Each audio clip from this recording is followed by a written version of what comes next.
girldm start.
girldm, start!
girldm, start!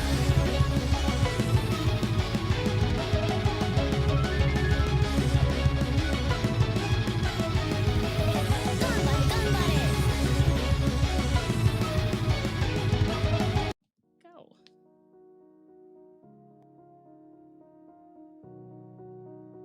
Good morning. It is a regularly timed girldm stream. 100% normal time. This is the regular time that everyone watches and knows what's going on, right? Definitely regular time. This is not. Yeah, exactly. I see devs. Yes, you do. Good job. Good vision. Well done. Normal time. Also, Darkflame, thank you for being a drudge on YouTube for 23 months. Yippee! And Sly Coop, thank you for 68 months. Barrett, thanks for the gift sub. Actually, my previous normal time was stream starting 1 hour before. Oh! Well then. Very regular. I'm still at work. Yeah, but you're also watching stream. Easy peasy. 10 a.m. East Coast? It is. It's technically the right starting time. 16 o'clock CEST. Shock. I know, we were trying to find when would be a good time for overlap, and the good news is I had torture class today, so I was up early anyways. Barrett! Thank you for the 6 years. Bits. That's a lot of bits. Thank you. I'm at my internship, but my boss is on your call right now, so I guess they won't mind. Aha! We found the intern. 47 months. I of was being an informed accessory by to the kidnapping. devs that if the game crashes, we are going to blame you. Are you sore? I am. Yeah, going back to torture after not doing torture for 2 weeks is kind of rough. But anyways, I have with me, so today's plan, if you didn't read the schedule, because some people are surprised. Sad, thank you for the 10 gifted. Thank you. Also, Shorts Rose, thank you for 25 months. And TM, thank you for 47 months. Oh my god. I'm gonna fall Congrats on behind on 6 notifications, because as you can see, there are 3 guests on my channel right now. And those are the devs for Deck of Haunts, which is the Mantis game. Oh, goodbye for. Okay, well we got 2 now. He's gone. I was gonna ask you guys to do your introductions. Yeah, the audio on the stream is cutting out, or the call. Is it? It's good now. It's good now? Yeah. Okay. Uh-oh. Here. Good start. Good start, of course. It's VTuber start. Nice and scuffed. I can change where the Discord call is being hosted if the audio is being weird. Well, now it's perfect for me. Oh, Yeah, now it's fine. Yeah, same. it's okay? Okay. All right. Yay! Fixed. All right. Playing Deck of Haunts today, and I will have the devs in call for us to interrogate. So, would you guys like to introduce yourselves? You can start from... Sure. Yeah. All right. I am Philippe. I am the producer and VFX artist, which means I make sure the team has what they need to make the game, also project planning and all that stuff. But I also make things explode, including humans in Deck of Haunts as a VFX artist. And then I'll pass it along to Tim. Yeah, I'm Tim. I'm the senior programmer at Mantis, and I did the bulk of the programming for Deck of Haunts. That's about it, so I'll pass it along to Willem. Yeah, hi, I'm Willem. I'm a 3D artist, which means I was part of creating and dressing the rooms in the haunted house, as well as the exterior environment. I also worked on the creatures, some of the human characters, did a little bit of animation here and there, and I also worked on the sound effects for the game.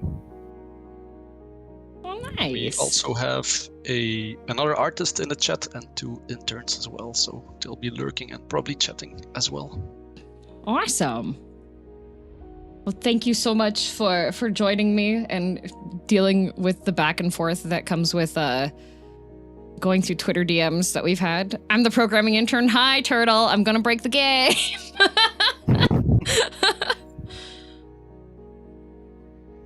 Thank you for having us. Yeah, I was I had the idea because there was another indie game that was early access, and the devs messaged me and they were like, "Hey, would you like to play our game?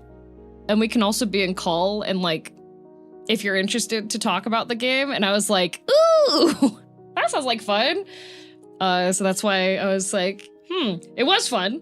And so I figured, especially with indie games, a lot of the times, so I watch a lot of like those game showcase release events, and they'll have interviews with devs instead of like gameplay stuff. And I've always wanted to hear more about things or more targeted stuff. And I was like, you know what? I could just play the game and then get the more targeted information. Or I could let people in my community. Question for the devs. Any plans on... They have one, Lazy. They have a Blue Sky. They reposted my post. And I tagged them.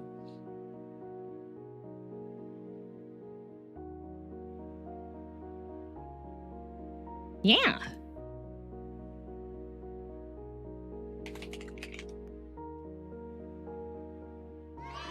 Mark Velio, thank you. And Barrett, thanks for gifts up to the intern.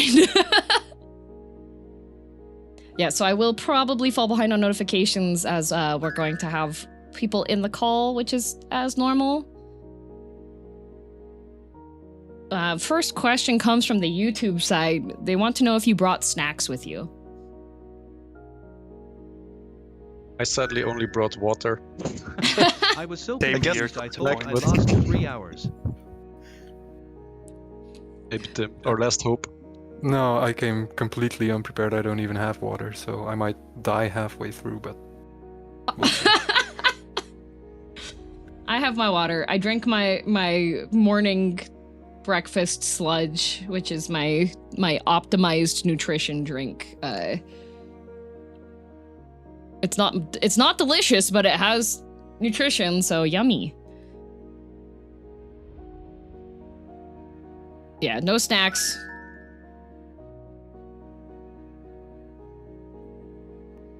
I know nothing about this game. I was excited because it has haunt in the name. It's a very fun game. I've played it. It's been 1 year since it came out, right? Yeah, we have our anniversary together. Just yours is a bit longer. True. Philip was letting me know that the 1 year anniversary is happening today, and I was like, oh, hey, me too. Twinning. So I see that there is the anniversary update. Do you want to let people know as I start opening the game what all you guys put into the update? Sure. I'll have to pull up the changelog myself. But one major change you could say is the behavior of the humans in the house. Some people were having some issues where people were just beelining straight for the heart after a while, which kind of rendered the rest of their house useless. And so we've done a few updates to make it a bit more not random, but they spread out a little bit more. They have a higher chance of going to a room that was already explored by someone else, so they don't all just head in a straight line for the heart once most of your rooms are explored. So that's a big one. And then the mission system is quite new. It's not from this update, but from the last one that was 3 days ago. And then some tweaks to the difficulty on easy mode, because people were still experiencing some issues in the later nights. I think those are the main points. Yeah, indeed. I think the missions are the best, probably best point, since now you don't only get new stuff like new cards, new rooms through XP leveling, but also by doing challenges in the nights themselves. So I think it's better meta progression like that, and I hope you guys also think that. Nice. Good stuff. Is the deck itself haunted, or is it a deck of haunted places? I think would you say the deck itself is haunted, or how did you guys come up with the name for it? I guess you have all the haunts in your deck and you haunt people with your deck. I wasn't actually around for the original name, so I don't know where it comes from. It just sounded good, I guess. It is catchy. Yeah, it was a very early prototype name, like, oh, what do we call this? Haunted house deck building prototype. Let's keep it simple, deck of haunts, and then it just stuck for the rest of development. Nice. Let me just adjust the audio so that you guys don't get drowned out by the very nice noises in your game. There we go. All right. Let's put this on the game screen.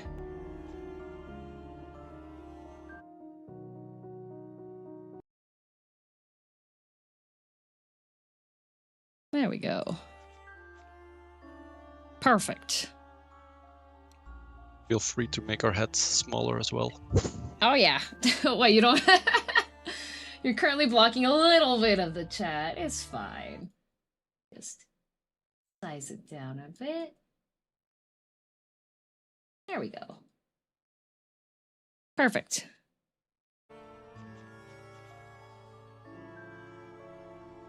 I thought the deck of the house was haunted. Fair.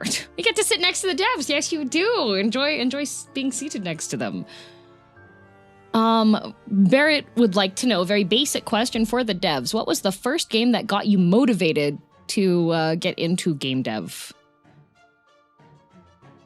Oh, that's very individual indeed, I guess. For Yeah. me, it was Nox, actually. It's maybe an obscure game to most of you people. It's a game that came out with the first Diablo around the same time, but I just find it's a lot better.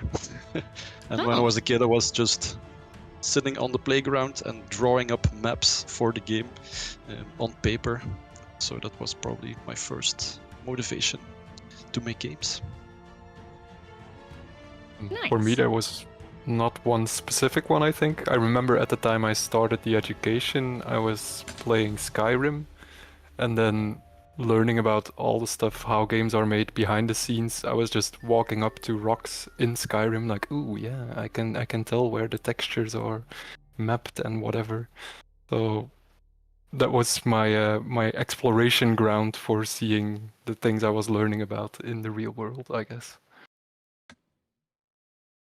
Yeah, I think for me, I also didn't really have a specific game. I just remembered as a kid that I wanted to make games. At that time, I was mostly playing shooters, so it's very different from what we are making now.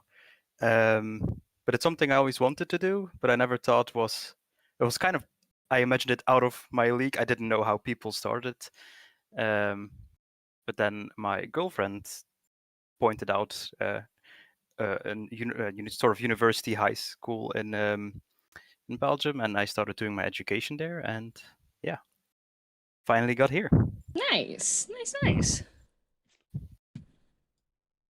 The art intern is also here, but she can't verify her account. Oh yeah, I do have kind of strict settings on Twitch.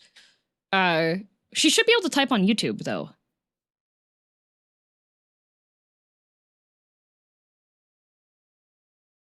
Hang on a minute. I'll grab the YouTube because the YouTube chat doesn't. That it requires, I think, I can reduce the follow mode so that it's not as strict. I think. One moment.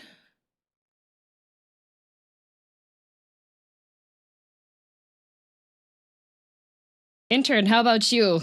Programming intern. As I adjust the settings for the other one. If you want to type in the chat why you are there we go.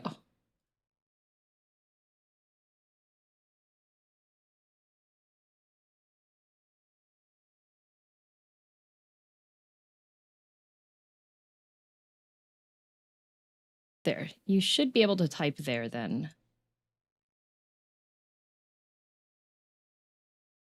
Also not really one game, just loved gaming and got into programming, so I decided to program games. Nice! I have a question for the devs. Do you have a moment during the creation of Deck of Haunts that you hold dear? So is there any moment that's memorable to you about making Deck of Haunts, that kind of... Yeah, definitely. Very early in the production, when we had the demo online, me and San, who's not here now, we went to a sort of convention in Belgium, in Brussels, and it was the first time that people were live playing our game. And I remember some people really enjoying it, and that was, for me, also, it was the first time seeing actually someone play one of our games, so that was really fun for me. I have exactly the same experience, but then at GDC, at the convention there, where I was showing the game to publishers before we had the actual money to make the game. And I think the event was like 4 or 5 hours in the evening until midnight, something like that. And I was on my own there with a laptop, and I couldn't go to the bathroom or get anything to drink because there were just people lining up to play it, which was awesome. Nice. For me, it was probably the release of the demo when we put it up on Steam and seeing like the wish lists for the full game start to pour in, like the validation of people actually would like to play this game. We're not following a pipe dream, we might actually have an audience when this thing releases. That was a very motivating feeling. Nice. I have another question, and once I ask this one, I will start the run and ask you guys for some input on what you think I should do for the run. But a question was, did you watch haunted house horror movies to get inspiration for the haunts?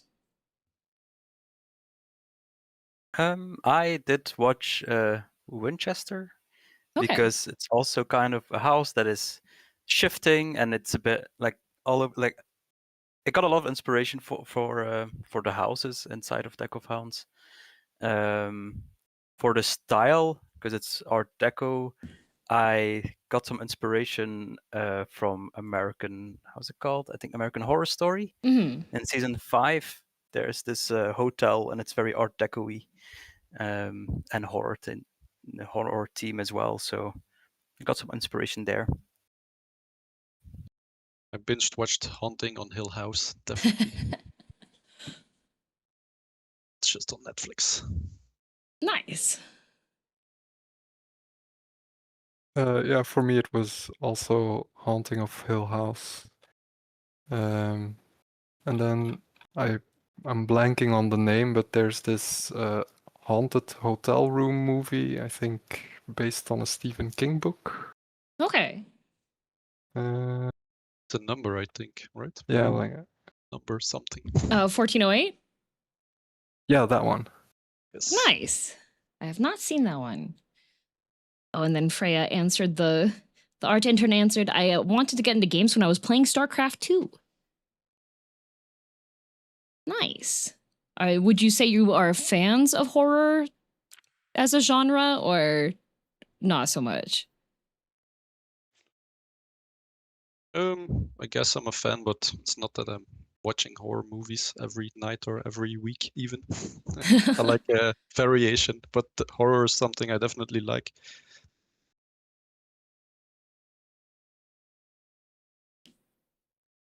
Yeah, I'm not like huge on horror movies. I haven't watched that many, but I did like with Deck of Hounds that you are kind of the horror, you're the house, and thought that was very cool.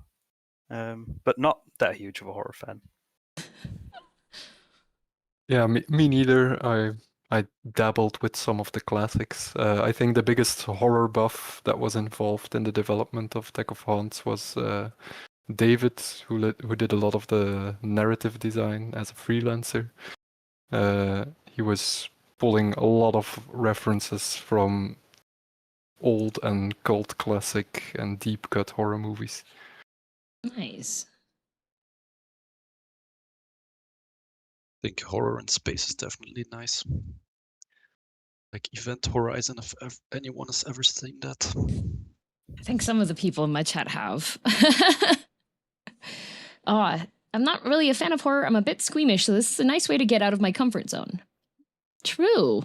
I watch a horror movie about once a month with one of my friends in movie theaters.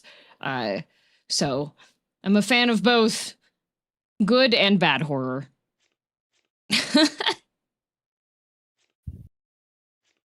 All right, so I have a new game mode ready to go. What would you recommend? There's the curated scenarios. I haven't played any of those yet. The mission system is not in curated scenarios, Okay. but in the curated scenarios we do have the influencer purgatory, which you are part of. Yay! So that could be cool. It's different levels, different influencers that you'll have to off out of this world. So wait, influencer purgatory is just killing off the influencers? Well, it's like the regular game, but with influencers in there. Nice. Hey, see, I'm in this one, guys. If you've ever been like, man, I hate that green cat. Well, I am interested to see the missions. Oop, not the card list. I'm interested to see the mission system, so I will just normal mode. When As you can see, I have some decks locked. I have reach level 12. Not quite there yet.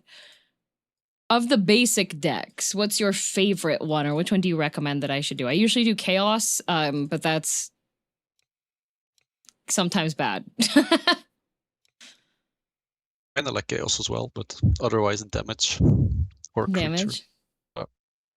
I mostly play damage myself, but that's because I find it easier.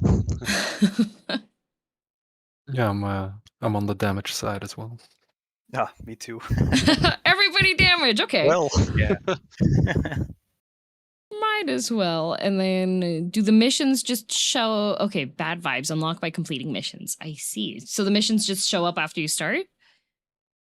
yes. Nice, okay. Creature deck, my beloved. I want to do a creature deck. I do like the creatures.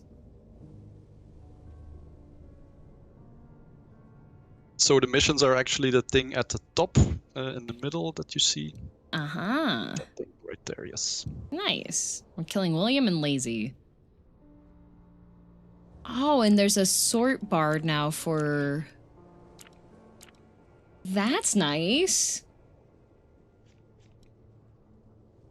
I still have... I like the name customization feature, so I still do have some chat members in my chat. Oh, okay, so this one has a lot of forbidden fragments in it. I see.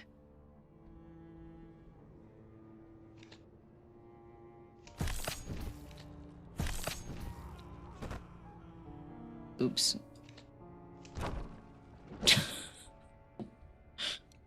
Killed that guy too quickly. I like with the randomization so that I can kill... It makes it easier for me to do the sanity drain so that I can max Oh, he's just gonna die anyways. That's too bad. I like being able to drain the sanity and then kill afterwards so I can get bonus points for it. Yeah, double dipping. Yep. Bit difficult in the first few nights, probably with the damage deck. Yeah. Well, that's what the reverse flow is for. Yeah, I should have... If I would have had reverse flow at the start, I would have... It would have been so nice. Oh, okay, so the story stuff has been updated as well, it looks like, the newspaper. There wasn't any before, so that's something we added in the mission system as rewards. Oh, the dream that builds itself, 1920s. Interesting.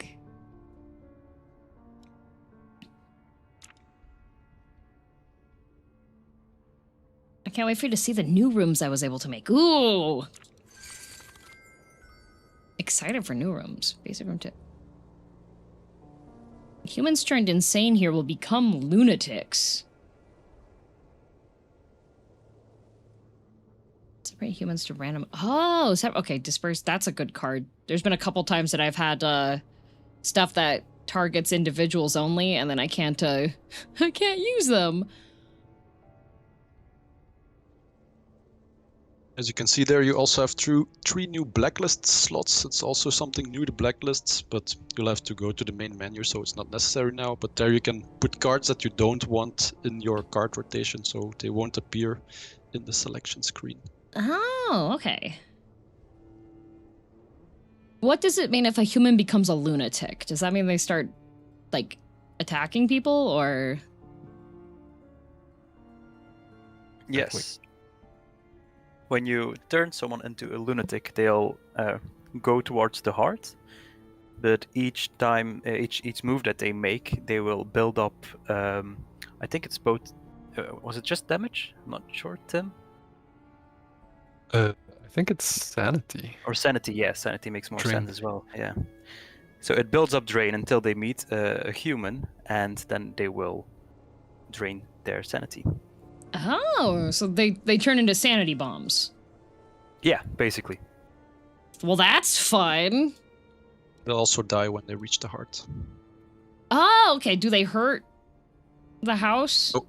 Nope. No? Oh, cool. So they just become sanity bombs and then okay, that's ooh. That's fun. Pick a card to add to your deck. Pretension. Pick a card. Ooh. Turn all drain into damage. Gonna take that. And then it's my favorite phase, the house building phase. Oh, there's a cave now. Yeah, the cave is it spawns a bloodletter, which is a creature that is specialized for the damage deck. So with each deck, they get a creature now as well. Oh, okay, that's fun. Yeah, before you only had the witch, but now you have different ones. Yeah, we can have a creepy guy show up. Nice.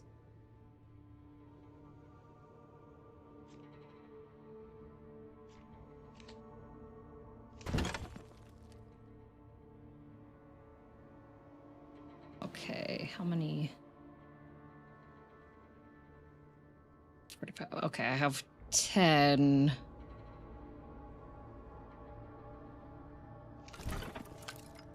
Which puts that to 0.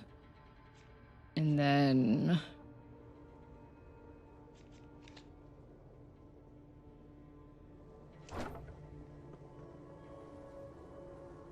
There we go.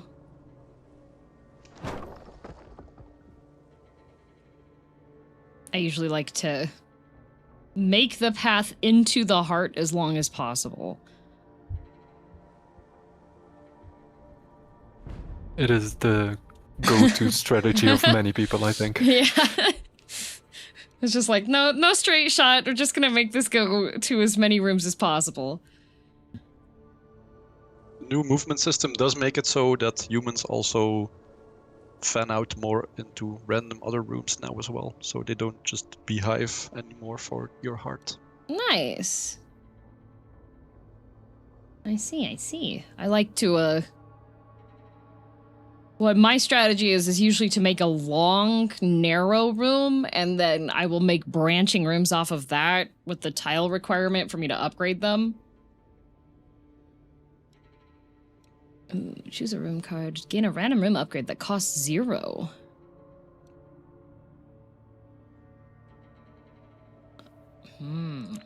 Choose a rune card. All drain effects are ooh, a laboratory. I want a lab. Drive a human insane in the same room as the witch. So if I don't have a witch... Oh, there's the bloodletter. It's a big bat monster. That's cute. Dev question, are there any horror themes you considered but decided against?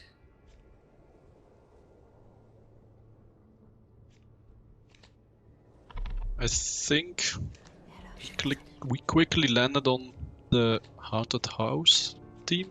That just stuck immediately. I don't know the more villain, but...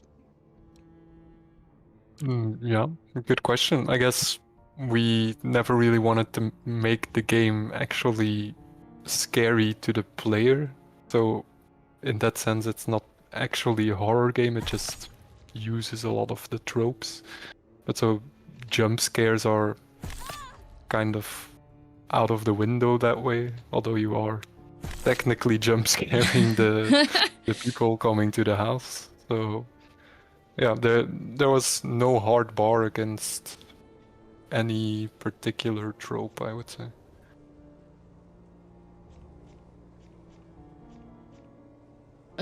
YouTube side says, hear me out, devs. Haunted outhouse.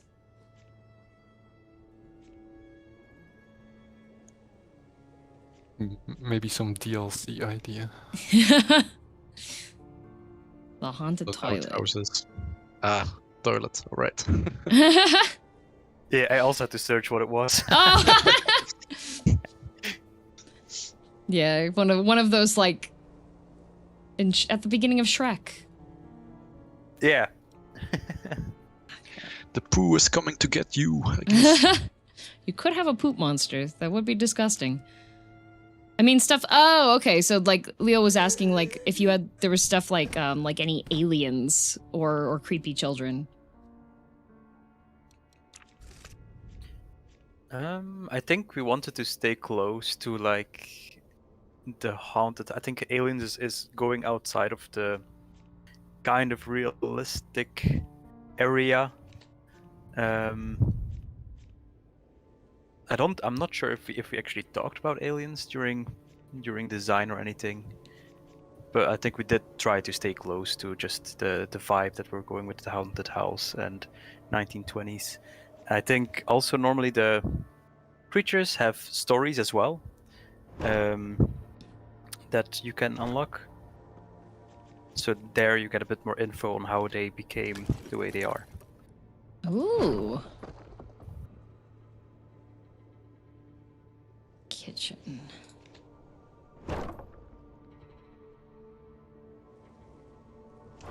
Dang, I wanted to make that a laboratory, but I don't have enough.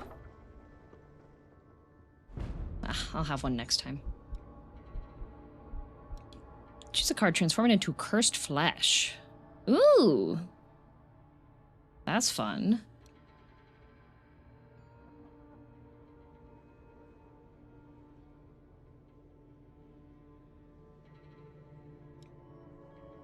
The reason why I'm using this model for this stream is because then you can see where I'm moving the mouse around easier, because I thought this model follows the mouse around. Transform into a random card. Okay.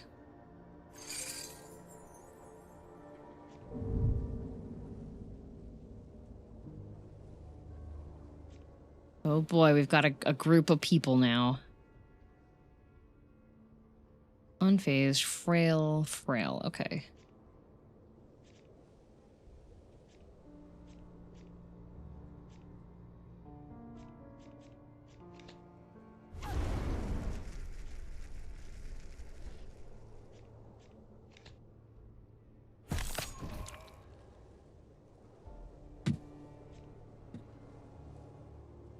So basically, they wanted to stick to the traditional themes used with haunted house movies and books as opposed to sci-fi or something. Correct? Yeah, I think that encapsulates it very well. Nice. Which means sci-fi is still open. That is true. Are there any ideas that you haven't implemented or haven't like put into the game that you would like to? Many.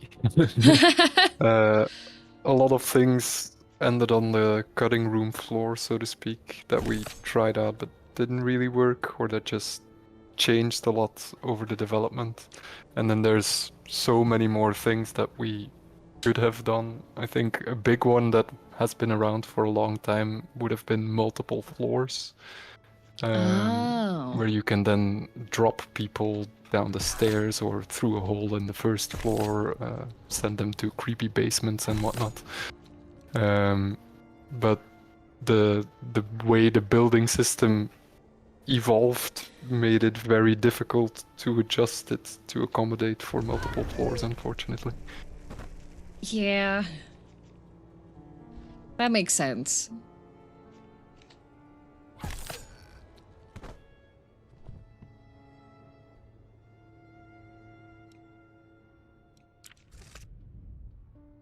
I think we had the luck that we could also add still a lot of things that we wanted to add for the 0.1 launch a year ago, but couldn't.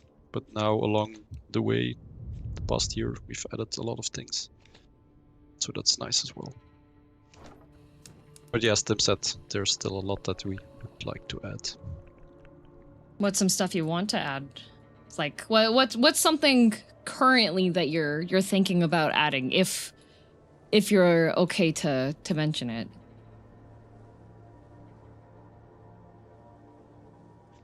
My personal wish was actually the mission system, so that's been added. Nice.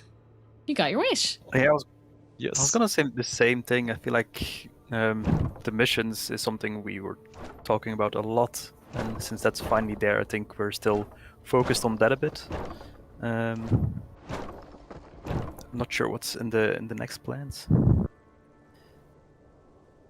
Yeah, we still have some planned content already, like more rooms and cards and missions in the near future. So stuff that we want to add will be added in the coming weeks and months. Nice.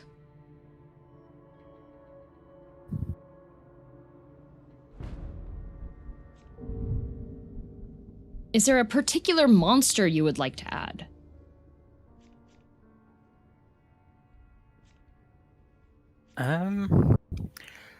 I not particular monster, but sort of a creature idea that I have been playing around with in my head is a creature that steals the traits from the humans. Could be like a little evil elf running around and just grabbing those traits off. That would be nice. Some of the people show up and they're kind of like this guy here. He's got a clear mind. He's informed. He also dies from getting to the heart, at least. But that would be neat. Would you ever make a shapeshifter monster, or is there currently one? There is not, but it sounds like a cool idea. Like someone to blend in with the humans and then attack when they least expect it. Maybe like a True. vampire or something. Or if you had something that, like, a room-based monster that'll entrance another person, and if they get them to their room, they kill them. Yeah, it's a good idea. We actually, this has been part of a design thought before, that monsters could kidnap humans, bring them to their room. Do like a good kidnap. I enjoy that a lot. Well, you have Krampus, which actually kidnaps humans' corpses to his room and then divides it up into little pieces and gifts them at the house. So maybe that counts, but it's kidnapping while already dead. Dead napped. Deal 4 damage, but if I deal 4 damage, then this guy's gonna die, and then everybody else is gonna run away, and that's not gonna be a good time.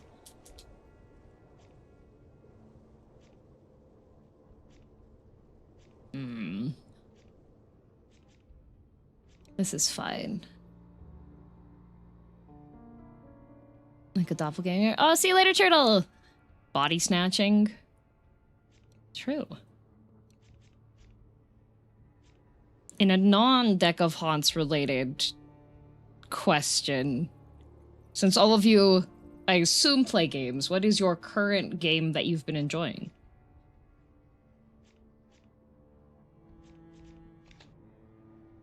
I'm currently playing Expedition 33. Ooh! Yeah. I'm in the middle somewhere in Act 2. But it's been fun so far. I started playing that because I wanted to play it off stream, since I was recommended the game off stream playing because it's very story based. But unfortunately, being a streamer, I don't actually get a lot of time to do stuff, so I haven't actually completed the game yet. Yeah, as a game developer, it's kind of the same, that you don't have that much time to play games yourself, but the free time I do have now to play games is going to Slay the Spire 2. Nice. So after working on card games all day, I go home and play card games. Perfection. I have the same problem that I don't really want to sit behind my screen after sitting 8-9 hours behind my screen, but when I do, I pretty much only play games I can do co-op with friends in the same room or online, and we're currently playing Sworn, which is also like a roguelike, a bit like Hades, but you can play it with your friends together. Nice. Which I like. So. And Helldivers. But yeah, not so much anymore. I have oh, I was playing a game that was it was a multiplayer kind of similar to Hades too. It's Crow. What was it?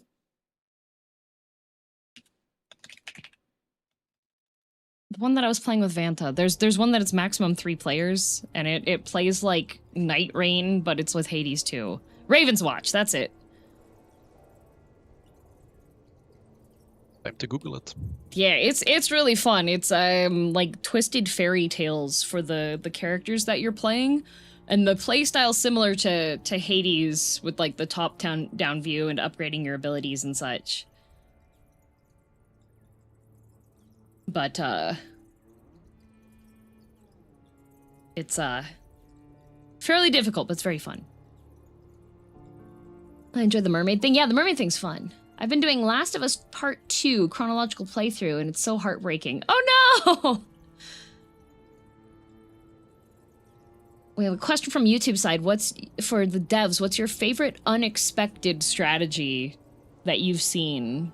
Either your own or watching other people play Decahonts? For me, it's one that's actually been patched out now, but there used to be an exploit where you could make one very long room that connects to the heart, then build a whole layout next to that room, so they all just cost the amount of essence as if they were 2 rooms away from the heart, and then you turn away the long room to some other direction, and you have a long layout for a low price. And I think people managed to get like an 8-room house layout on the first night of the highest nightmare difficulty. So that was very interesting, but unfortunately for them, it is no longer possible.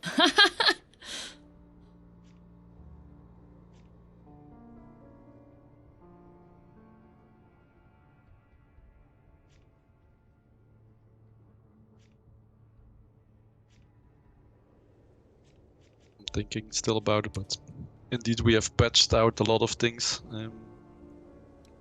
Although we did keep some things that were just too fun to patch out. Do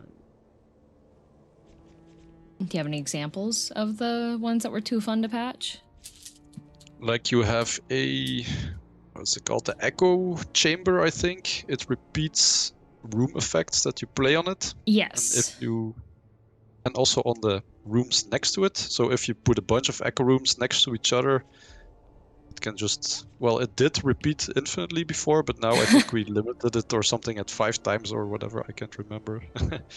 But that was something we didn't really want to patch out completely. I think I did do a multi-echo play Perfect. at one point, and I was like, this is great! Well, you still can. Yeah. So you said, is there a way to rotate the room? Because I've only seen with the move that you can, like... Yes, if you pick it up and then scroll with your mouse wheel or press R, I think. Oh my god. New dimensions have been unlocked. Yeah, I've been playing without realizing I could rotate stuff. That also maybe just says something about the tutorial.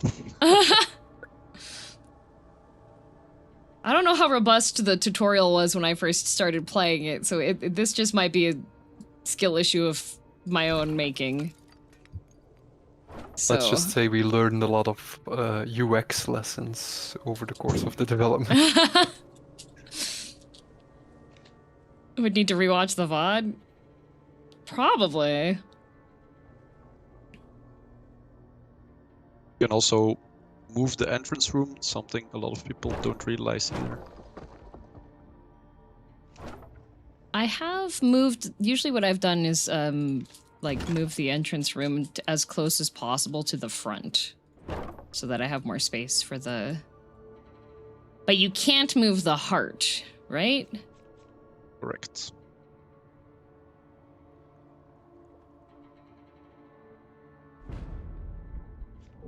Ah, yes, the variable of user understanding. Yeah. Well, okay. When I click the move room button, the room is movable. It doesn't say move and rotate. You see? Our bad. Oh no, not a Pathfinder. Not a oh, Pathfinder's being bloodlet. That's fine.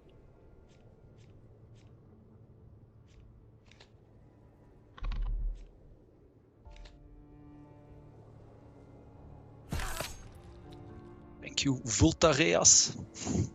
By the way, also looking at the chat. Yeah. You're more than welcome to. You can stay unmuted if you want to. You're more than welcome to comment on anything. You don't have to just wait for questions as well if there's something you want to bring up. My dog is snoring sometimes, so I'm gonna be muted sometimes. I don't think we'll be able to hear it. That's possible. Discord's usually pretty good about limiting noise. If we do, we get some free dog ASMR. So Yeah, cute dog everybody snoring. wins. I don't think my chat would complain. Would you complain if you heard a dog snoring for free? Yep, there you go. It's for free. For free. Guess the automatically muting is also something we get from having many meetings online. Not Yeah. talk over each other. Nah, yeah, on stream it's fine to talk over each other. It's don't have to be polite. It's not so much. It's a very casual experience.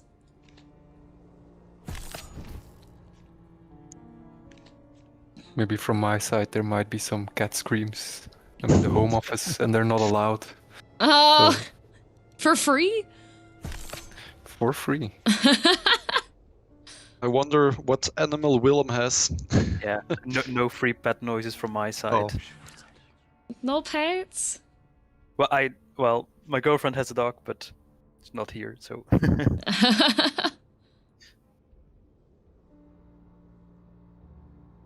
Do you take any inspiration from any other haunted location stories, such as hotels and hospitals?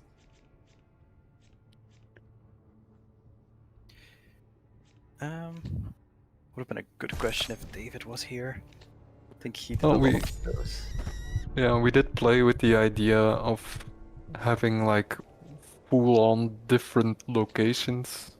Now you have the different starting decks, but at some point we thought of really having kind of like starting archetypes that you have a fully different house. But that would have been, yeah, an exponentially larger amount of content and room design and set dressing and whatnot. So we didn't go through with it. But the idea for multiple haunted locations was there at some point. That's fun. Have any of you been to any like haunted location? Have you guys done any like on-site haunting trips? No. We haven't done any field trips. No It's field actually trips. been a good idea. That's a good idea indeed. Yeah, I didn't guess do we have to any- go urban exploring. Yeah, that's something I did do a little bit. Like a hospital from the 70s somewhere nearby that was empty for, I think, 20 years. Ooh. Walk around everywhere there, also the morgue and stuff like that, and there were just stuff laying around as if they left yesterday. But they sadly demolished the building now. Darn. Yeah, I did an underground location tour in Prague, and then we went to an abandoned sanatorium in Georgia, the country Georgia, not the Not US this, state. yeah, not the estate. And that one had a lot more Last of Us vibes with like foliage growing through holes in the roof and stuff. Ooh. So not so much haunted, just abandoned and reclaimed by nature. That was kind of cool. Oh, that's fun. Oh, your art intern says, let's go on a field trip before the internship ends. Well, if you know a location, feel free. I also like, actually- yeah. Oh, go ahead. I actually don't know if Belgium has any famous, supposedly haunted locations. I'm gonna look it up. I'm sure it Yeah, should. I think we everywhere don't as well. tries to market being like a spooky area. I also like abandoned buildings. Every time I see one, I'm like, ooh, want to go inside. But most of the time I don't out of safety concerns. But I watch a lot of like Urbex YouTube videos.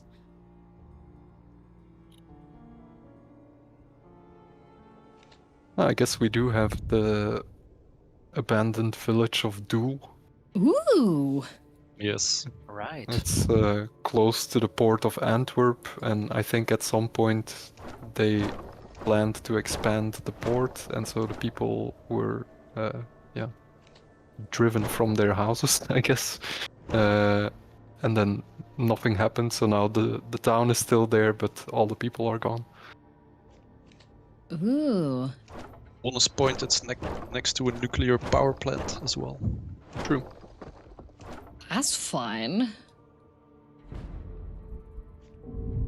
We don't have hey, okay, listen, fake boy. Sometimes if you don't do research into what is potentially haunted near you, you don't realize how many haunted options there are. Is there still the girldm character in the game? Yep. There's actually a custom scenario where you're terrorizing content creators, and I'm one of the options that you can terrorize.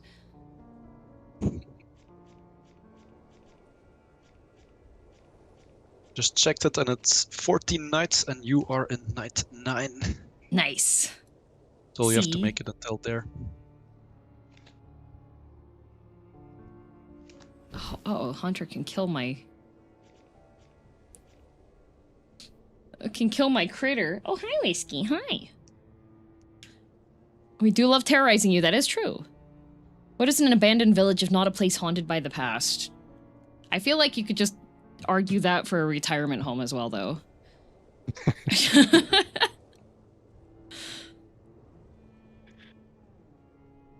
Yeah, hi, Whiskey. Oh, piggybacking on one of the previous questions, did the devs play any horror TTRPGs like House on the Hill or Call of Cthulhu? Our colleague who's not on the call, Son, is a big board game guy, and I'm sure he has played both of those, and potentially more. But yeah, I don't know if he's in chat right now. He said he would be. Oh, I'm actually... Oh, art intern Freya says I'm actually going to do Call of Cthulhu one-shot in about a week. I'm very excited for it.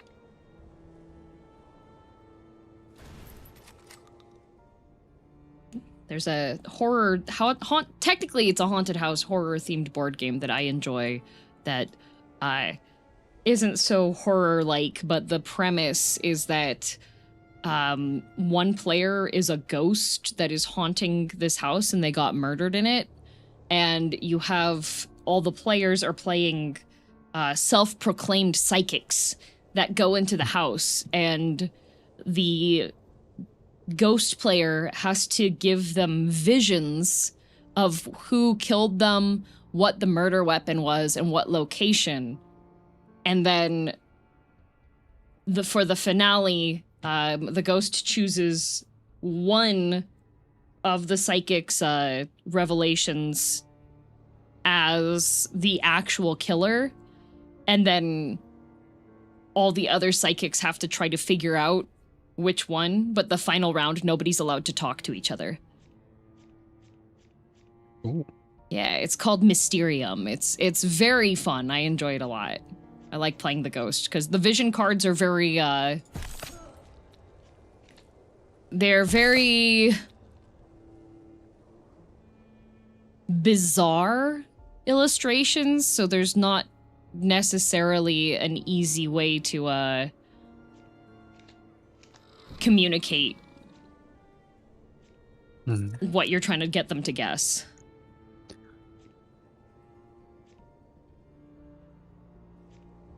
Maybe something for the office board game night. Yeah, it's called Mysterium. It's super fun. It winds up being a pretty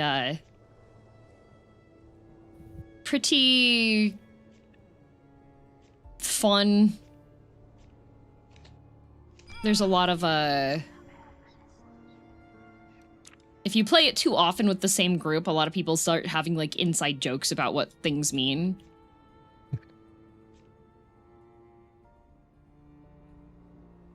Board game meta.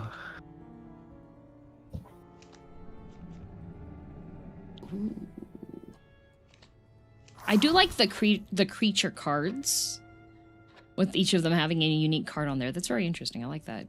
Office board game night. I'm jealous. How often do you do the your office board game? What board games have you guys played for office board game night? If you've done any yet? We have like a shared office space, a co-working space with other Belgian indie developers. So we usually have quite a few people at board game nights, and then you're kind of limited with how many players there are in which games you can play. But we've played I forget the name, it's like a pirate themed one. I guess it's just called the Kraken or Feed the Kraken, where you have like a bunch of cultists and then pirates and then regular sailors, and you have to find out who's who. Everyone wants to go to a different part of the map, and the cultists want to sacrifice everybody to the Kraken. And it's like a social deduction kind of game. So that's pretty fun to play with the whole group. Very neat. I'm sadly living too far away from the office to join in on that. Oh no. Yeah. Well, there is the tabletop simulator game. I've played a couple of board games with friends long distance using that one. Do that. We do play Discord golf sometimes. Yeah, for me. indeed. On Fridays sometimes.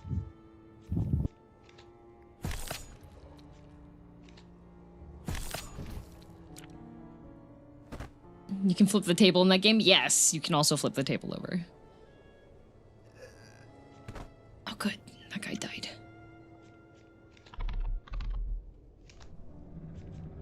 Ooh, empty room trap. That's fun.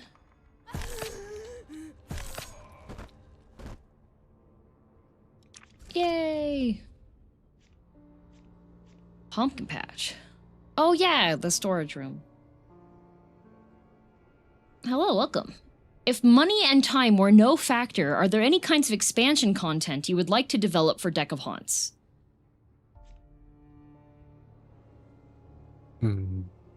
I guess the different settings we talked about a little earlier, like full-on different location, different archetype of haunted house, haunted building, with then its own set of cards and rooms and creatures. That would be cool. Also the multiple floors probably, and another pass with different artists on like creatures, so you can like zoom in really well and have maybe like some killing and driving insane animations like specifically, and also having humans interact with the house itself more. I think that's would be nice. Yeah, that's also my favorite one that I would like to get in there. A bit more interaction with the humans and everything around them, their surroundings, and like to see specifically what they're getting scared by would be cool. Yeah, add a bit and- more depth. And smooth mod support. Like, Ah. let people design their own room effects and card effects. That would be really cool. Yeah, indeed. I think with infinite money, I would also love it to have it in space, since I'm more of a sci-fi fan than a horror fan, so I think it's nice to combine both.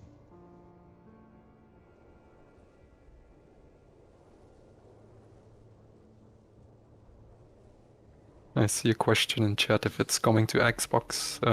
The porting team is working on it. We are not doing the porting ourselves. It's through our publisher.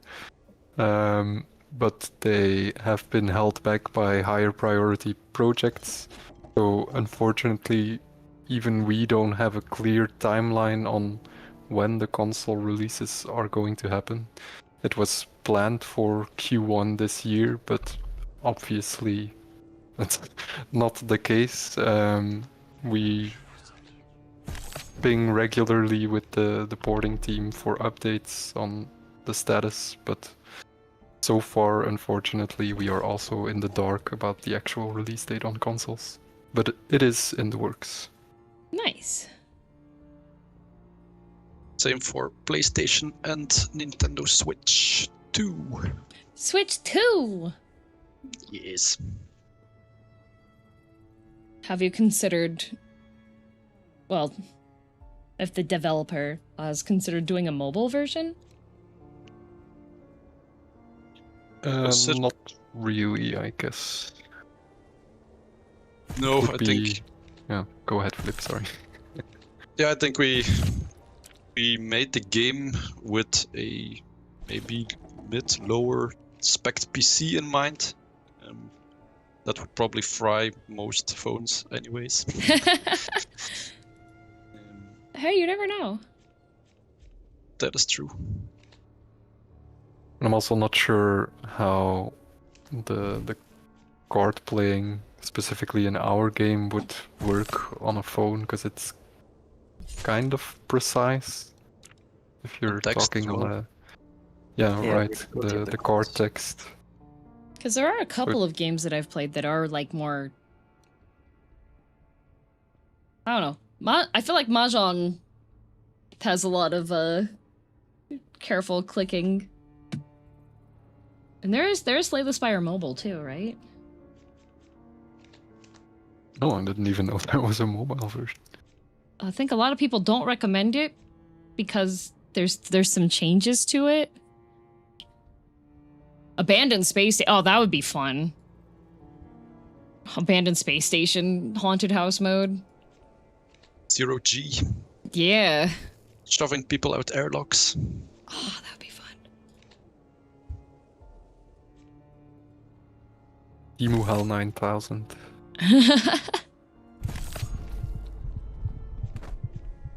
Are there any classic horror movies you'd like to make a reference to in the game? Or are there any horror movies that you've made intentional references to already?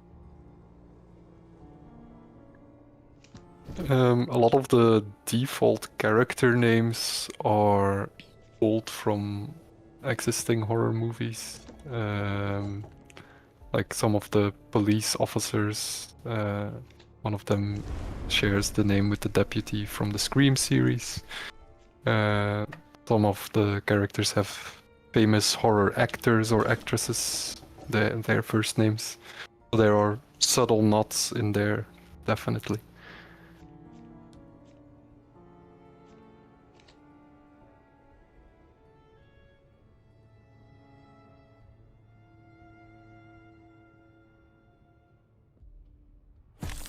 There we go.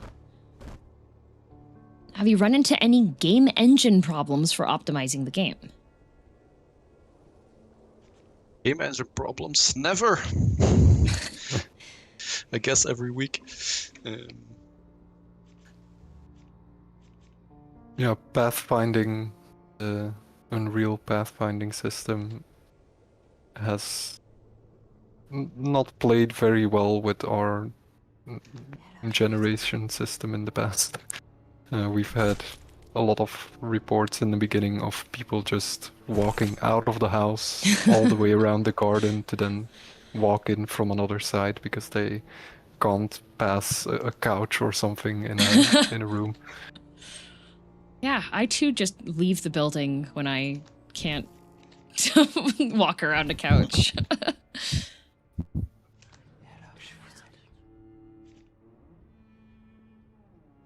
There's also been some difficulties with the lighting because everything you place, all the rooms are all placed procedurally, sort of. So can't really have static lighting, which makes it quite expensive.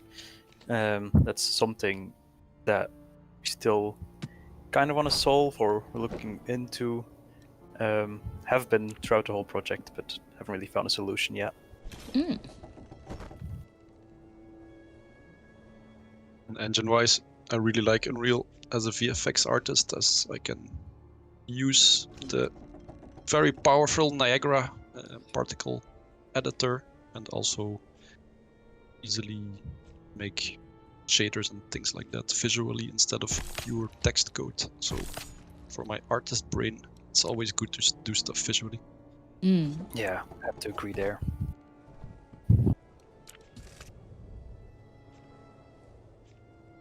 Are there any games that you've worked on prior to Deck of Haunts? I only worked on one prior to this, which is Phantom Fury. It was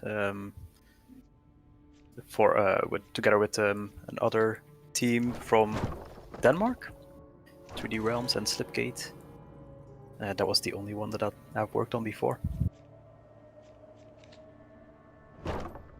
Yeah, go ahead. Go ahead. Okay, I worked with another Belgian studio on their Typing Chronicle games, Epistory and Nanotale. For Epistory, I did the very unfortunately timed Google Stadia port all by myself, which was an insane amount of work to then have Google Stadia as a whole be cancelled, I think a couple months later. But they were very fun projects to work on, so it's something. Yeah, that's a bit sad. Did a good job anyways. Yeah, I worked on quite a few projects in the last 10 years that I've been doing this.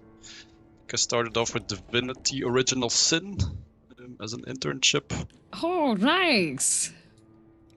Yeah, it was fun to learn things on as a VFX artist, and then worked on games like Lego Dimensions, Lego Marvel Avengers, Ghost Runner, Horizon, Call of the Mountain, like the Horizon series, Phantom Fury, Graven, and some other things as well still. And also some cancelled projects, sadly. Bought a big-ass computer because I had to render a lot of stuff, like simulations, and then 1 month afterwards they cancelled the project, but it was painful as well. Dang. Yeah, now you have a beast of a PC, anyways. Yes, works out. hopefully it still survives for some years because prices are insane. Yeah, you bought it at the right time.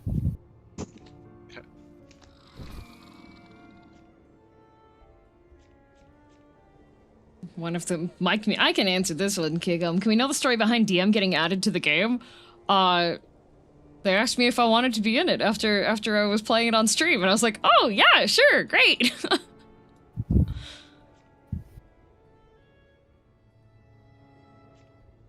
It's something we did with a couple of the content creators who were kind of early to the game, and for some we could really see they uploaded a video or did a live stream, and that day our graph for wish lists or for sales just spiked very noticeably. So since these people, including you, then contributed to the sales and the reach of our game, we decided to do a little something in return. Yeah, I have heard that it's kind of difficult nowadays, at least with Steam, because there's so many games that are coming out all the time, that it's difficult to get noticed. Mm-hmm. Yeah, we had a lot of good reaction to our pitch of You Play the Haunted House, and even with that interesting hook, it's still difficult to really reach an audience. Yeah.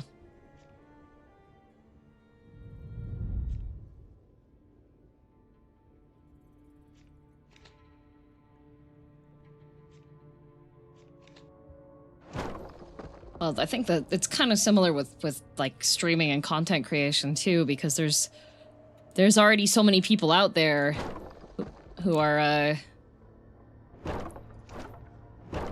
also trying to get noticed, so you're competing against them. Yeah.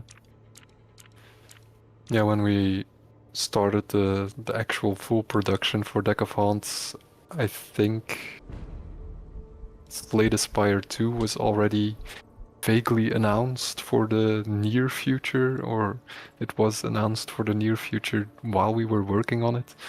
So we were we were hoping to release before Slay the Spire, because we thought like, okay, if people are going to buy a card game, they're going to buy Slay the Spire 2 when it comes out, because it's the card game. So we really wanted to release before Slay the Spire 2. Luckily we did. Yeah, we moved our release date 1 month to the front. Actually. And didn't we also want to originally release in the same week as Silksong? And then we also decided not to do that. That's always... I love seeing when there's like a highly anticipated indie game and a bunch of people are like, a bunch of devs are like, nope, we are not, we are canceling our release time. We are postponing this so that everybody can play this game that's coming out, because otherwise nobody's gonna look at our game. Mm-hmm. I did hear that someone decided to go through with their release on the same day, I think. Oh. And because so many other games postponed or rushed their release to not release together with Silksong, they were high up on the charts that day because they were one of the few games that actually released that day. So in taking the risk, they got the reward of being seen by a lot of people. But just... It's kind of like the prisoner's gamble, where you have like, if both of them take the same option, then nobody gets it. But if you only have one person that gets it, their audacity was rewarded. Yeah.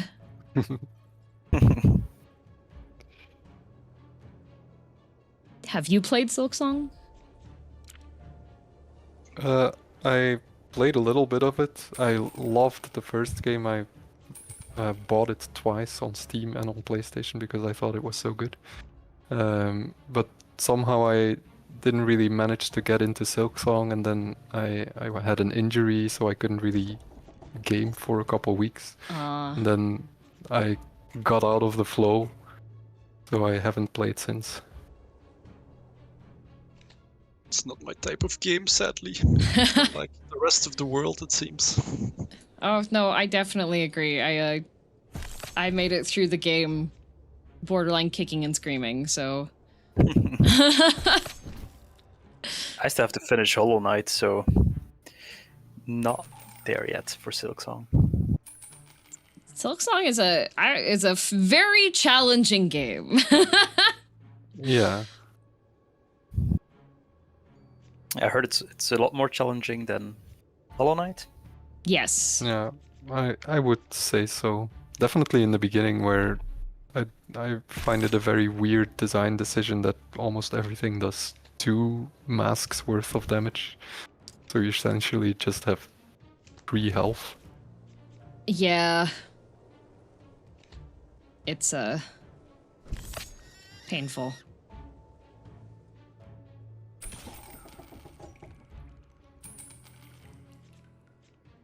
What has been your favorite game that you've ever played? For me, it's probably Bloodborne. Like, everything about that just hits right for me. I really enjoyed Dark Souls, and then they added the Cthulhu-like mythos. The soundtrack is really good. The atmosphere, everything in that game just tickles my brain in the right way.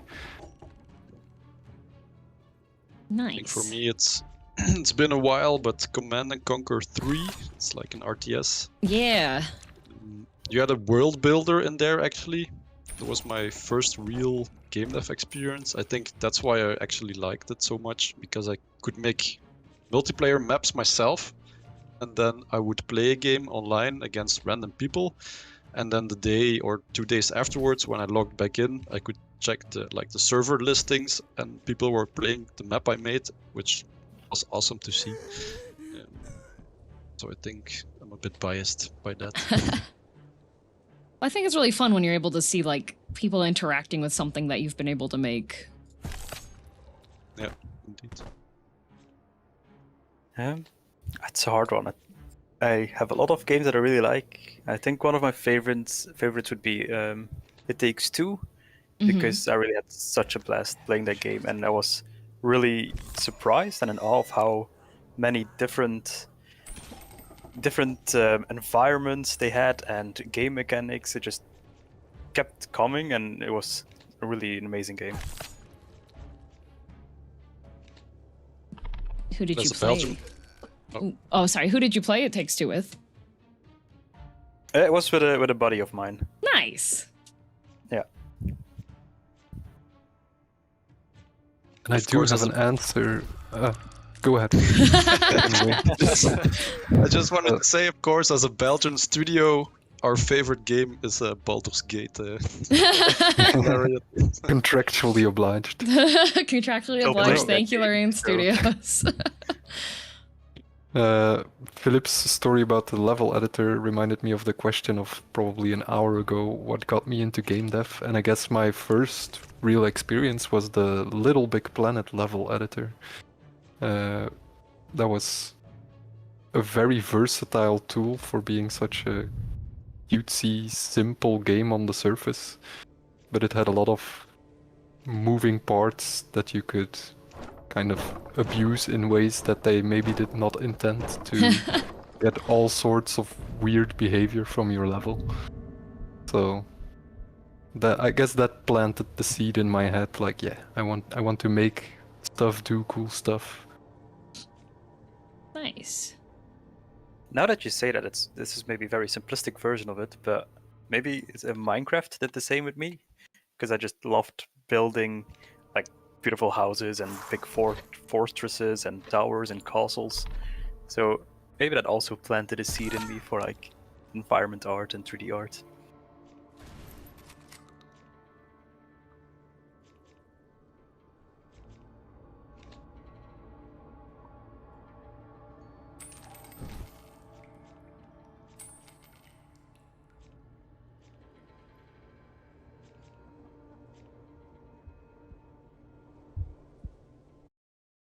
Yeah, I am a big fan of the Souls-likes.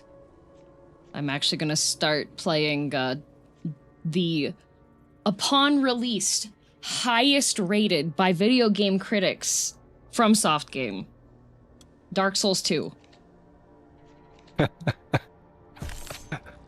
Not where I thought that sentence was going. If you look at the on release game critique ratings, Dark Souls 2 has the highest score out of all of the Souls-likes. That is very surprising. It is pretty funny. I've seen varying opinions on that. So it is truly the Dark Souls of FromSoft games. It truly is.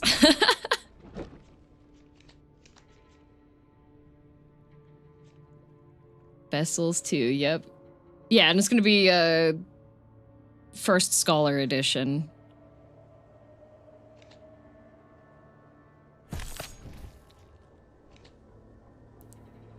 I don't know how familiar y'all are with some of the rules that I have to my streams, but one of the things that FromSoft games are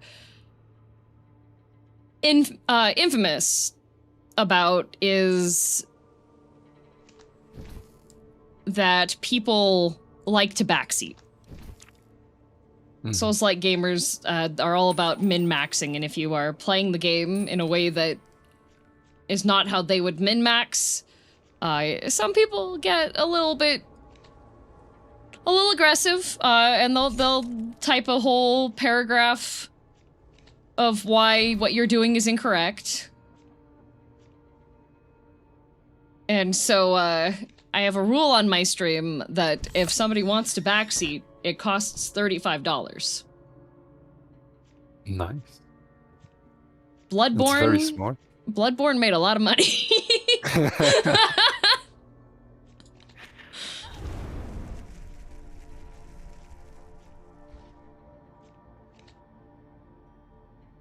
I'll just say you're playing great, and I love all the tactics that you're doing.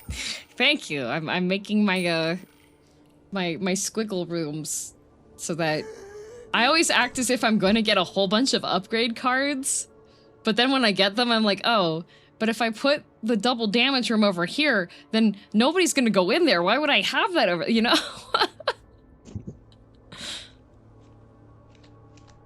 I do really like the propagating nightmares, but that's mainly because I just like getting a bunch of free cards to play. I think it was infinite before as well, but maybe not anymore.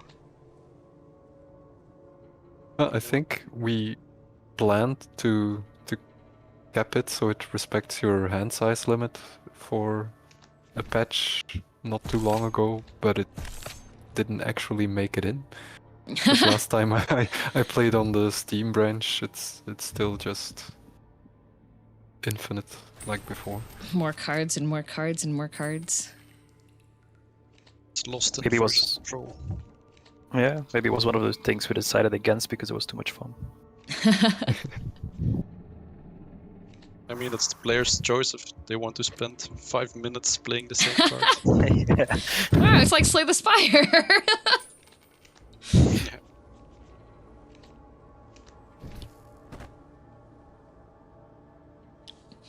How tiny a window will you be playing Dark Souls 2 on, DM? I am playing Dark Souls 2 on my computer, so it'll be regular window size.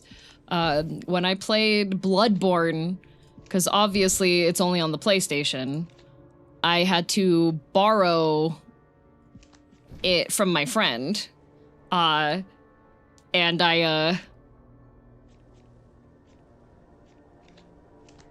I didn't have a monitor for like a TV screen for me to run the capture card through, so I played it on my computer through the capture card preview window.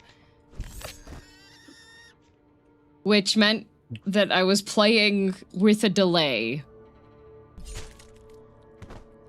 Well, yeah, and you still managed, so Yup. quite hardcore. Yup, still played through the whole thing, played the DLC as well.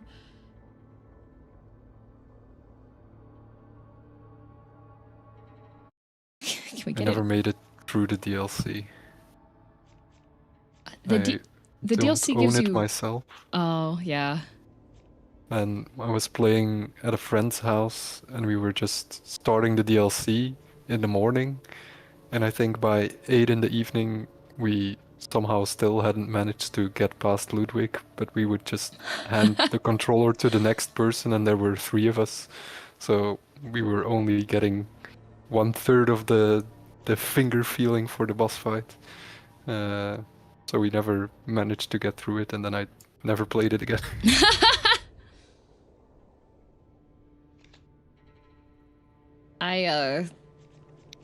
Ludwig was one of the ones that was, I think, Ludwig and Orphan of Kos were the 2 that were the hardest fights for me. Oh, yeah, I had a very funny start to Bloodborne, because you start off and you are unarmed and pretty much naked and afraid fighting a werewolf, right? Mm-hmm. Yeah. I killed the werewolf. And then I was running around Through the capture card. through the capture card with my fists. I killed the werewolf, and then I was running around being like, guys, there's gotta be a way to get weapons. How am I supposed to get weapons, guys? And everybody was just laughing really hard, and I was like, why are you laughing? I'm unarmed and afraid and stuck with all these angry peasants with torches who were trying to kill me. And it was because Yeah, but I didn't want to pay $35 to Nope. tell you where the weapons were. Nope, it was funnier to watch me melee guys.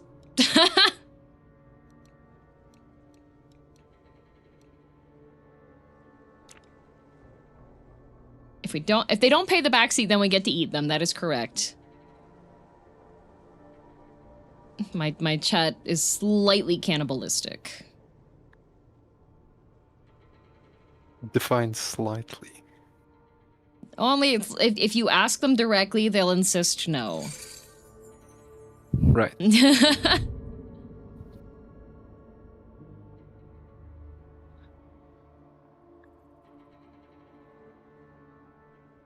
Slightly means PG-13. Correct. Correct.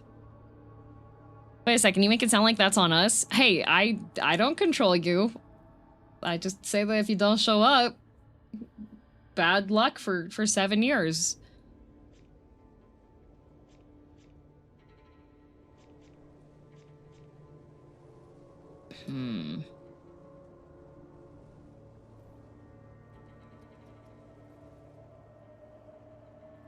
Which room did I make into the sewing room? I had one that was the sewing room. Did I not apply sewing room? Ah, there it is. We don't go into the detail of the how. Yeah, I suppose.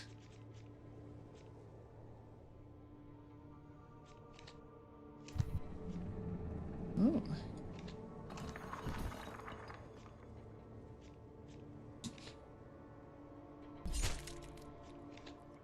I saw there was another question that was asking what kinds, if there's any puzzle games that any of you have played that you enjoy.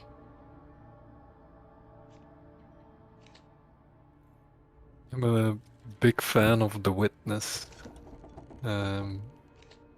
It's doing so much with so little.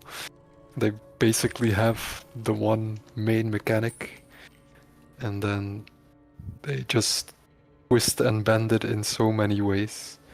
I really enjoyed that game. I haven't played The Witness. What is the mechanic for it? You draw a line from point A to point B on these kind of screen thingies, and then it gets a bit harder, and then at certain points they introduce new sub-mechanics that you have to touch a certain amount of symbols before reaching point B, and then they start breaking the fourth wall of the puzzles themselves. Yeah, and anything else would be too spoilery because the way the game unfolds is a big part of the experience. I haven't really played a lot of puzzle games. I played The Witness. I didn't complete it though. The Witness gets meta with its gameplay. Interesting. Yeah. And there's a lot of hidden Easter eggs in it too. Don't really play puzzle games either. I think the closest, which is probably very far from a puzzle game, is It Takes Two, which I played because you could play it with With somebody else. Yeah. It's kind of puzzles in there, but it's not really a puzzle game, is it? I guess Portal is a sort of a puzzle game. Yeah, Yeah. I would say so. Did play that one as well. Yeah. Ooh, same. and Baba Is You. I don't know if you know that Oh, yeah, Baba, that's my headache simulator. one. Yeah. Also from a game development perspective, it's kind of crazy, but really cool. It's a very cool game, but that is the number of times I have existentially killed myself because I have changed Baba into a concept. Mm-hmm. But I love that it's possible, that they don't prevent you from just soft locking yourself. Yup. I mean, you can just undo it, but you are now a rock. Baba is rock. I was like, oh. I think there was one that was like, I made Baba is flag, and then it was flag is win, and I turned into a flag, but I didn't win, and I was like, why am I not winning right now?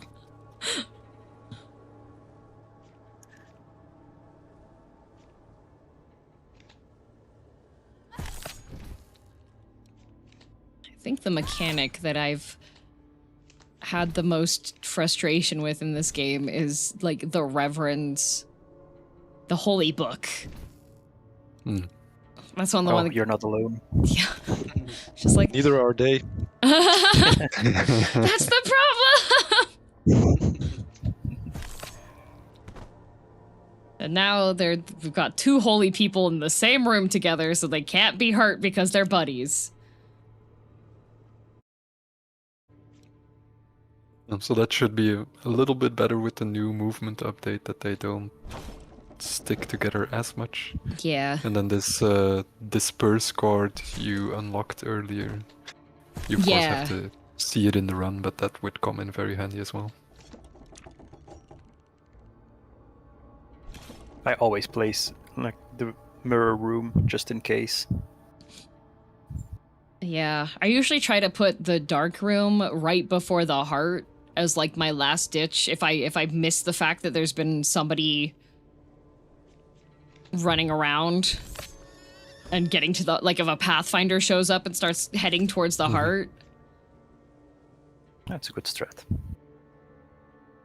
I usually just conjure up the development menu and press the kill all button. I'm about to Someone kills lose. them. Not cheating if you're a developer. True. And then now instead it's you're testing out a new feature, right? Yeah, Work. exactly.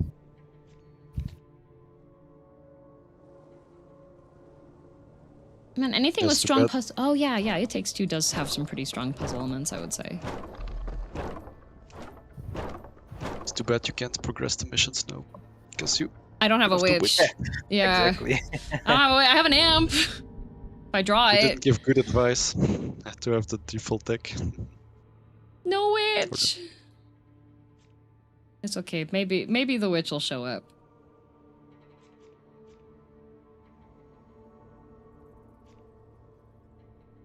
Okay, so it says room cards played here this turn are repeated at the start of the next. Ah, okay. At the start of the next turn. So I should play that before they go in there. That would make sense. Oh, have any of you played Blueprints? Fortunately not. It's on my wish list. I really want to get to it, but I'm preoccupied with Slay the Spire 2 at the moment. But after Hey! that, it might be Blueprints, yeah. There's Didn't me. play it either. I think we released it almost at the same time. Yeah, I think so. I really like Blueprints, but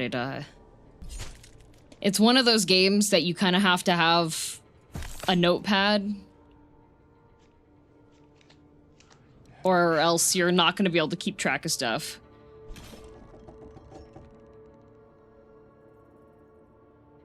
Yeah, that's me right there.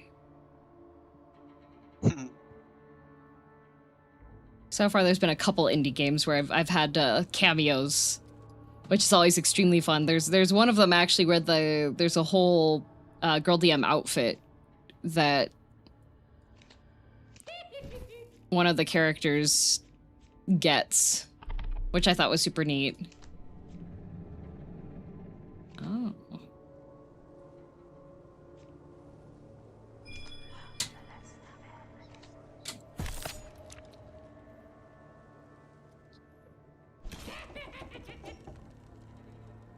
I love the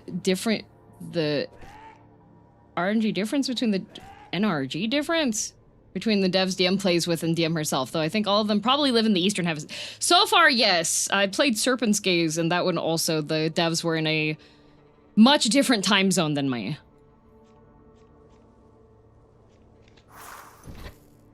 Yeah, we just had a full work day beforehand. Was it more updates that are coming for the Most of the content for the coming updates is already done. We're just scheduling the release for testing and stuff as well. But we're actually working on prototyping something new. Ooh. Can't really say much about it at this point, but we're working. You're working. That's exciting. Have you do you have a timeline for the exciting thing, or 21st century, definitely. Oh, okay. Okay. For the rest, not really. Yeah, it's the earliest stage of just prototyping some mechanics that we think could be cool, see how they play out.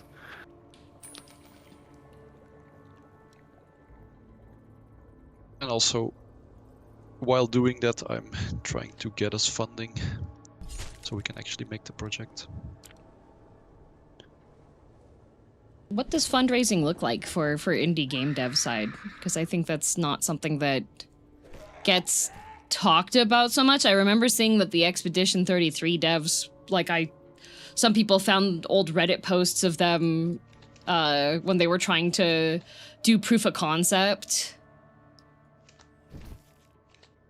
Well, I can only talk about my experience, of course, but I think a lot of things is like you have to network first, so you know people, you just go to events, make meetings there, pitch 100 times, 200 times, and then maybe like 5 publishers want to get into further talks. You call them or you have another meeting with them, but at this moment you pretty much need to almost have your game finished. Maybe not literally, but that's what publishers now expect, and also have like the statistics behind it, like you have a following already on social media, or maybe it's wish lists if you're already there with a Steam page. But it's getting pretty difficult, especially is because everyone can make games now pretty much. I would say 10 years before there was a lot more risk taking by publishers or investors, that they just invested in 10 projects, and then if one made it, it was fine. They got all their money back. Now, you really need to have a game half made already, and also a lot of stats behind it, like why should they invest in you? Not just a good game. But yeah, it's definitely a shit ton of meetings and declining, or how do you say it in English? Like a lot of no's. Yeah, a lot of rejection. Yes, rejection.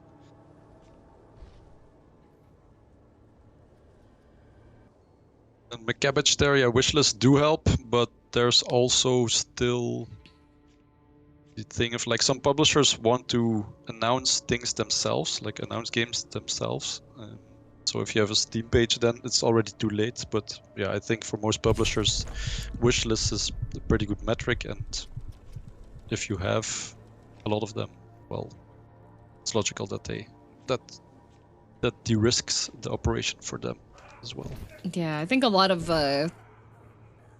for like the stats side of things, if you can wish lists prove that there's some level of interest in the game, and it's safer for investors to be like, oh, well, they already have this number of things that... The witch! Yes! Finally! Perfect. Bell tower! Yay! Let's Awesome. see if there's anyone... There we go. What's the best Now you thing that helps new games gain attention? Well, streamers. Yeah, I was gonna say the same thing. Nothing In our else. case, Yeah, I think so. you really see the numbers go up when someone's streaming. Yeah. Like before you had like gaming magazines and stuff like that, but I actually wonder how many people still read those and then base their buying behavior on that. So influencers is definitely the way to go nowadays. Yeah, I feel I like think- influencers, especially if they have like constant updates and content and such, it makes it people are able to see stuff happening more often, you know? Yeah, it really got to a point where we see a peak and then immediately it's like, oh, who streamed our game? Who posted a video? And I think as a small company, just kind of putting yourself over the cringe and reaching out to bigger developers for bundles or big streamers, you will probably not get a reaction. But we did get a bundle with Monster Train, which has helped our sales a bit. And then I think at some point we collected a list of streamers that we like and that might be interested in a game like ours. And then we just sent all of them a message like, would you like to play our game? Here's a key. And for most of them, I don't think they played, but a couple of them higher profile streamers or YouTubers played the game, and then you see it translated in the sales or the wish lists. I'm very afraid actually that my email address from work now is in like a general spam filter somewhere because I've sent so many emails just cold calling people. Please. Oh well. I think as long as you have like a couple templates you go through and it's customized, it's not too often that it should be thrown into the spam stuff. I have had some games that have gone to my spam folder, but mainly because the name of the game is something that like sets off the spam warning. Oh, this is fun with all of the lore updates on the things. That's neat. Did you do a lot of free game keys for streamers? Asks Kikum. Well, I know that you guys have given me a couple of free game keys. There's been multiple times when there's been people that have well, you've asked me to stream one of the updates and been like, here's also a free key. Yeah, indeed. I think it's kind of a given that if you want someone to stream your game, that you give them a key or multiple keys. Mm-hmm. At any given moment, I know that my inbox, I get a bunch of game keys. Now, are all the games that I'm getting keys for good games? Not necessarily. There's definitely been some that I've looked at and I've been like, Questionable at best. yeah, when they show a graphic and I'm like, ooh, this is I don't know about that. Oh, speaking of which...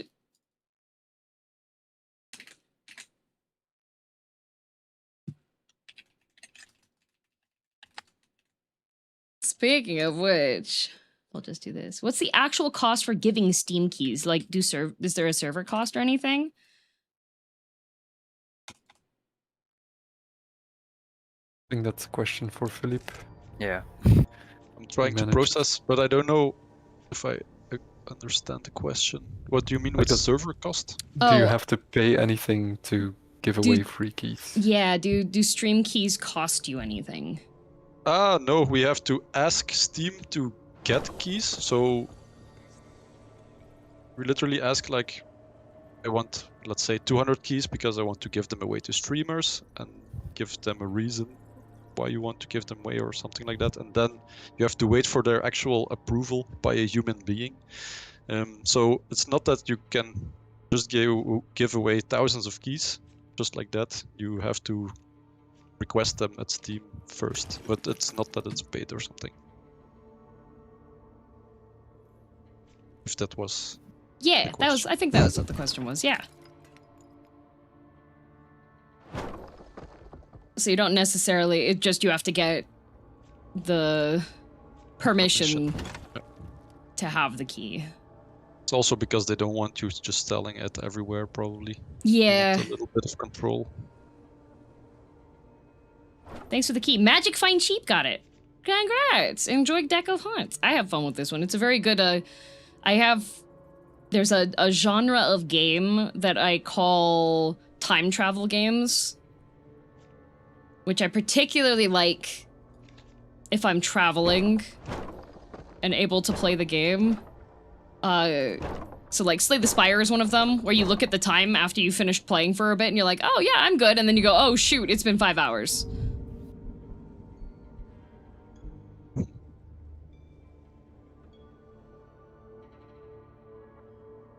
So this is definitely one of the ones in there, because I could probably play this one for hours and hours and not...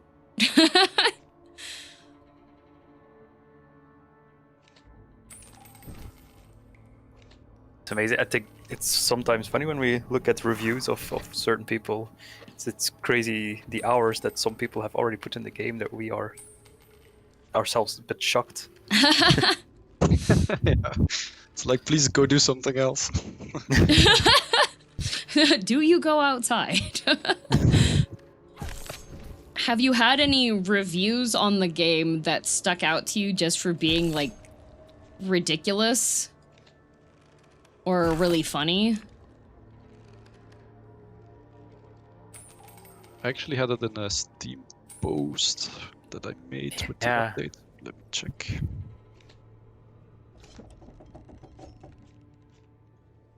Of course, awesome ones are people that have played for like 50 or 60 hours and then just say good. Thumbs up. That's it. It's already nice. Good. A somewhat recent one that I remember was a negative review of someone saying the premise is cool, but in the end it's a card game. Yeah. And I was wondering what they were expecting it to be, since all the marketing and the name imply that it's gonna be a card game. There's a deck in the title, there's cards present, there's... One of them Steam reviews, yup. See, Willem had written one up. It was like, I never have been a house before, but I think I like it. Yeah, I like those because it's really the premise of the game and it's what draws people in most often of the times. So it's cool when it's validated. Uh-oh, Jason went outside. Oh. Yeah, that happens sometimes. Jason! Jason, you're not dressed for this cold! Where are you going? A quick smoke break. Oh, there's another one that went outside too. Dang, I got... Alright, Tim, it's time to get on turn. They're supposed to be in the room with the imp. The imp scared them off. Yeah, the furniture is also haunted and blocks the pathfinding. Yeah. Ah. Not a bug, it's a feature. Last I checked, Jason is usually outside. What with being at the bottom of it, you're right. That Jason definitely is outside most of the time. And this one I can't blame on the intern because he didn't do the pathfinding. Well, they technically did find a path. It was just not A the very right long one.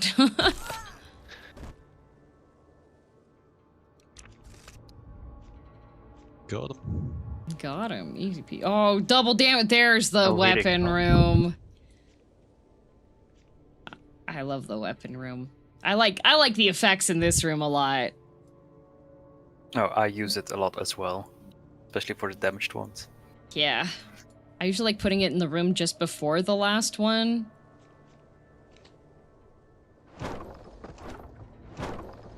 There we go. Perfect.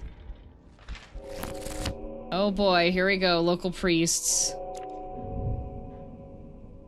Your favorite? My favorite. Also, Everyone's favorite. Kribby, thank you for the raid! Oh, the martyr. Man, there's another priest. How are you? Doing good. I'm currently playing Deck of Haunts, and I'm in a call with the devs that made the game. Hello. And they are located on the other side of the planet.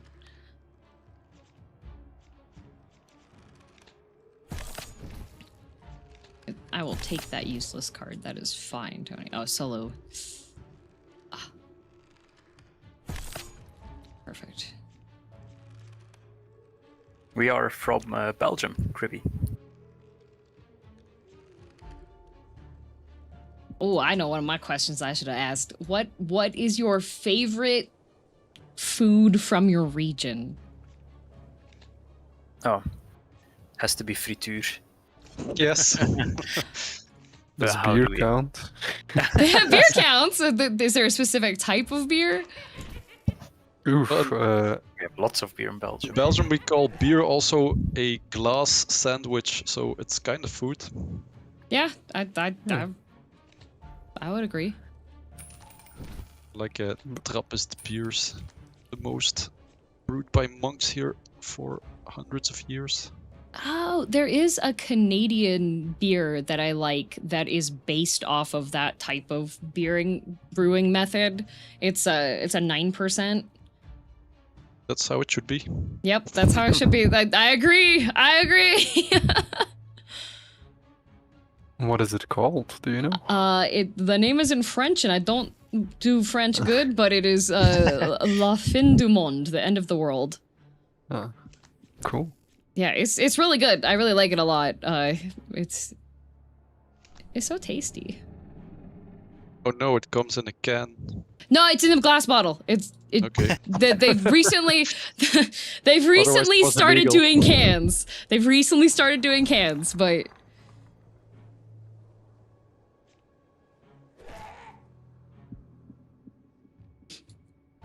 That's a triple, yeah. yeah. Yes, higher alc is better. 3% seems like a waste of time. Every time I go to the US, I feel like most of the beers that I see are like a 3.5% at most, but stuff I usually have here is like minimum 5%. We have a lot of breweries here, which is fun because I like trying interesting beers.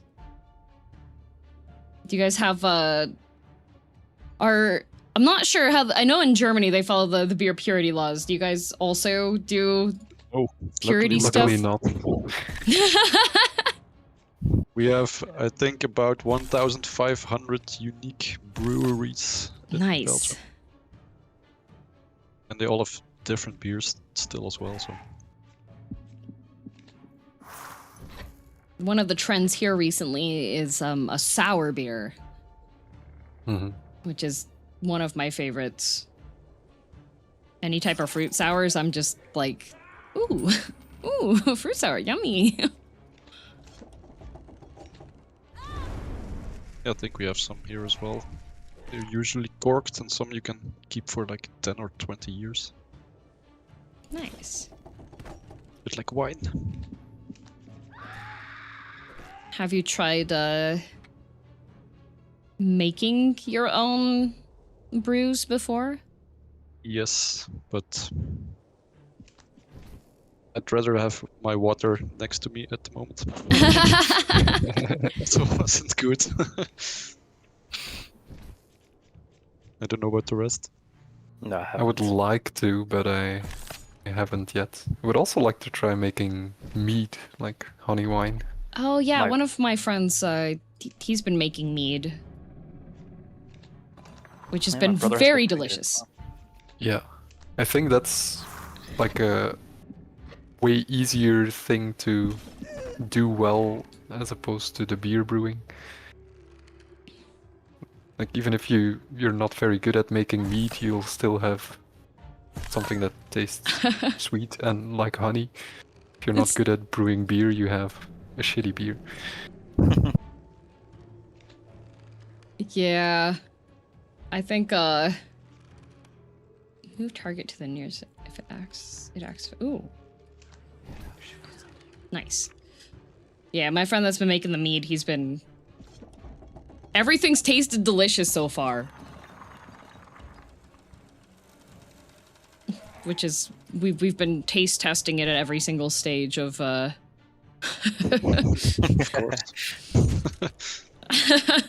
Well, this mead is only like a couple months old, so it's probably gonna be terrible. Ooh, yum, we're gonna drink it anyways.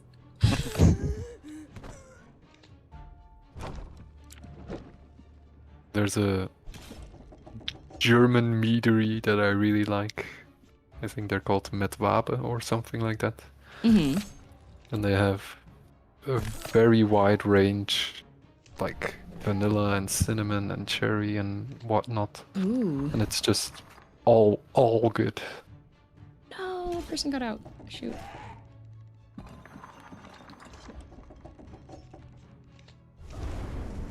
I think we could talk endlessly about beers. That's Belgian culture. Yeah. I keep But a yeah. list of beers I've tried and it's well over 1,000 now. Wow.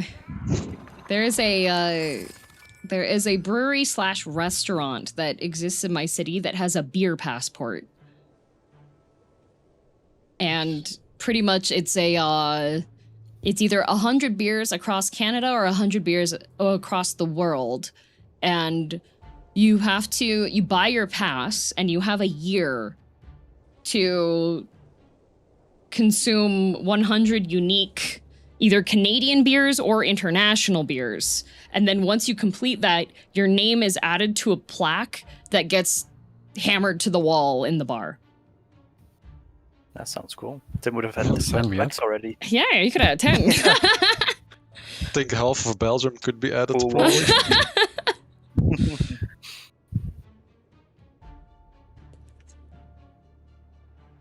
Ooh, Almost max level. almost.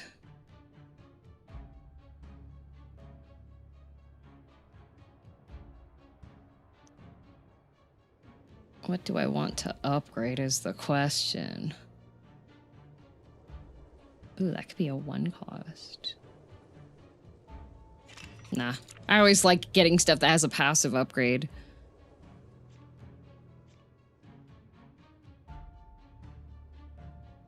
Sorry, ready to run. No worries! Thank you for dropping off your community, Cribby. I appreciate it. Okay, Asylum. Basic 8 it's tile back. room. I want... Okay, so anybody that goes crazy here turns into a lunatic. So hopefully, they'll go through there.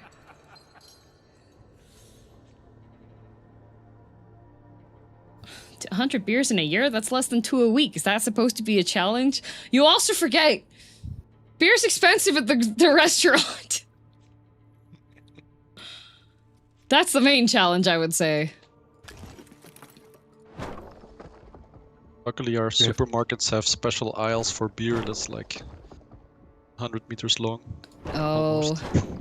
my region of Canada does not have alcohol in the grocery stores. Oh wow. Oh, Oh, really? Yeah, so you have to Maybe- go to a maybe liquor for the store. best. And is it also if you want to drink in public, you have to put it in a brown bag? Or is that a Oh. US thing? Well, that's that's technically not legal, but they can't get you in trouble unless they investigate that you're drinking alcohol outside. But there is a restaurant that I've gone to before that does it's a breakfast and lunch place only, and you can get a beer in a brown bag off the menu there. it's cool.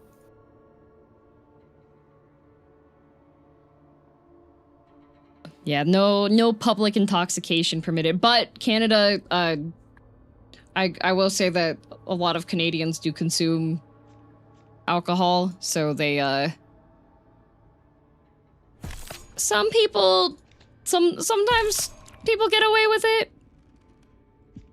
No glass or bottle. They fill a brown bag with beer. No, it's in a bottle or a can. I was thinking the same, but I just said nothing.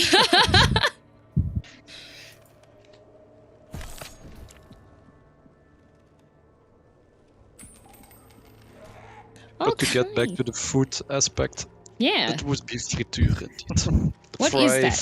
Fry house. Fry It's like- house.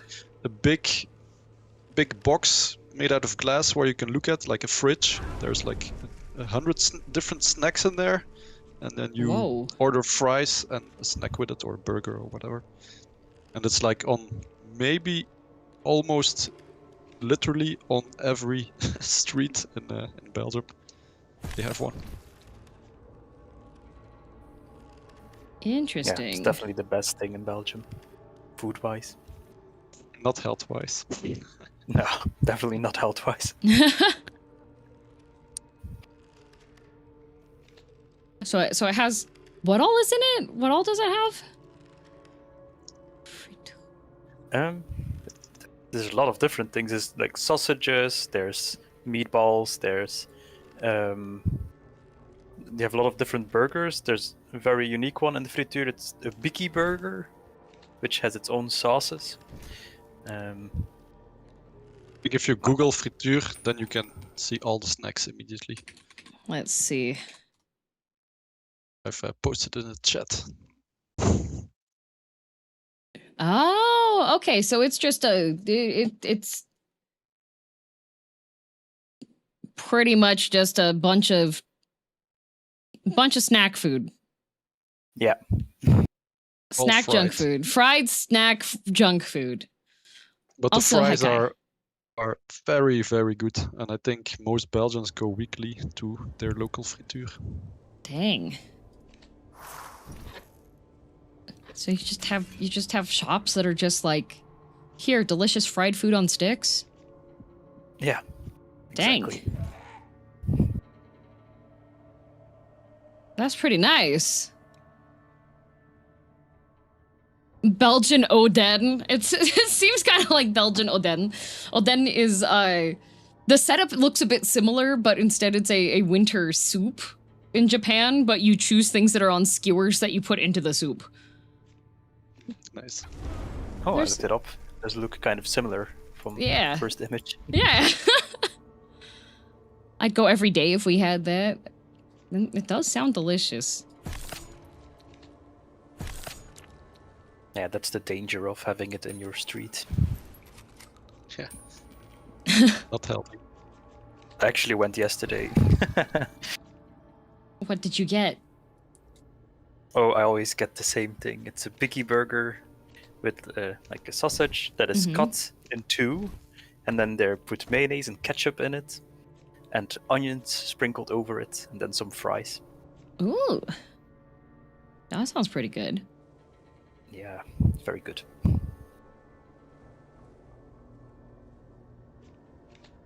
And the friture culture in Belgium is recognized by the government as immaterial or intangible heritage. It's officially culture. You can just have somebody be like, wait, you're gonna go get fries again? Yeah, it's part of my culture.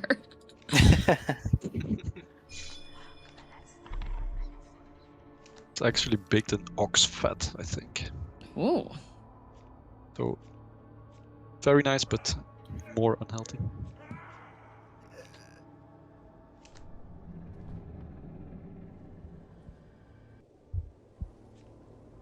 I think Canada, we're known for our poutine, which is the it's French fries with cheese curds and gravy. I don't know how to look that up without seeing. How was it called? Poutine. Oh, Yeah. you. Okay. Oh, not that guy. Well, I still get the same image. Here, this Look it this. up. It's fries with gravy and cheese curds by the most basic form. But the very important thing is that it's Must be using cheese curds. There's a YouTuber named called Binging with Babish that tried to make it and did not use cheese curds, and he had a bunch of very angry Canadians. It looks good. It's very good. There's some places that do like specialty ones that have a whole bunch of different types. There's food challenges that involve eating way too much of it. I now regret looking it up Yeah. and not Yeah. having snacks with me. Well, the friture is just down the street. Yeah, you could just go down there. Not again. Making Canadian angry is an achievement, let alone... No, it's... Listen. Canadians are very good at getting mad, okay? You drive poorly, road rage. Your favorite hockey team wins, riot. Your favorite hockey team loses, riot. It's very normal. Echo chamber!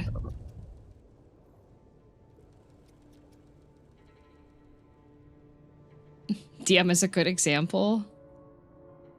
Of what? An angry Canadian? I actually have a perfect example of an angry Canadian. Oh, that's a 12 room.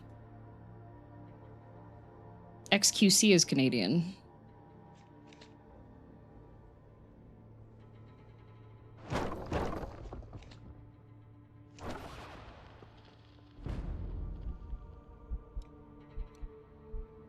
He's French Canadian. Yep.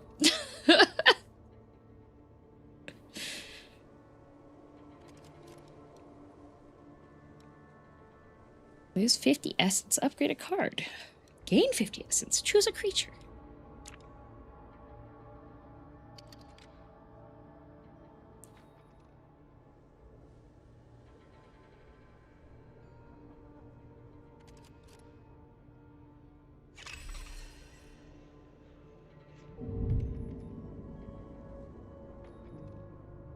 Yes, the first question was if the devs had snacks, and I believe the response was 2 of them have water and 1 of them has no water whatsoever.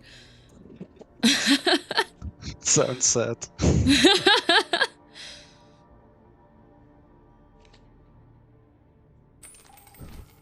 Typically well hydrated, but I was unprepared. I guess go get some. Be right back. Good idea.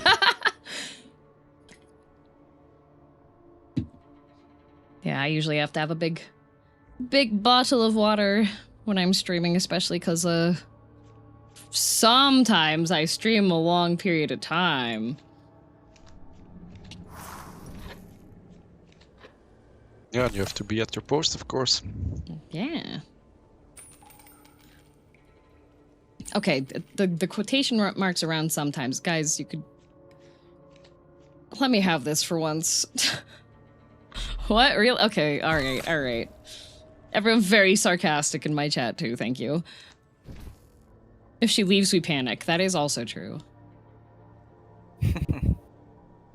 Okay, so I have to let an occultist witness my heart. Hydration. Okay, well, this occultist, I'm just gonna... He's outside. Oh no. Oh damn. No. Oh no! He's like, I'm not witnessing running your heart, away. man. He does not want to see the Not heart. dying. He's like, no heart. Oh, he's still in Terrifying. your house, though. He is still in the house. I He's think still in the house. in the He will die anyway, as much as he wants to run away. with the yellow door there in the middle, above the bell tower. Ah, this one. That's the room he's in. Okay. Yeah. Why? Occultist, where are you going? Well, he will die as soon as he sees the heart anyways, so... Aw, solo human. Going for a long walk. Oh, there he is. He's back inside. Good job, cultist.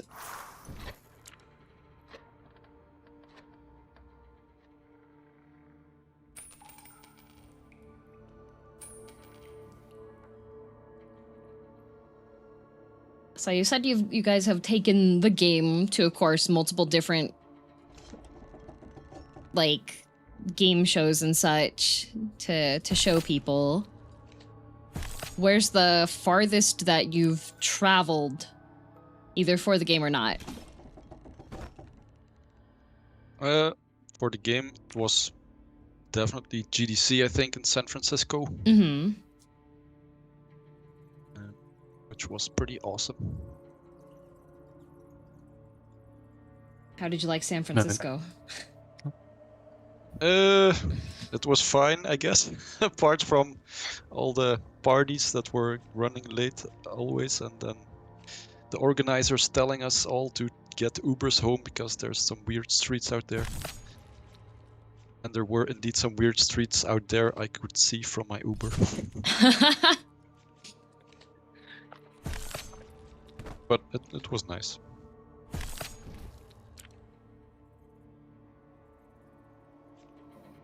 No, I didn't do any showcasing of Deck of Hands.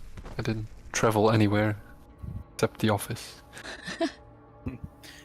Just to work. But mine was in when we went. It was in Belgium, in Brussels, so it wasn't very far. What's the farthest you've gotten not for showcasing the game?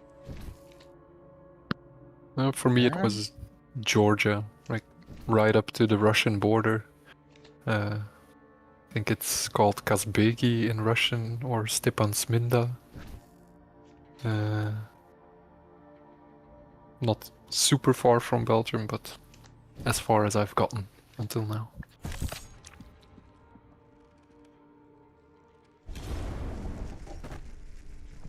Yeah, I think For me, mine it's is actually. Oh. Well, go ahead.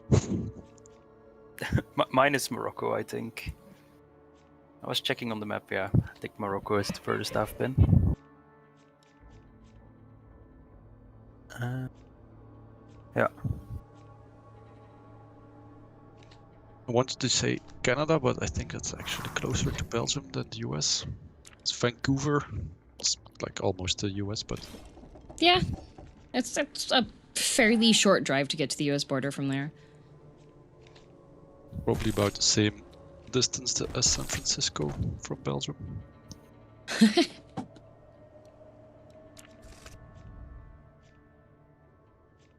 Question for the dev: what's your favorite type of presentation at GDC? If they mean like presenting ourselves or myself, I think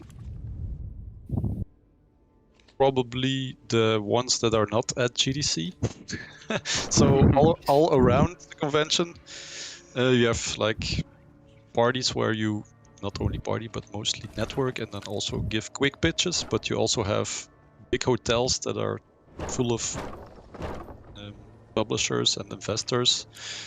And for instance, I went up to a penthouse somewhere in a hotel and just went to somebody's room next to his bed, sat down with my laptop, and we played the game. And I just stood there. So that was quite cool.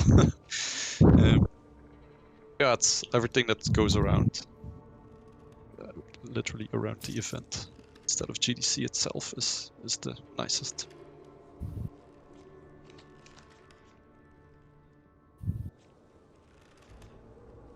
I have not been to Tomorrowland, maybe. No, me neither. What's Tomorrowland? It's one of the biggest festivals in the world, I think, especially in that kind of music. Oh. Yeah, it's an EDM festival EDM, yeah. with a bunch of stages, a gigantic lineup. I see. Like a 600 euro ticket. That's a lot.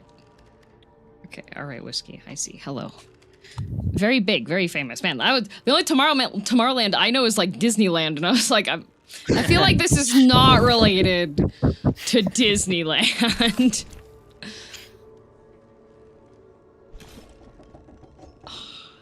Officer, why? That far away? There's also Tomorrowland the US, I think, now. Oh, really? Yeah. Isn't it called Yes. Tomorrow World? Of course, it's bigger. It's known for That's its possible. extravagant stages.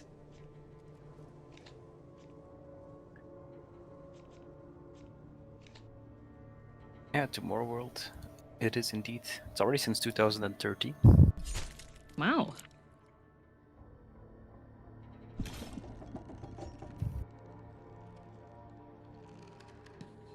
Just realized the person with the There. hat is Zook. Yeah, I still have some of the chat member names in there, so you might see Washington's here.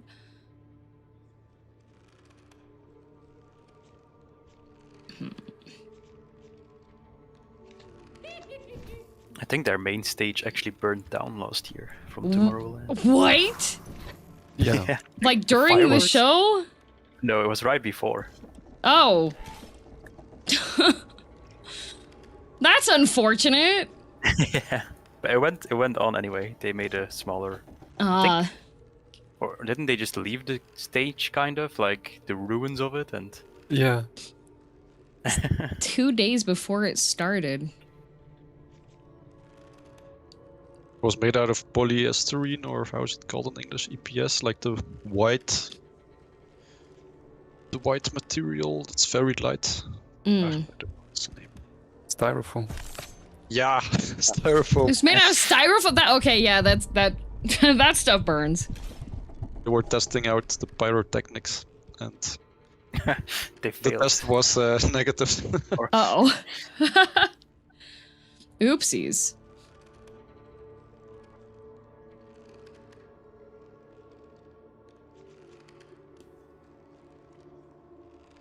Test failed successfully, yeah. I also just realized that I've made a critical error in the setup of my house here. Well, you're almost at the end. Yeah, I'm almost at the end, but I accidentally made it so that my there's 2 doors to get into my heart room. Oh yeah, Shadon, they said that there's a couple of mechanics that they've wanted to have, but they're not possible to that they had to not put in. Yeah, I think one of the mechanics that we started with in development and that didn't make the cut were clues. Mm-hmm. There used to be clues spread throughout the house, which the humans had to find before they could know where the heart room is. Oh. was a big part of the early development, but that didn't make the cut. Sounds like something that would take would make it take longer for the humans to actually manage to get to the heart room. Yeah. And early on, there was also, aside from what we now have with health, sanity, and tension, there was a mechanic called fear, which was the original counterpart to tension. That would then build up the more tension you have, and then you had to do specific horror movie things in specific rooms that would trigger a fear event, and that would then influence the sanity statistic, but it got a bit too convoluted from a player perspective to juggle 3 separate values for what is essentially 1 health bar. So we cut out the fear and just let tension apply a direct multiplier to the drain. That sounds like a good idea. But the original design for the game was gonna be a lot more like you are really playing out a horror movie, setting up certain traps, like the closet where a skeleton falls out of it when you open it and things like that. Oh, okay. But it was a bit slow and difficult to keep a player engaged with the the convoluted fear mechanic. Yeah, that sounds like it would turn it more from being like a deck builder to more like a strategy planning, very complicated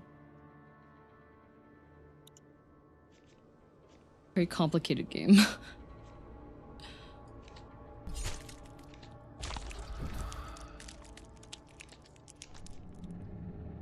Drain 5. Jeez, I hate it when I open a closet and a skeleton falls out. Yeah. A RimWorld-esque storyteller game? Yeah, kind of, sort of, I guess. Especially with setting things up in the house. Fear events sound cool, though. Yeah. Maybe, Barrett, the names are from me manually typing them in. I think as of yet, there's no official, like, Twitch extension for putting people's chat names into the game, right? No. Yeah, there's a couple games that have some. I know that Cult of the Lamb has an integration like that where it'll just there's an overlay and people can like opt in to have their name be put in for one of the game characters. Mm-hmm. Yeah, we had a work for hire assignment at some point that was gonna have Twitch integration, and then we thought, if we have the experience from doing it for another company, we can then put it in Deck of Hands ourselves. But then the assignment fell through, so Oh no! we didn't actually get to do it.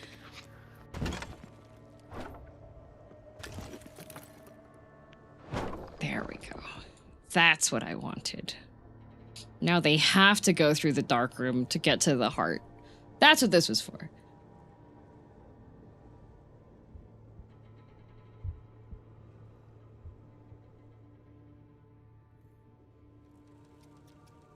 So is all the work currently focused on this game? You mentioned that you're fundraising and such. So does that mean there's another game that you guys are working on? Yeah, like we said earlier, we're in the prototyping phase for a new project, and then at the same time trying to find funding to actually make that new project. Mm-hmm. And the last couple of weeks, I've been juggling a little bit between the feedback from QA on the content that is now releasing or scheduled to release, and then prototyping. Nice. Is there can you say, like, what genre the prototype is being considered for? Is it another, like, spooky game, or...? I'll leave that one to Philip, whether we can answer yet. I'm thinking. Well, we want to make games where, or we like to make games where you are the evil entity, so it's going to be in that atmosphere again, probably. It's fake, but I mean, be evil. yes. Stone Mason that far away? That's messed up.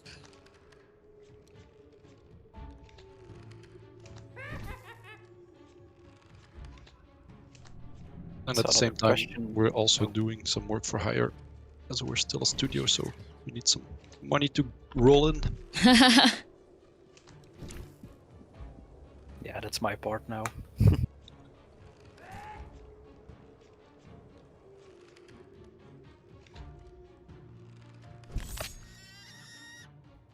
What did you want to say, Willem, with the question? I was reading a question in chat if there are any specifically Belgian horror movies. And I think there is Linkeroever. I think that was a horror movie. I'm not sure if maybe you, Tim, or Philippe know other Belgian horror movies.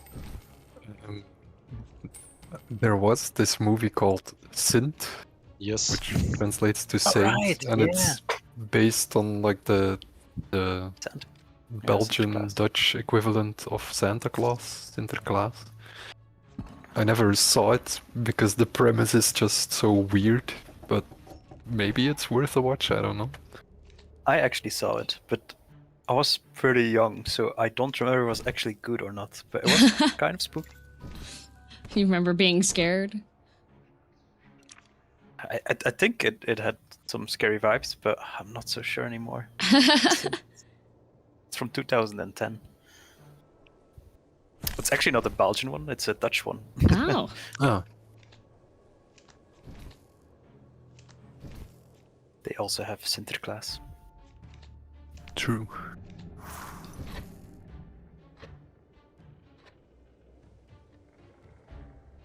Oh, haven't played, but was curious. What made you settle on 28 days for the standard run length? Were other time frames considered? Is there there is an endless mode, yeah? Or Yeah. is there- yeah, there's an endless mode.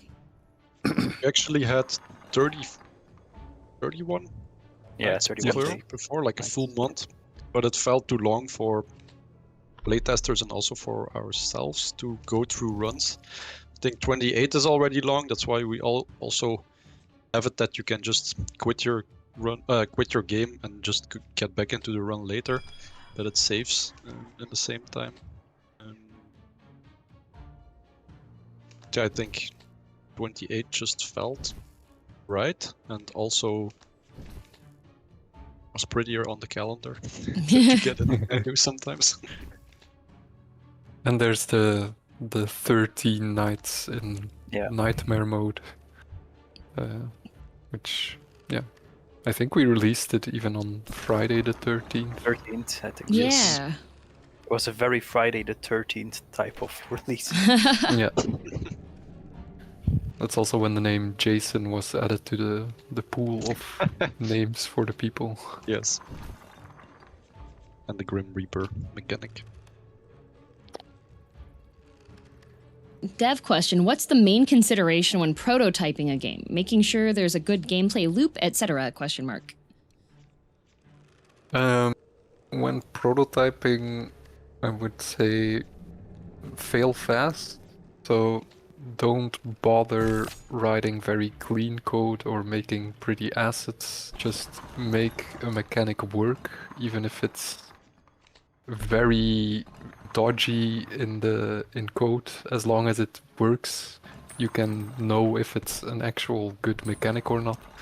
And if it's not, start on something else. Don't try to tinker with that mechanic until it's good in prototyping.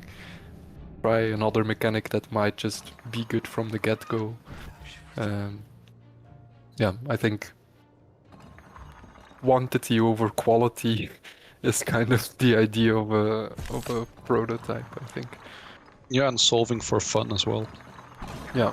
Like things you design can be awesome on paper, but then you prototype and it's super unfun to play. You can just scratch it and then move on to the next mechanic.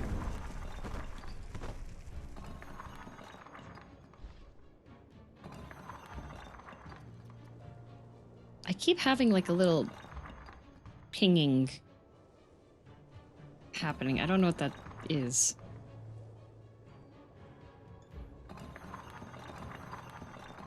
I think it's the trap that the creature normally gets an extra turn, but it should just ping once. Stop. I see it flying there, the VFX. Yeah, he's just like, bing bong. Making sure something is interesting and fun rather than just interesting. Yeah.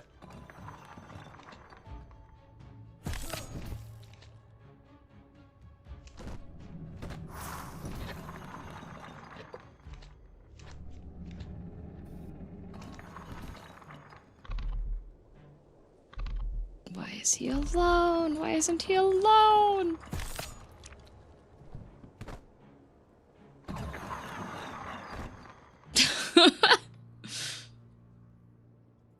Okay, he got to attack twice, very, very aggressively. Very nice. I'm gonna have to kill Schwartz Rose.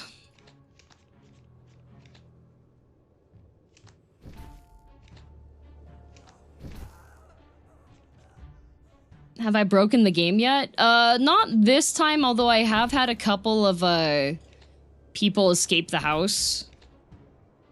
As in, they're still walking around the property. Yeah, Vent that's not broken. Oh, that wasn't enough. I Oh, think that's that's also the answer for the question above. What's a game bug that took a long time to figure out or was interesting to fix? I think this bug where they walk outside has been the most interesting so far. Yeah, it's been there since day one, and we've had like 5 instances where we thought like, haha, yes, We got we it. found the problem, we finally fixed it. And then you push it live on Steam, and 2 days later you get a comment on the Steam discussions or in the Discord like, oh, nope, not fixed. My people are going outside again. Then you just go, oh. Code is haunted. It's Just on. change it on its own. How fitting. Actually, I think we put in a failsafe that they get teleported back after a while, so they Yeah. don't stay outside of the house forever. Yeah, the occultist spawn back in the room after a turn. Yeah. That's good, just in case. This Yeah. game is haunted. It's haunted to the very bones of the code. Perfect. It does feel like that sometimes. There might be a ghost in the blueprint spaghetti somewhere.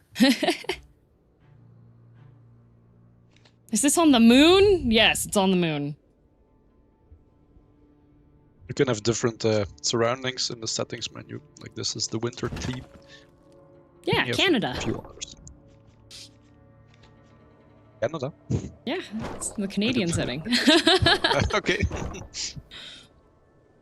We need some bears walking around in the forest. Yeah, if the people escape, the bears can eat them. Terrorize the people with Canadian geese. True. Ice hockey room. To your question, is the game primarily made in blueprints? It is not. Tim does No. a lot of coding Yeah. in C++. But we combine it with some blueprinting as well. Yeah, I would say at least 80% of the functionality is C++, but then things like controller support and UI interactions have a few blueprint elements because it's just easier.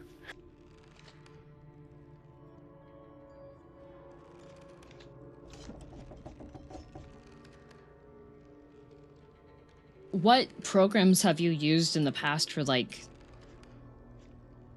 making video games and such? And which one was your least favorite and why?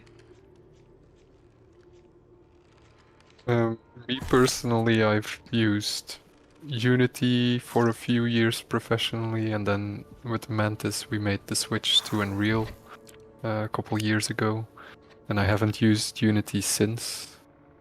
I also dabbled a little bit with Godot, but never really did a deep dive in it.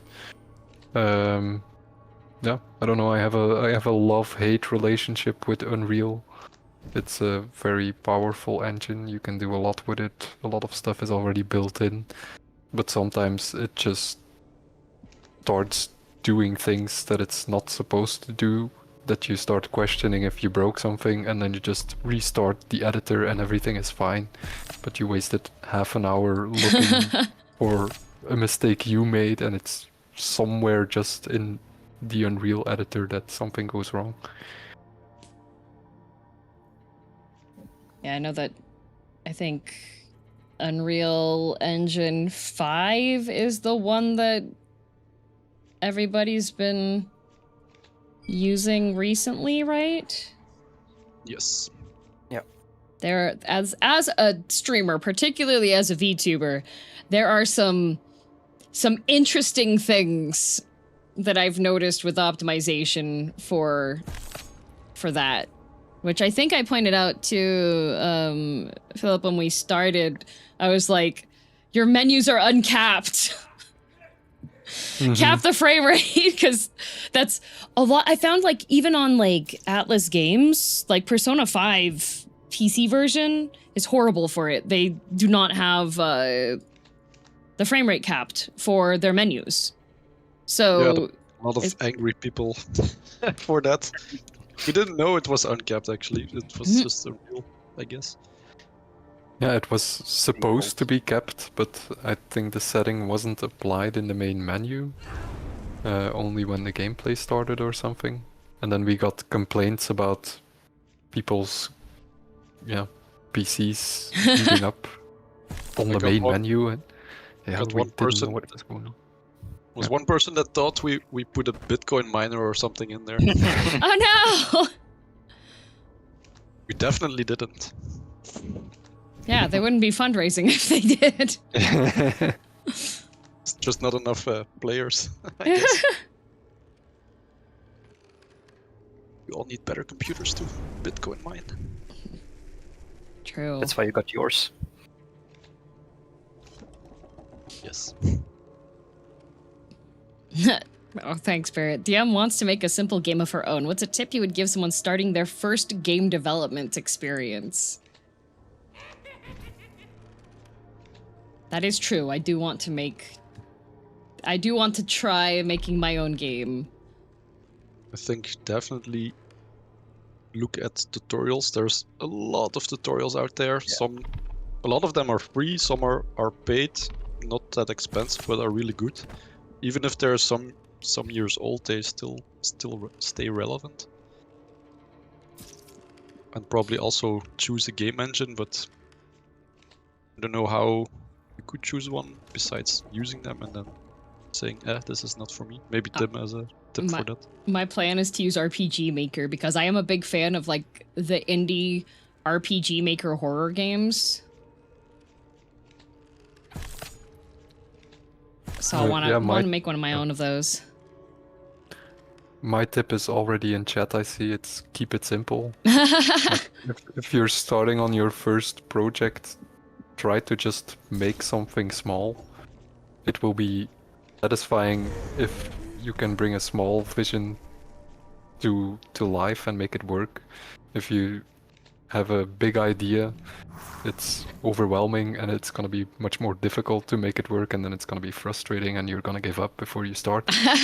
So start with something very small and then work your way up from there. Very good advice. Yeah. Something I noticed as well. I think we also learned during the education. We made a few small games just to have an idea of how everything works and to complete something, and you have a lot of experience in little games. It's definitely good advice. Yeah, or not even a game, maybe. Just, I want to see a character that hovers above the ground. Maybe that's already enough to start with. Mm-hmm. Just some mechanic or something you think of, that would be cool, and just make that instead of a whole game at the start. That's like proof of concept. Yeah. And I guess prototyping is just very important. That you make the foundation before you start dressing it. I see. Yeah, I have seen some like quote unquote game demos, but it's essentially them demoing a mechanic that they're wanting to do. I know that there's one that's currently... Oh gosh, I saw it in one of the game showcase types of things.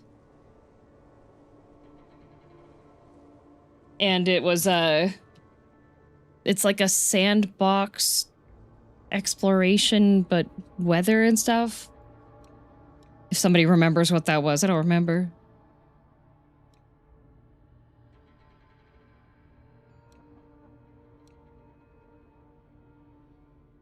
Magnet parkour game? Yeah. No, it was the one that was outside with like the weather and everything. And we were like, what is the point of this? And then they had the game dev interview and he was like, we're showcasing a new thing that so you can have like 100 players on the same map together.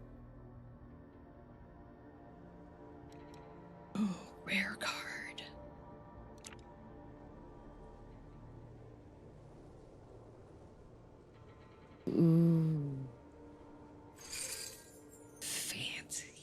I always fall for rare cards. I think anytime I like opening Magic the Gathering packs, and anytime there's anything that's like a higher rarity, I'm like, ooh, it's shiny. It's not necessarily good, but it's The crow brain gets activated. yup. It's just, oh, shiny card, yippee!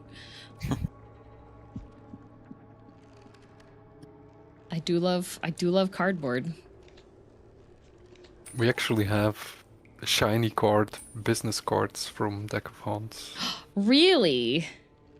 Yeah. With golden edges. Ooh. That's fancy. That we cannot show, sadly. I had I went to the Final Fantasy XIV event, which is a fan fest. And one of my friends that I was able to meet up with, he had made a card, a business card essentially of his character as Warrior of Light. And there's a card game that I like to play in this MMO that's called Triple Triad. And he made his card a Triple Triad card. And I was like, this is the coolest thing I've ever seen.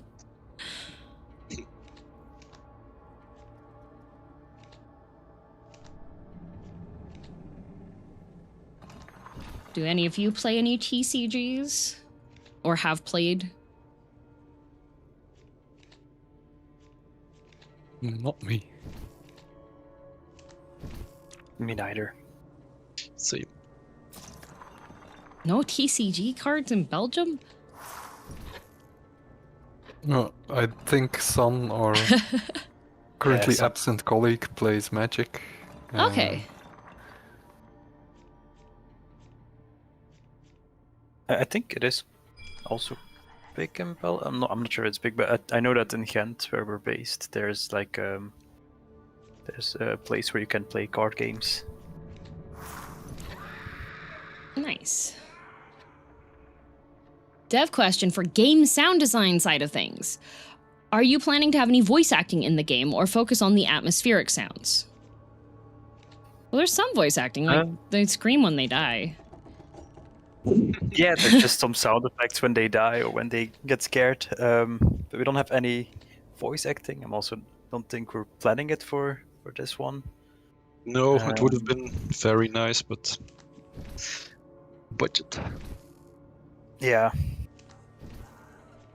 And doing it ourselves might make the game into a laughing stock, honestly. We have tried it actually on a game that we didn't. Well, it's somewhere. Astro Harvest. There was some voice acting there, and I mean it was alright, but if it's not done professionally, it yeah, doesn't work all. Wasn't there some whispers of your girlfriend in this game? Yeah, there is. Yeah, I did record some of my own sounds, and my girlfriend, she learned Latin in school, so she whispered some Latin sentences in the microphone, and I tweaked them a bit to. I'm not sure which card it is. It's one of the basic sanity cards. I'd have to quickly look it up. That's fun. But yeah, I did record some of my own sounds. Not all of them, but I did. I used Reaper, just like a software. Yeah. You can tweak your sounds. Yeah, so I've been using that. I learned on the go because I didn't have any experience whatsoever with sound effects. But since we're a small team, we have to spread out and yeah, learn new things. But it was fun.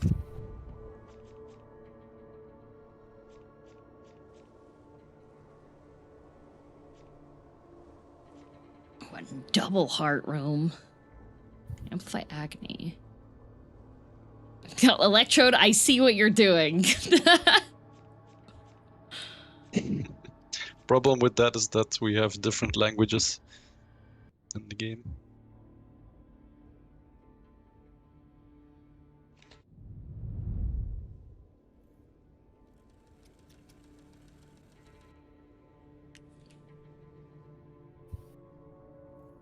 Cheeky, yeah.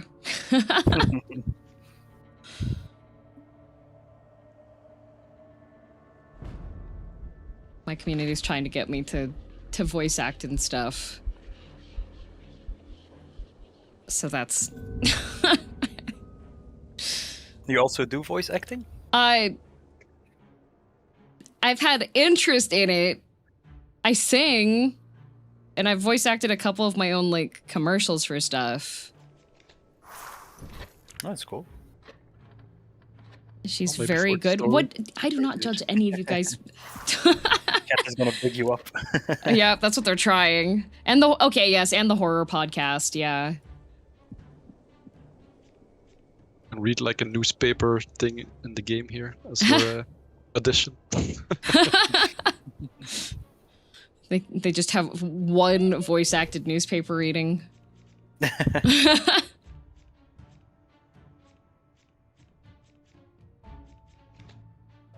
Oh, the Master Stonemason. Oh yeah, that's the big boss guy. Hate that guy.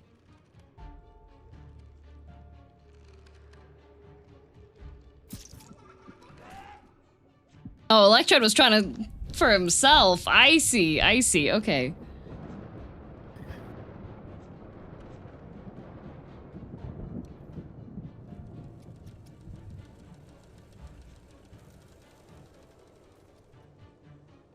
Let's see here. Oh, there's the business cards. Oh, that's really cute. Yeah, they're pretty cool. I'm gonna show not the video, but I'm gonna show the what the actual cards look like from that picture that you shared. You can That's the see one. the oh, there's even gold along the edges of the cards. Yes, Yeah, I that was the gold thing. I used those in GDC, actually printed it for that event, so I could hand them out. Those are really cool.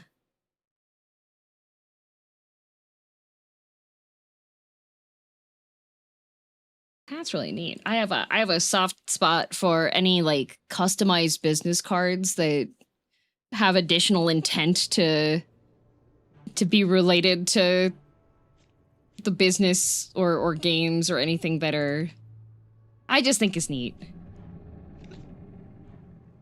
Yeah, we gave them out as well when we were in Brussels with the demo. Oh, So that's it was awesome. pretty neat. Yeah, people could take some home. Do Or I actually, have? was it these? Not sure. Oh my goodness.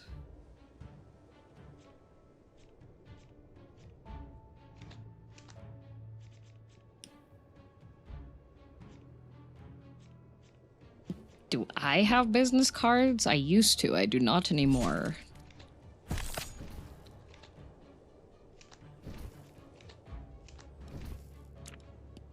The Master Stonemason has entirely too much HP. Blame Philip.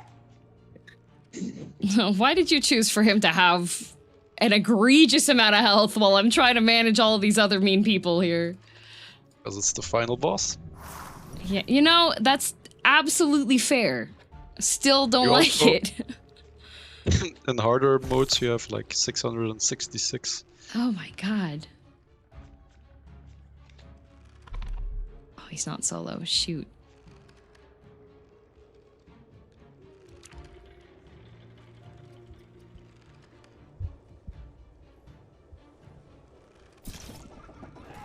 And he will not just run away if he gets into your heart. He will start a ritual that will damage you every turn.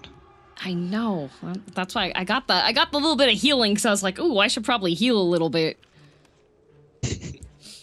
But I'm not pulling my my chonky does additional trap damage for every single trap you have on the map card, which is unfortunate. As all these people get closer and closer.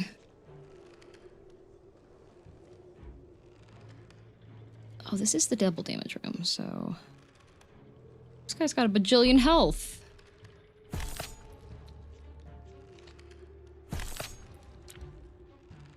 How would a multiplayer version of this look like? Harder mobs? Or one could play as the humans and the other as the house. Oh, yeah. Oh, that would be fun. I think it's something we talked about sometimes, jokingly. Yeah. With the infinite budget from before. An asymmetrical multiplayer version would be cool. Yeah, balancing would be a big pain.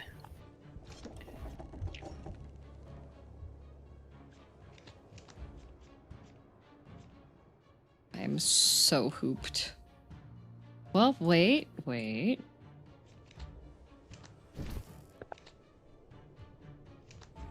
He still has 44. Now he's got 32 sanity.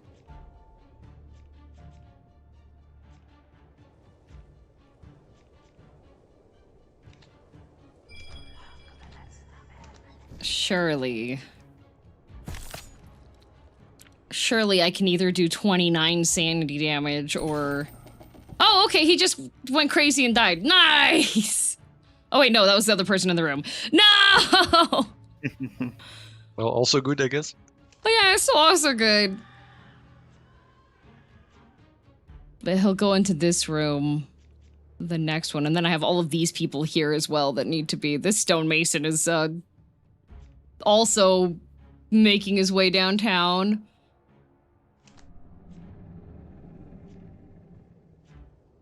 Oh. 2? Oh, he's not alone.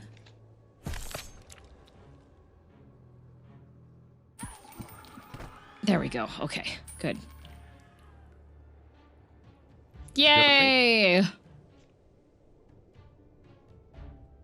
No fancy things for this man today. He's just gonna go insane and sit on the floor and cry a bit. He's doing a belly muscle workout. Yeah.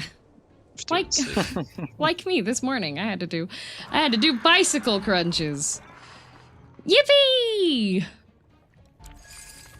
Before a full day of work. Yep.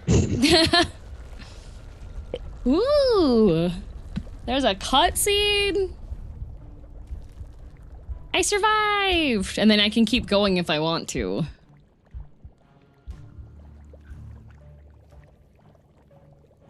Good job. You Would made be it. sad if you died like the last night. It's happened before. It's really Look very funny. forward. The 2 times that I've had, like, game crashes have been during the final night when I've just barely survived and then it crashes right before the end.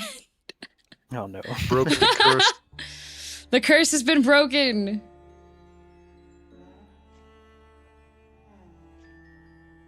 Two houses. collection, you can- Oh yeah, the collection. I do have. You can see the new missions there as well. Oh And the blacklist, of course, yeah. yeah. Well, you could see them if they were unlocked. Yeah. They're locked inside. I have these ones.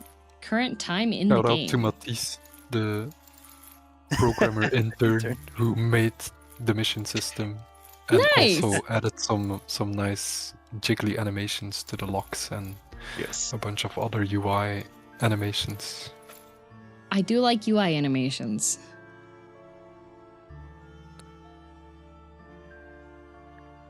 Reach Nightmare. Oh yeah, Nightmare 1. Still have the influencer purgatory if you. Yeah. It's supposed to be easier. It is because easy mode. I made it a little bit with in mind that you could stream it more easily. Nice. Okay, I'll add because I saw Izzy wanted to be added. Wait, Izzy, you're already on here.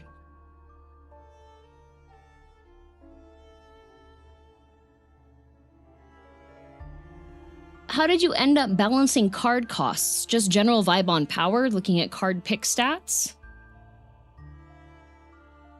Unfortunately, we did not add tracking or statistics to Deck of Hands. It's something we definitely will do in future projects, so we find out how players play.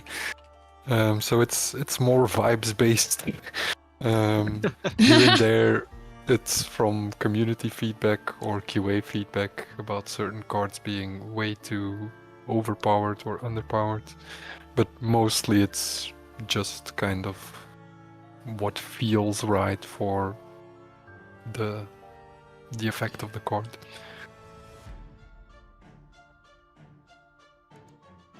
I see. Any planned updates to the game? Twitch integration, those stats? Are we offering ourselves as tribute? No, this is I get to kill myself. But also I can opt to. Oh, you know what? I should put Ben in here.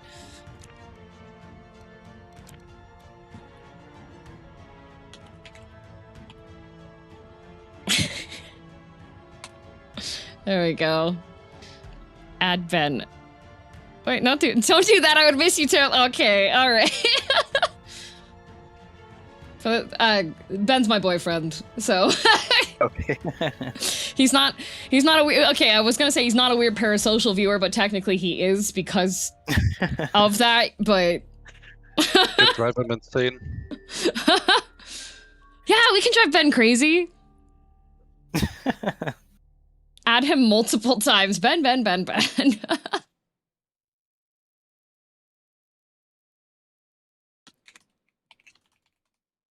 We'll do that too, because I know that these people aren't present, so might as well remove them from the list. If you're not here, yeah, removing some of them that are. I think Theric. I think you're already on here, Theric. Kazuka's on here. There's a decent number of people that have watched previous Deck of Haunts streams that are already here, so I can. It's past your regular start time. They might show up now. True. You can remove me for more Ben. Oh, I haven't hit the limit. It's just randomized names that go in. I think the only limit is your RAM memory in your computer. I've got a lot of that. It hasn't broken yet, so that's good. Hopefully I'm still present. Chemist? I don't think you are. I can add you back, though.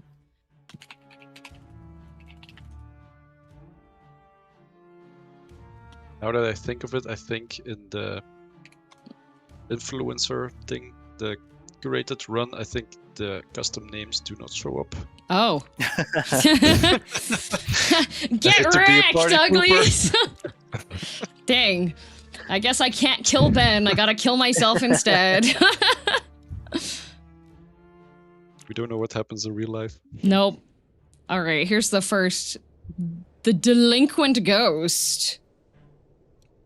Cannot take more than 4. Oh, so wait, they have unique traits too? Yes. Oh, they have unique text? Oh, that's so fun! Cannot take more than 4. Okay. That's cute! And I'm knight. Which knight do I show up? 9. 9, alright. But should be able to make it more easily than... Yeah, previous one was normal difficulty, so...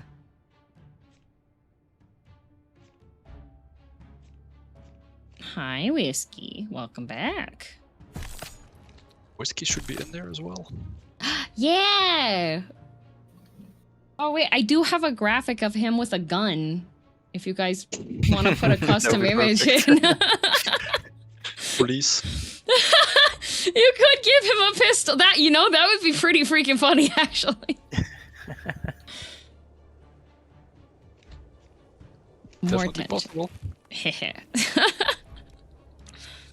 Hi, Whiskey, wanna come up? Yeah. Oh. Nope, he lost confidence trying to jump on my lap.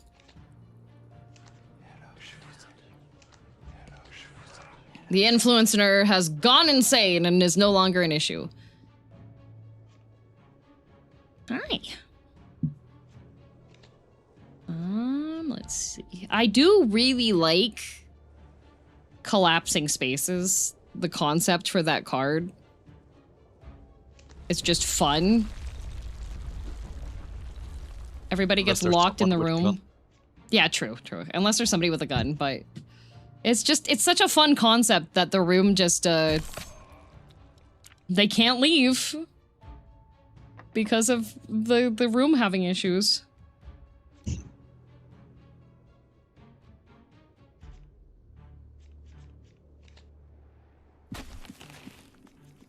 I like it as well because it's something I think not a lot of people have actually seen. But when you play that card and everything's shaking, there's Yeah. actually picture frames that fly off the walls. Really? But, yeah, I think it's such a minor detail that nobody actually sees it. Still, that's neat though. That's fun. Yeah, this is with the regular graphics now instead of the wintertime. Let's see. Do I want to upgrade a card? Of course I do.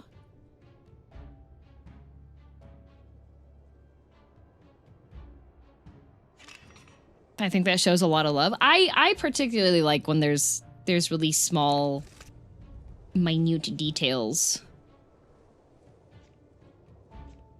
Oh, Crushing Architecture, one of my favorites. And you already have a big room as well. Yeah, but I'm not going to use that. I want to use I like the nails, because it's only a 1 cost instead of the other ones. Alright, so... Ooh, physical damage is doubled. Oh! That's a very kind layout there, with having the 2 double damage rooms on either side. You're welcome. It's the easy mode! But also we should have a witch. Attention to detail always shows love for the project. Yeah, one of my favorite things with, like, games, especially with talking with, well, now that I've had two rounds of talking with indie devs, is hearing additional, like, things that they've put into the game because of, like, additional thought on what they want for people playing to experience.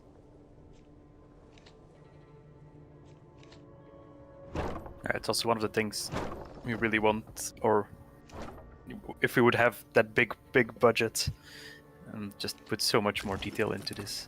Yeah. Oh, here we go. Here's the next one. Eliawald. Split in 3. What the? Dev commentary? Yeah, dev commentary is fun.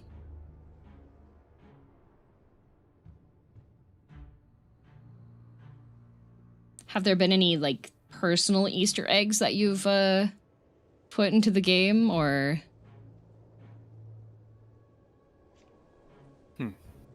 Have to think. Well, the standard portraits of the people are all people from our shared office space, but not actual team members of Mantis. So it's the other indie companies that we work with are represented in the game.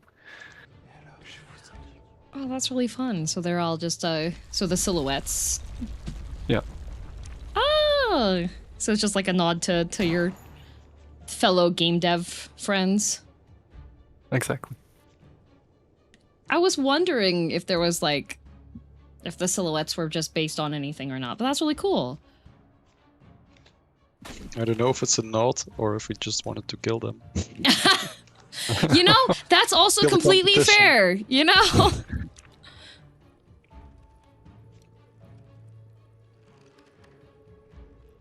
These dev commentary streams are nice. They don't feel like an ad promotion or PR. I mean, it's technically promotion of the game, but at the same time, I never intended to be, like, we were talking before call that I was mentioning today is my 6-year streaming anniversary, and that the first year I started, I was working at a marketing company, so, like, it was never my intention to be a influencer, but especially for things that take a lot of passion, like game development and stuff. I think it's really cool that I have a platform where I can actually showcase stuff and give like people that work on the games and devs a chance to talk about why they did things or how they enjoyed it. And we're very grateful for that as well. Yippee! I'm grateful that you all agreed to it. I know it can be a bit intimidating to be like forward facing, especially if it's like, here, it's an open broadcast where you're going to be asked questions. That's why we have the mute button and just say, oh, the connection is lost. I'm sorry. That's fine. I know that I've had some people be like uncertain if they're when it's okay to talk or what it's okay to talk about or do stuff, which is I know what that's like. Ooh, a trap. But we've had a few of these, like dev commentary interview live streams before, or at least I have. You had. Mr. Experience. Well, yeah, the full 2 live streams. And I think the first one was for like 30 people. It was a small indie showcase. But it's always fun to get to talk a bit more in depth about the game. I think the first time I showcased it was like in real life in a movie theater in Brussels. In front of a full movie theater. Wow. Which was stressful. Jared has visited the house before he even lent his voice to it. Oh yeah, he did actually some voice acting on very early on. Story. Yeah, on the story video we did. We had like a little Oh. backstory and he voiced it. Nice.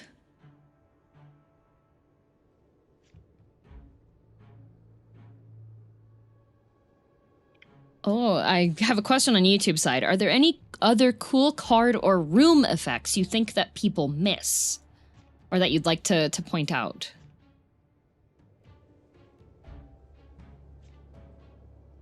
So I'm guessing they mean exact, like already existing ones? Yeah, so like you mentioned before, for the collapsing spaces that picture Yeah, frames fall picture off the frames. walls, but other like small details like that. I have to think about it. But there's a cat you can pet. A lot of people miss that. That's true. True, the cat is it's right there. It's Asriel. A Meow lot meow. of the special rooms do have their own animations in there. With the weapon room, if they're in there, at least the gauntlet starts spinning. Yeah. There's a lot of little details like that in special rooms. And there's a lot of new rooms coming in future updates, and they will Ooh. also have those little details in there. Have you considered, because I know that like one of the guys was if they die, it puts a useless card into my deck. Have you considered having there be like a room that's good for survivors that can be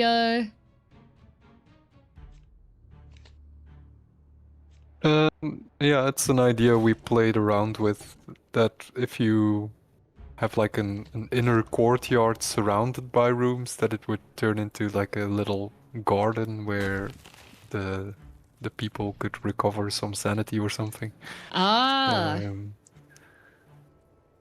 But it never really made it into the game. Oh shoot, he made it in.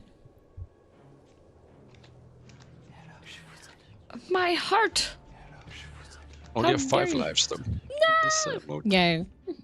But my perfect run. Oh, he walked back into the pain rune. Good job, guy.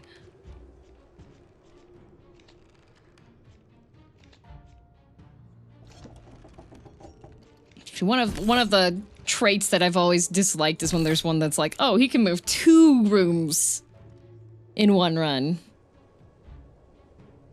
Yeah, there's a lot of people that do not like it, but There's even more to do, so Yeah, I think it adds to the game. I think having like that kind of frustration for it is a good thing. ideally, if we would ever do a game like this again, or if we had thought of it before, we would probably also make the movement like per tile, per room tile, instead of room per room. Oh, yeah. So we have more granulated movement, but also can like modifiers on people's movement speed and things like that. That's a 23 tile. Ooh.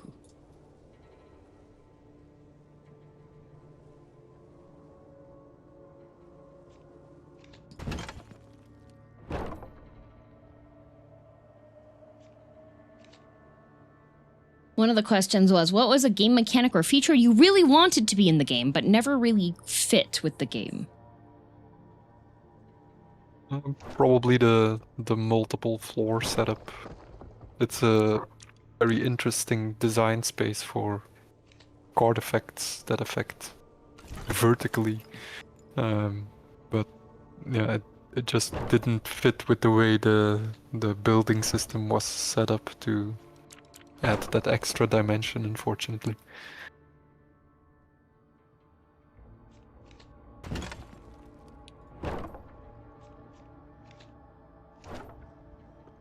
I think I found a bug.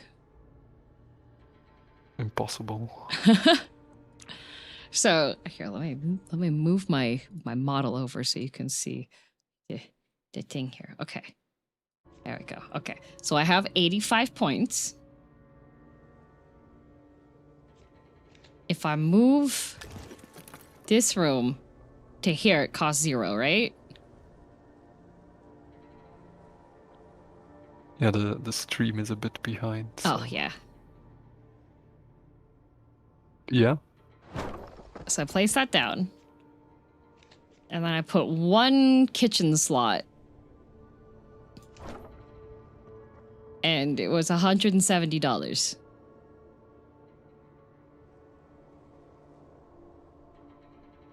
Yeah, it's because the path of every single room is now 1 room longer, and the cost updates with the distance to the heart.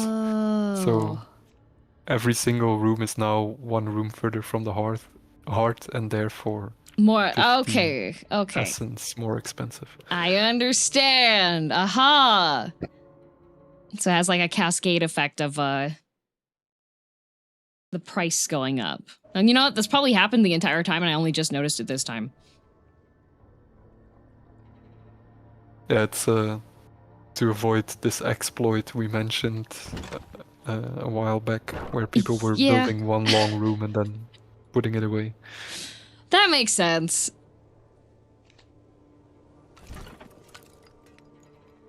Ooh, but I could move that. There. Aha. Because it's currently kind of useless if they just go... Nobody's going over there, so...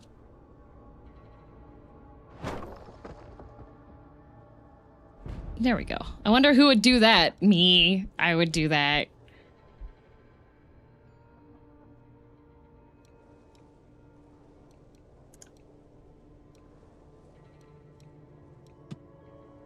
Random rare card upgrade. You know what? I want a random rare card. Oh, at least 3 hexes. Uh-oh. Oh. I enjoy these little lore bits with the streamers. I have no context on most of these so far, but what's with the rainbow monstera leaves? It's something he wanted to plug into every game. Like if the game dev made something custom of him, he wanted his Monstera leaves in there. Dang, I can't tried believe he got to- sold out by his own houseplant. That's crazy. Yes. It's also gonna scale from the smallest streamers to the biggest ones, so maybe you know more Oh, later on. I see. I don't know if I will. Despite me being a streamer, I don't watch. I don't watch a lot of streaming streams. I stream, but I don't really watch that often. Let's see, I have 2 points left. So if I block the first door...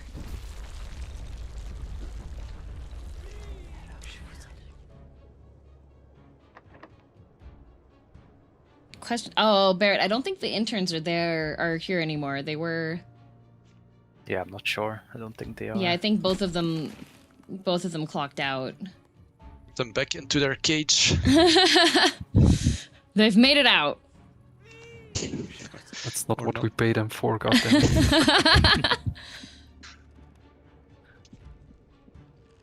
But I guess you guys have done internships before, though, yeah? Yeah, my internship was with Mantis Games. Hey! All right, so what was the most challenging / rewarding project that you were assigned for any of you that have had internships? I got to do some very funky Kinect capture stuff for an exposition in the visitor center of Zwin in Belgium, which is like a nature reserve where a lot of birds flock to.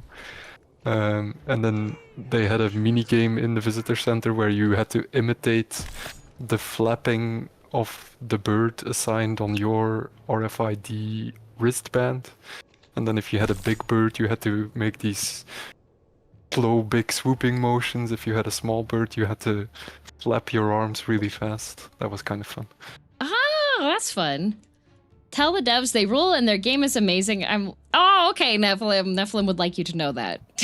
Thank you Thanks a very lot. much. Thank you. 14-hour workday still leaves 8 hours to play our game. Well, Nephilim, you heard him.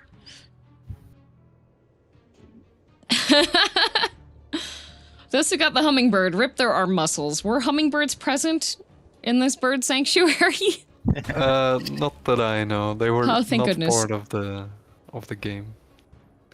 It was like storks and medium-sized birds. Nice. I think for my internship, it's been a while ago, but like there was an internship fair at our school and everybody wanted to be a 3D artist or a concept artist.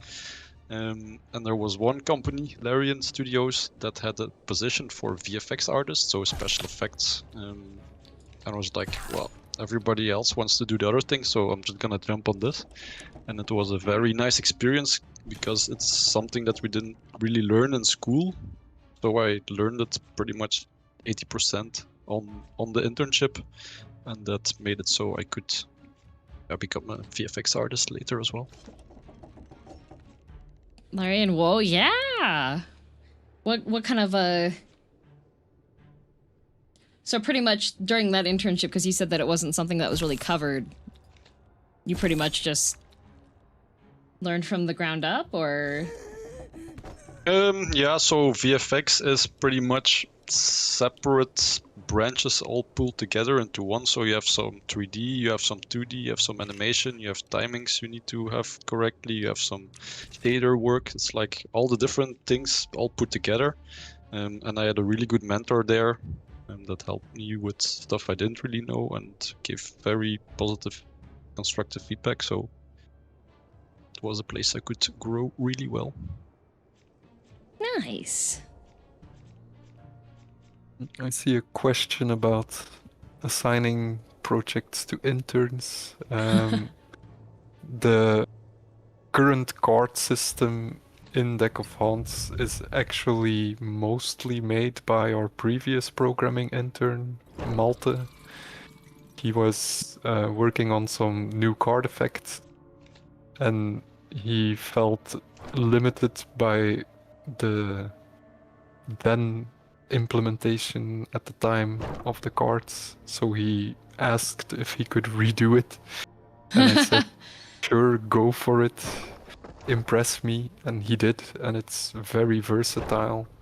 It can get a little bit overwhelming because it does a lot of different stuff, but it's versatile and it's how do you say it, robust. So we haven't actually really been able to break it with adding a bunch of new things to it. So that was some very impressive work. Oh, that's fun. Oh, they both have silver shotguns. Spawns another human after 7 turns. What the? Guess you know how you need to delete first? Yeah. We need to kill the streamer.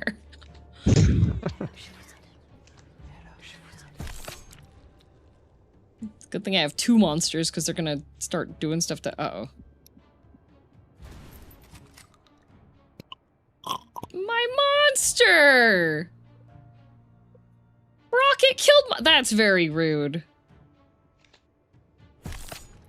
Okay, now she's got Rippling Fate. Deal 1 down. Okay, she's got 1. Summon him back again. Block this room.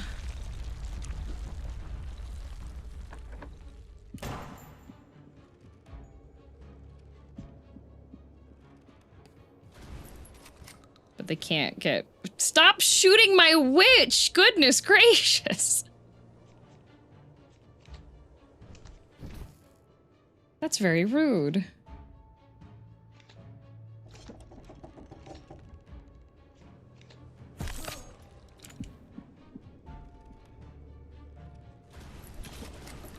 Oh, thanks, Emmy. I gotta resummon the bloodletter. I'm glad that I'm able to resummon monsters when they get killed. That would be a bit sad. Yeah. I think originally we didn't plan that, and then it felt very frustrating to have the hunter enemies just kill your whole creature deck. You're like, yay, I have creature. Oh, okay.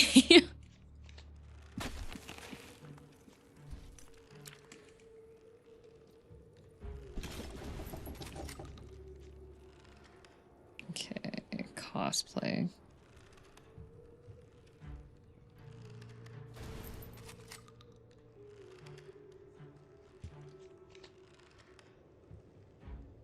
Where is this? Okay. Nice. So for Rippling Fate, is that one... That's 1 damage each turn, right? The hex. If it's got the red text, it's once per turn, I think, yeah? I'm gonna check our card database, but I think Rippling is doing 1 damage every time you play a card.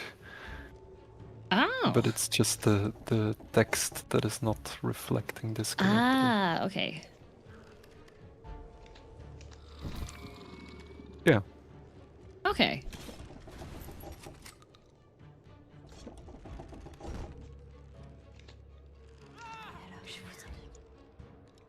Killed Something 1. for a future update. Fix the text. Any creature.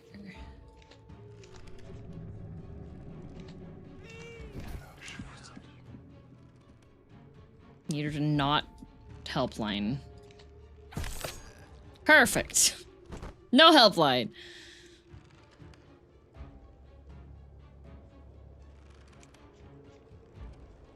Two hexes.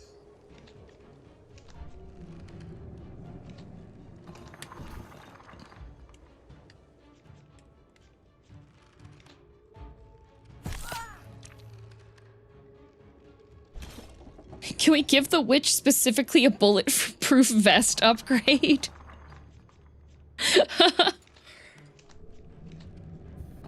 Guess they just aim for the head then. True. They might just be a crack shot.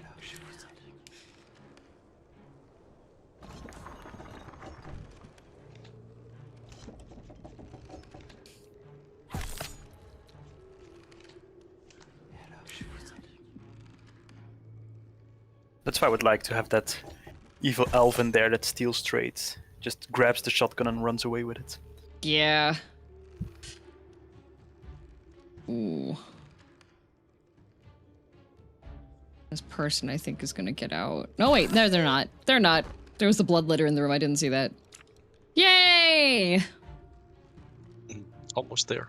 Almost there. I need a way to make it so that I can put more hexes on people. I keep on... I didn't get... I haven't been getting hex cards, but I keep acting like I have hex cards. And the creature effect, like the bloodletting from the bloodletter, also counts as a hex. Oh, okay. So if he's in the room, you only need 2 other hexes. Okay. The expert gameplay. Just add more. I don't know if the imp gives the hex though. I think one of the creature cards from him maybe does. I may be wrong.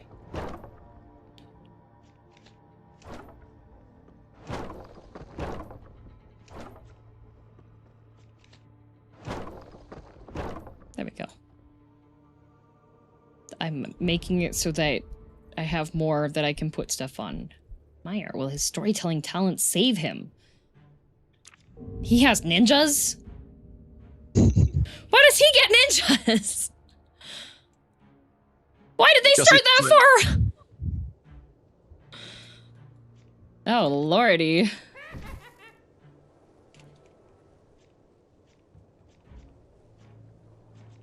Okay. Yeah, see, there's a hex. Oh yeah. You know more than me. I just remembered seeing that hex. Okay, he shot my imp. How dare you? But I can do that. And now he's got 2.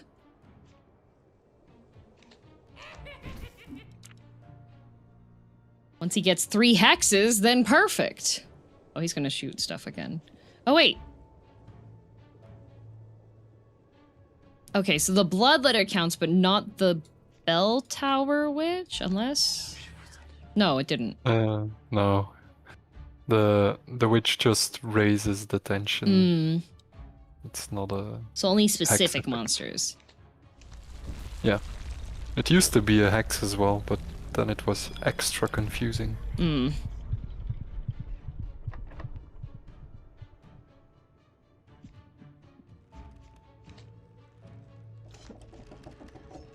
Oh, that guy's already in the heart. Whoopsies!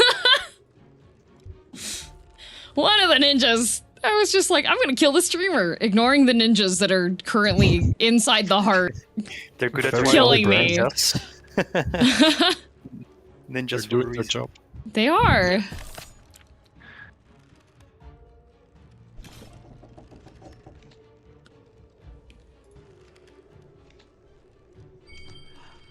Okay.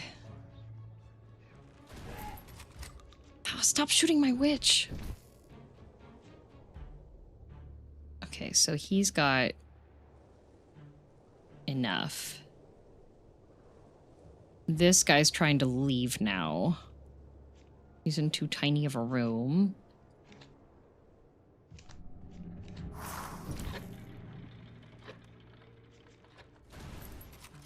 Oh my god.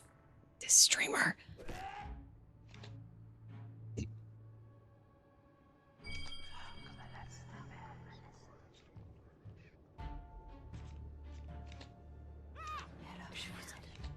Okay.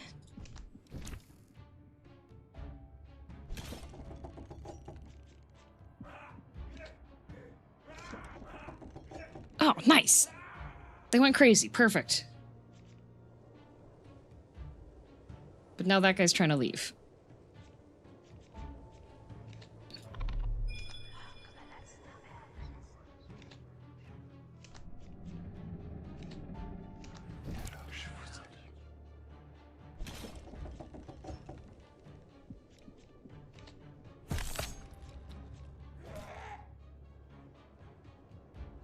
No bloodlet.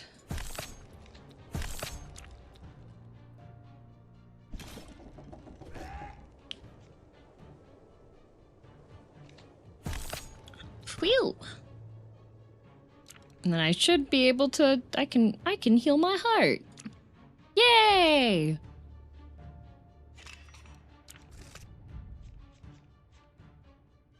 Empty room, black room for 1 turn. Human. That's a good card as well, Silent Menace. Yeah. If you just hold it for a few turns. And then it just gets gross. There's a well with a drowned tormentor. No, that just turns into a bomb card is what I'm seeing on there. Yeah, it's one of my favorite ones to use as well with the damage deck. Yes.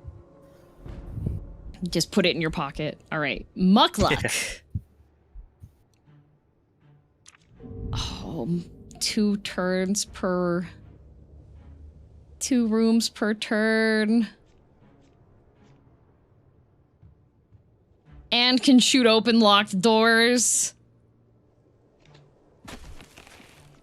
Must be nice. Oh my god, 105 health? Well, it's just one. It's just one. One beefy one. One beefy gamer. Okay. Empty. Oh, he's in there. Okay, but that means he goes. I won't know which room he goes into after that, though. That's unfortunate. 2 damage. Hold alligator.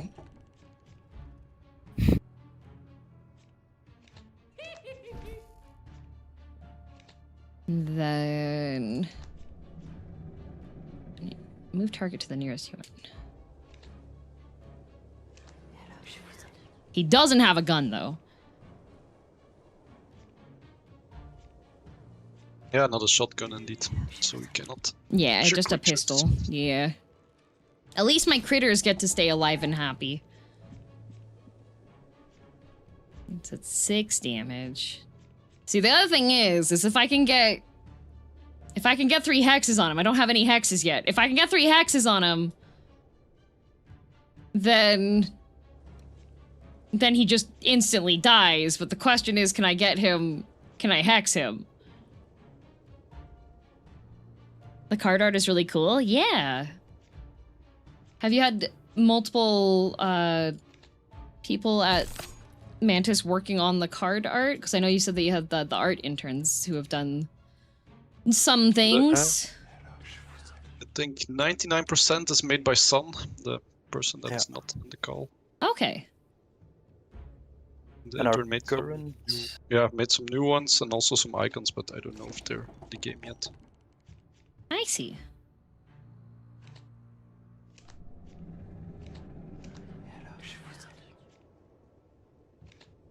But yes, Sun has done a good job.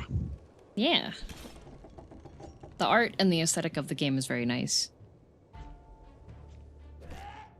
His pistol's only for doors, not self-defense. Well, I think if you shot the bloodletter with a pistol, it would be like the equivalent of shooting a bear with a pistol, where he's just gonna be mad.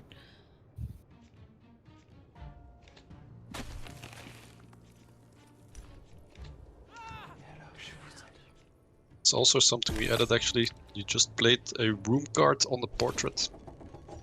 It's been a recent addition that actually Yeah. works. Because before it quality of was... Yeah, that is definitely a quality of life improvement.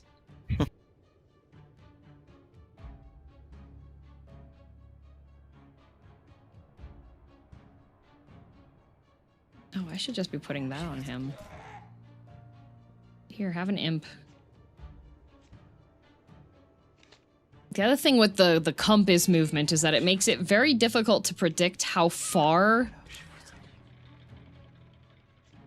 they're going. Oh, he's gonna go to the heart. No! Well, you have to teleport. I have to. Oh, I do. Go away. Oh, that.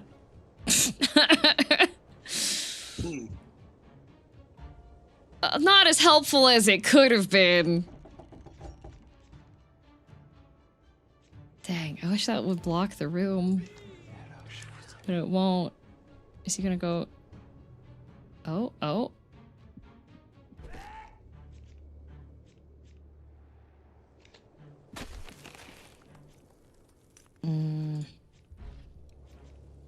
16 damage is not nearly enough. Birdsmith, the concept for Deck of Haunts when we did it. I think it was 2020. So, good year to concept something. I can't remember actually how long it took to get to the first playable state. Do you remember, Tim? I think we started somewhere late 2020 on the prototype, when it was still made in Unity. And I think after a month or two we had a very, very basic playable version, which was just a fixed layout with a limited set of cards. And then we redid it entirely in Unreal. But yeah, first playable version during actual production. I don't know. Probably also like about a month in, I think. Yeah, that went quite fast. I think it was a month indeed.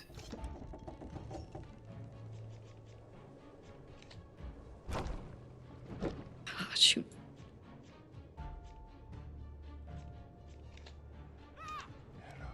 He got on the heart. Yeah, well, you still hit me. Very rude. But I think I should... Oh, yeah, on the human.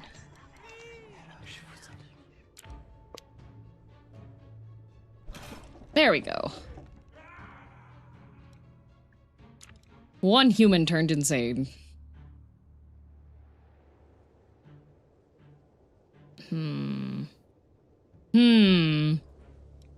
Did the game change a lot from conception to release? I would say so, yeah. Especially the building has changed a lot over development. In the beginning there was no building, you just had fixed layouts. And then we thought, oh, it would be cool if you can build the rooms. And then we thought, oh, it would be cool if you can build the rooms tile per tile, so we had to change how the rooms worked. So, yeah. It's The cards Yes. stayed the same, but building has seen a lot of versions. Night. Night 9. That's me. It is time. It's time. I'm gonna... But my cat, I can't take whiskey out. I remember when Tim added it, and I thought, what? We're putting the cat in there. Oh, he's a martyr! My meow meow. I'm glad it went from Tetris rooms to tile per tile. I found the Tetrising more frustrating than fun when it was early on. Alright, yeah. We had the Tetris-shaped rooms as well. I think that was still during the demo. Yeah. Yeah, indeed.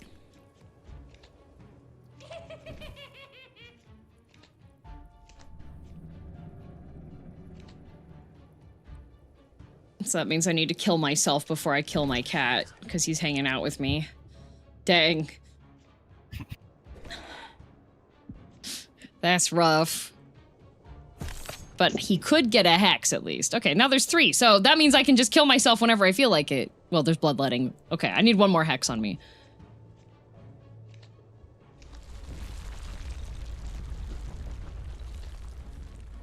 Officer Catgirl! Uh-oh.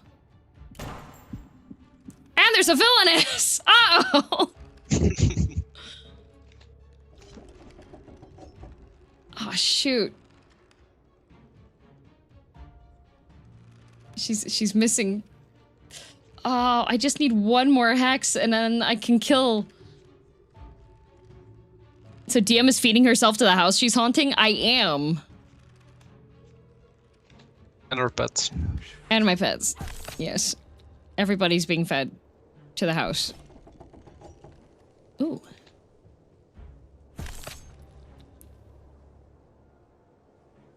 Harvest in 7 turns. Let's go!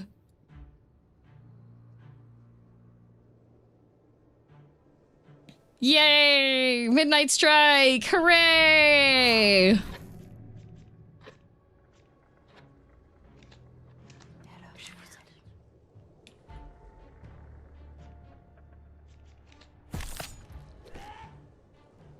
Avoids a specific room. Ooh.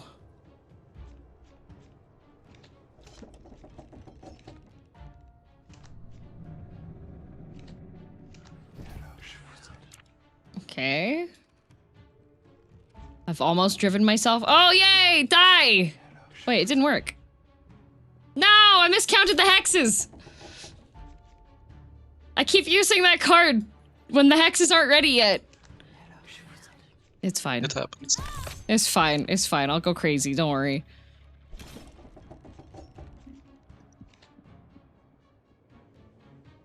It's something we considered not having, that you could actually play the card if it didn't trigger the effect. Mmm. But it's also kind of funny when people try it, so we just left it in. You're just like, oh, might as well. Okay, now she's got 3. No? Yes. Now she's got 3. There we go. Yippee! Girl You DM did is it. gone forever. Explorer escaping. Oh. Who's escaping? Who's trying to leave? The cat girl. Not anymore. And now I have to kill Whiskey. I can't do it. Maybe he'll just go stand on some. No, we can make him go crazy. If he goes crazy, then it's fine. I think he will just Then be you have a harvested. crazy cat. He might just get harvested. Yeah, he gets harvested next turn. Oh, but I didn't Even issue the worse. killing blow. It's not my fault. Whiskey, no.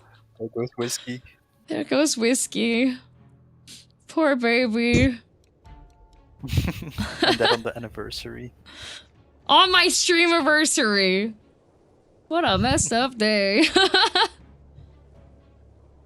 Any human per tile in the room, drain 1. If the target. Ooh! That's a nice card.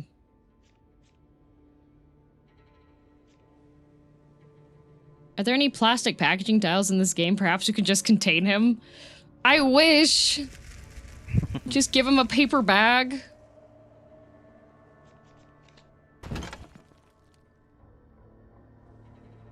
Okay, so if I do that... That is heinously expensive. Okay. Well... I guess I could just add... more small rooms. If that'll distract, maybe.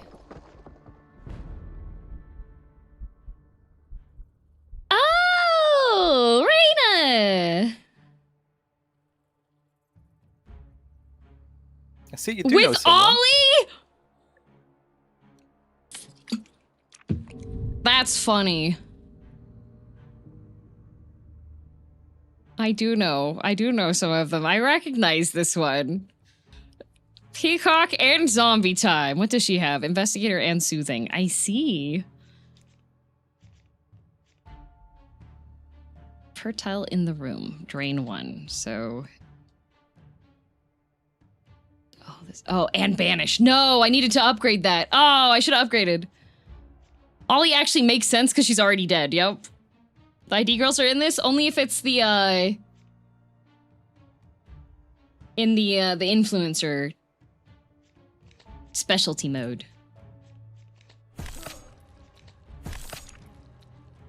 Anya and Ollie. Oh, that's fun.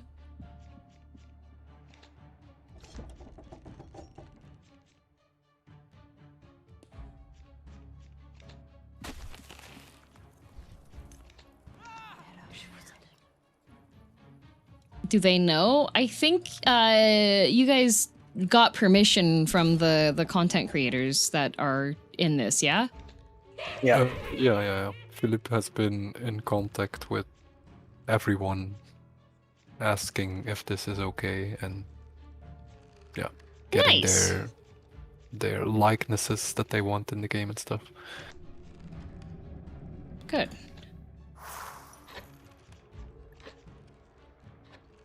Oh, I just figured out something that's... It's a good thing there's a limit on critters.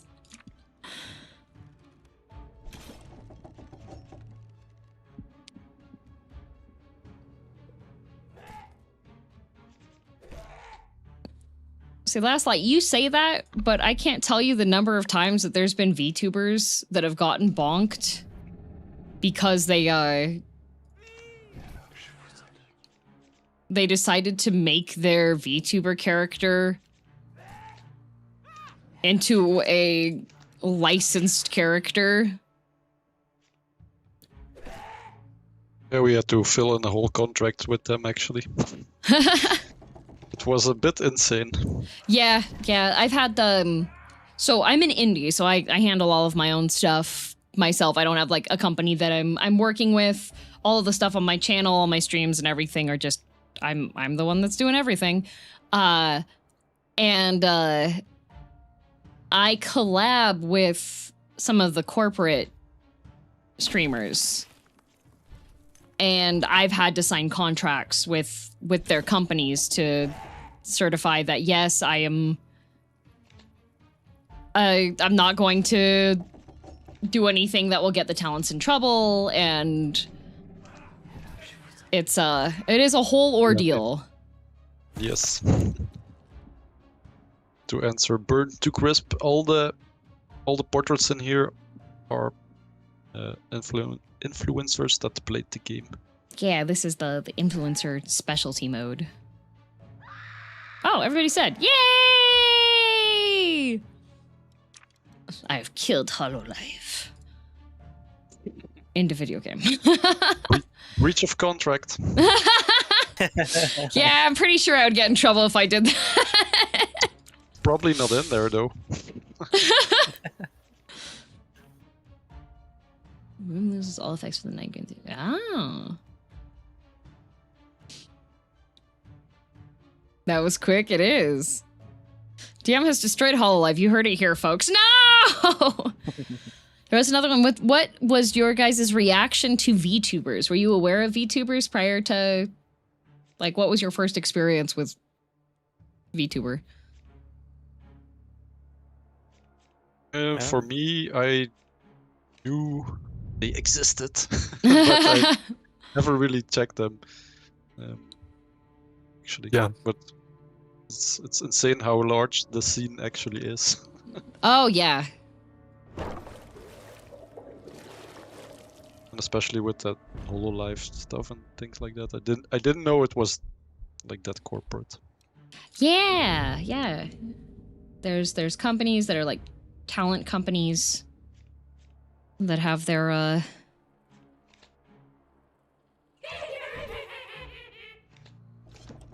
Oh, I love Echo Chamber so much. I think Echo Chamber might be my favorite room card.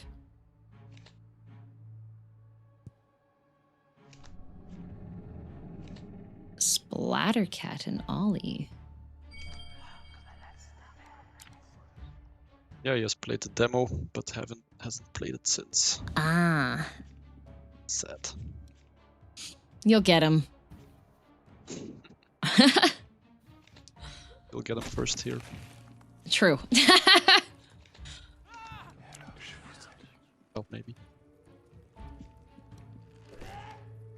Ooh, per tile in the room. Drain. Is there anybody that's going in here? No, I don't believe so. Next turn, though.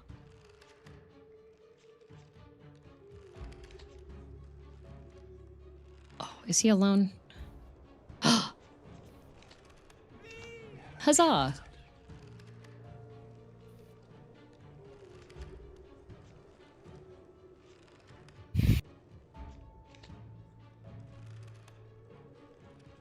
I do really like that there's no, like, timer on the game. So that way you can, like, plan out your intent. Could be Before. a cool totem, maybe. Yeah. Like a modifier. Speed mode. Anxiety mode. Turn ends in 30 seconds. Like a timer on the end turn button. Oh yeah, like chess, where you have a specific total number of time that you can do that. Yes. That would be cool. Oh, interesting. Block all special rooms. That's fun. Drain and damage, do more.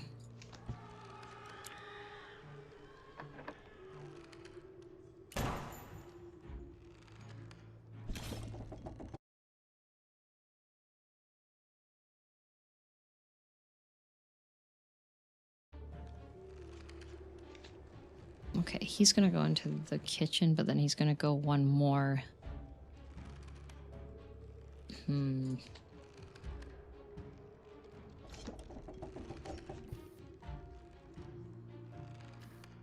14 damage isn't enough.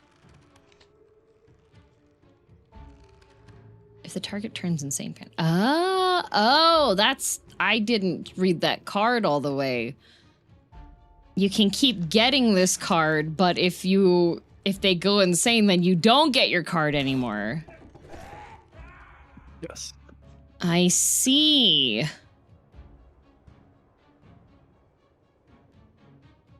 Another way to make the game more intense would be to set it in a campsite. True, because then they would be in an actual tent. I see.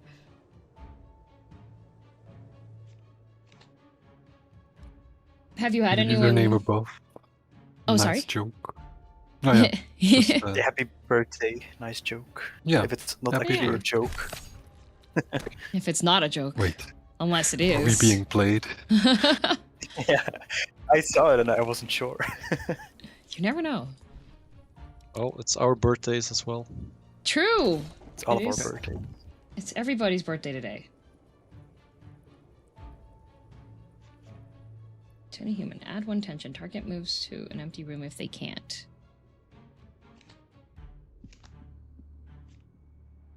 Oh, okay, and then 20 damage. We're almost there.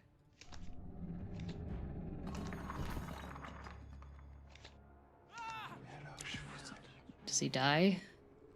He dies! Yay!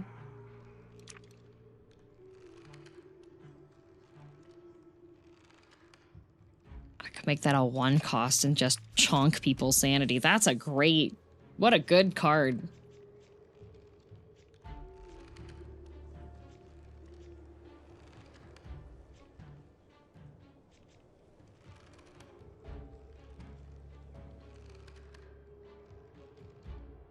So for the relic room, if this is just off to the side, then I can just...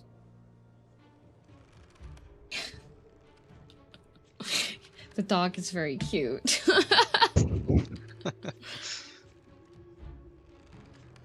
Is your dog a He's so Shiba? That looks like a Shiba. Yes. Ah. I've But met... she's very, very, very social and friendly towards everyone. I've met one Shiba, and that Shiba was extremely picky. He would not eat food that had fallen on the floor. Not me neither, so perfect. Almost a dream to have a dog that doesn't eat food from the floor. They would Mine drop doesn't bacon, either. and he would refuse. He would just look at it, he would smell it, and then he would sit down and be like, "Am I a joke to you?"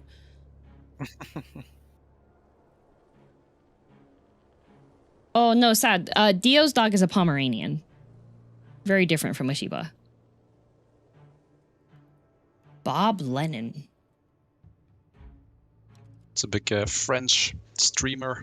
Oh.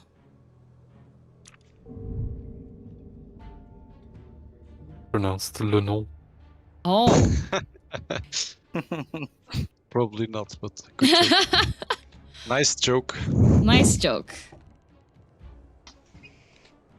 Oh, 202 regenerates health. Okay, all right, go crazy then. I see. And he has a pistol, but it's just him. It's just him. He's alone.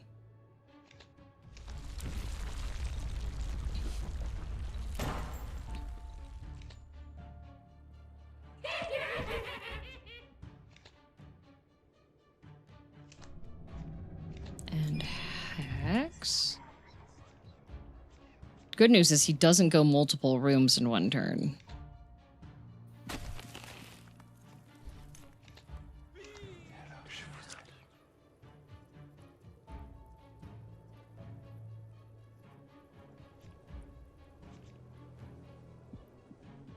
Can I stack? Okay, I can stack the hexes of those ones. Hee hee. So then he gets one more hex, and then I can kill him when I get the instant kill card. Hooray!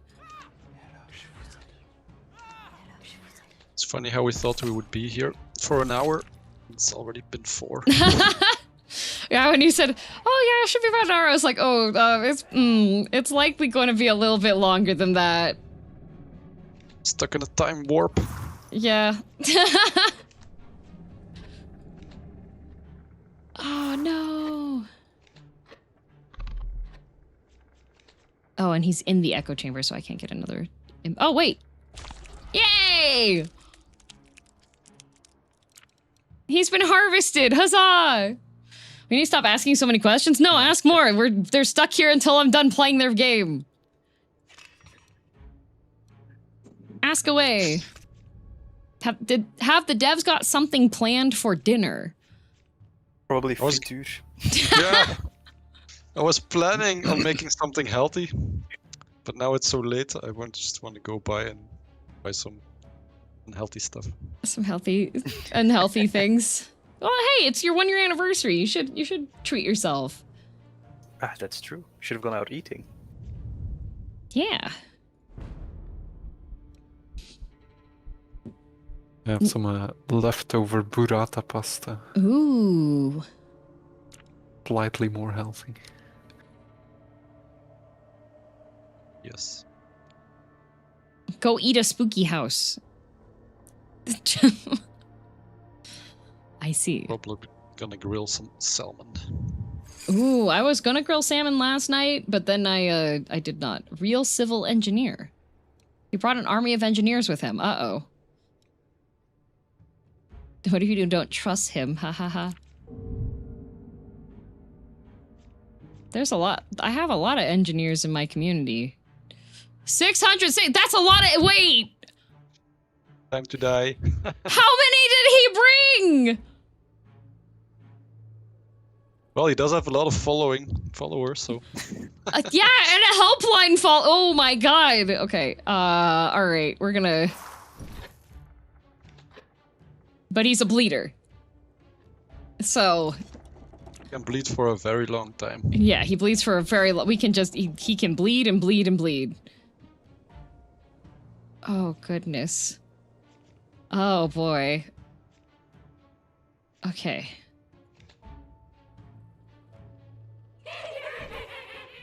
So we have them. We'll increase drain. Sacrifice him. Increase drain. Summon an imp. Okay. Engineer 1, engineer. Is it just all? It's all engineers?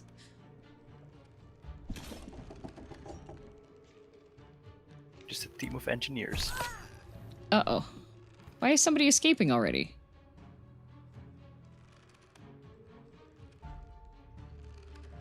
Oh, who died? Uh-oh.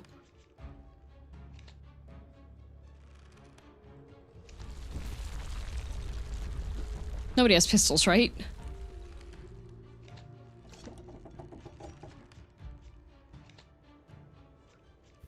We're gonna move the... Well, no, escaping man should die, like... Yeah, there we go. Perfect.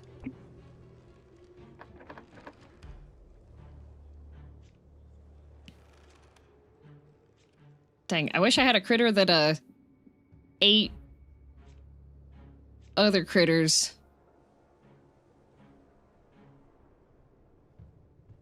Where? 40. Oh, that's a lot. You can do it. I'm doing my best. Okay, there's nobody with a shotgun that I can see. Creatures in this room act an additional time. Okay, well that's... empty room. 2 of them. Need to Hmm. make it though. But yeah, I'm just concerned that people are gonna start going into this room and they're gonna turn around immediately and leave, and then I'm gonna take damage because they're all gonna die. I could get a trap card. Okay, so wait, this guy's unfazed, this guy's unfazed. We need to kill the ones that can be phased. Hidden corpse. Drain 6, ooh.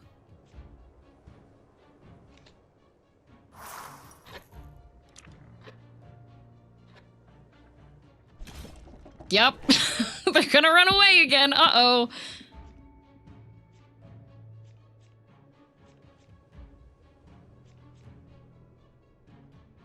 Okay, increase all drain. Okay, if I sacrifice him,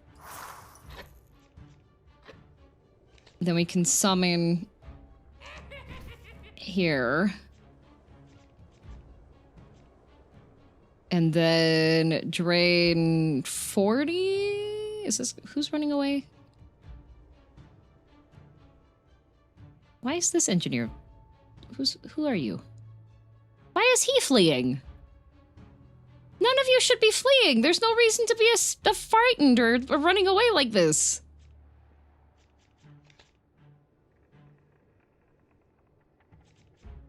Okay, well. Uh-oh. Uh-oh.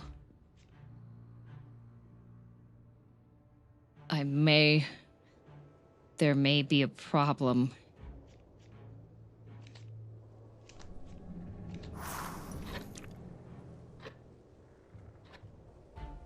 Maybe they had mind wipe when they walked into the room, so the unfazed trait was not. Yeah, so they working. weren't unfazed, so they just, oh no, they walked into the room and then they just... Okay, I can move him to a random room, so he's just gonna take hopefully be far away enough. Drain 4.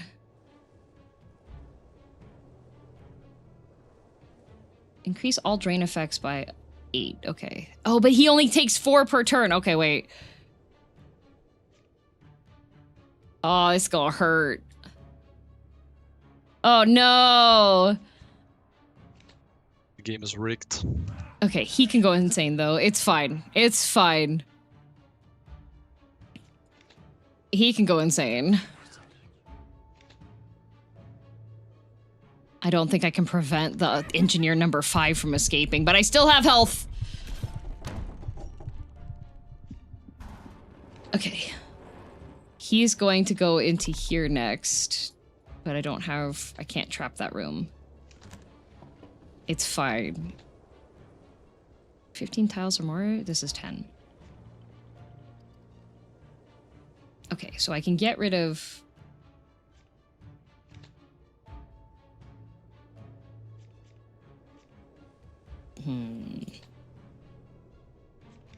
Phantom Right. And it doesn't work to summon an imp in there because this guy's not... It's fine, it's fine. And then we Phantom Right again. And now I have to hope that I can just continue rotating him back to where...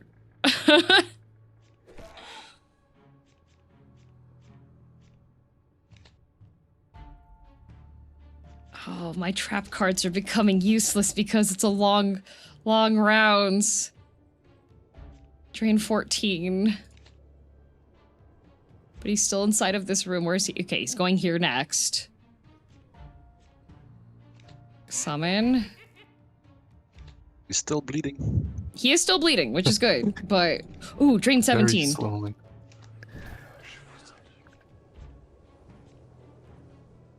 And then I don't want to add another trap to my hand.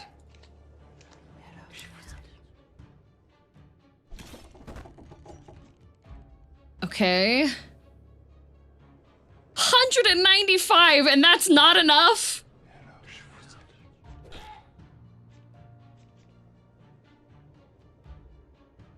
Oh no. Okay, 23 damage is not enough either.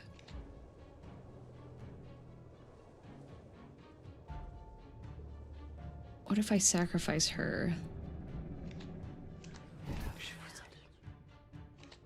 And then... I don't know what cards I get from him. Oh, gain a random one of these. Okay. Oh, block all special... Yay! Okay! He can't leave the room! I need to hold him just a bit longer. He's got 115 health left. Okay, okay, okay.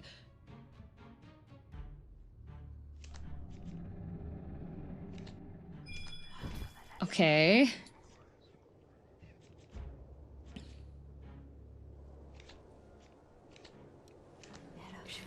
He's less than 100.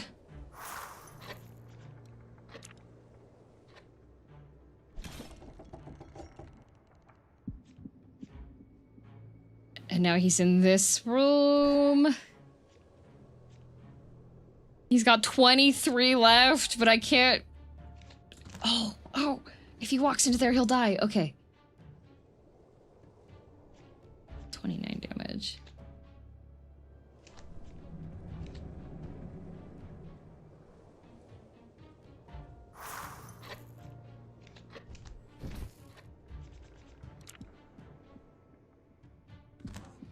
Yay!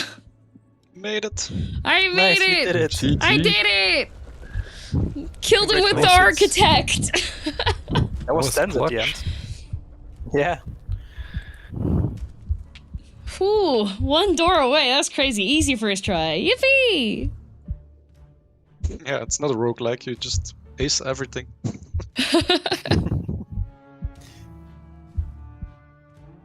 Perfect. Oh, that's fun with all of the...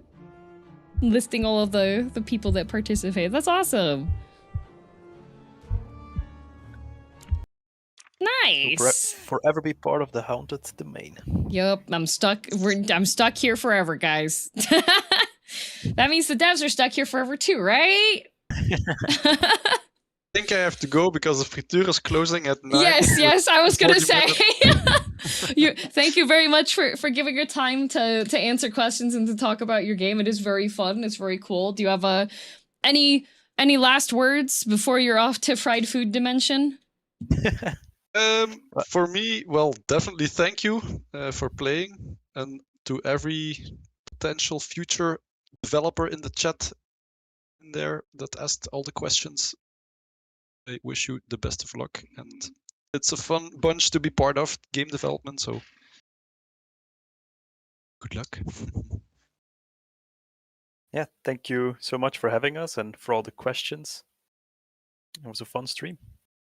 Yeah, I'm glad. Yep. Likewise, it was lovely chatting. Sorry about thank your you. cat, though. That's That you okay. did yourself. It's all right. The real one's asleep on my desk right now. He's fine. We'll find. Well, awesome. I will Cool. talk to you later. Thank you so much again for giving your time to answer questions and to delay your dinner and working with awkward time zones. Much appreciated. Everybody check out Deca Haunts. This is not a sponsored stream. I just thought it would be cool to do this. So Thank you All very right, much. thanks. All right, bye. thank you. Bye. And then they were executed.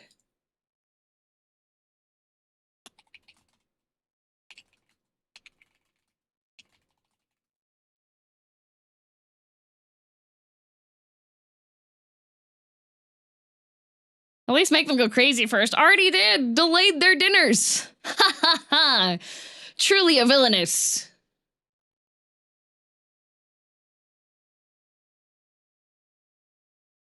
So you'll go for another 4 hours, right? Where were you when Deck of Haunt devs were die? They've perished. Sustenance denied. That is I, girldm, the sustenance denier. What now? Whiskey stream? Well, I'm not going to leave you with only an hour and a half of regular stream time. But I was thinking of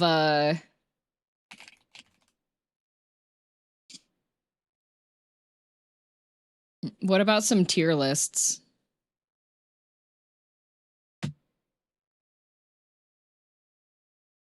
Those devs were cool. They were. Level Ben and Eureka speedrun. Wait, I like tier lists. Fruit tier list. I could do tier lists. Minesweeper number tier list. Ooh.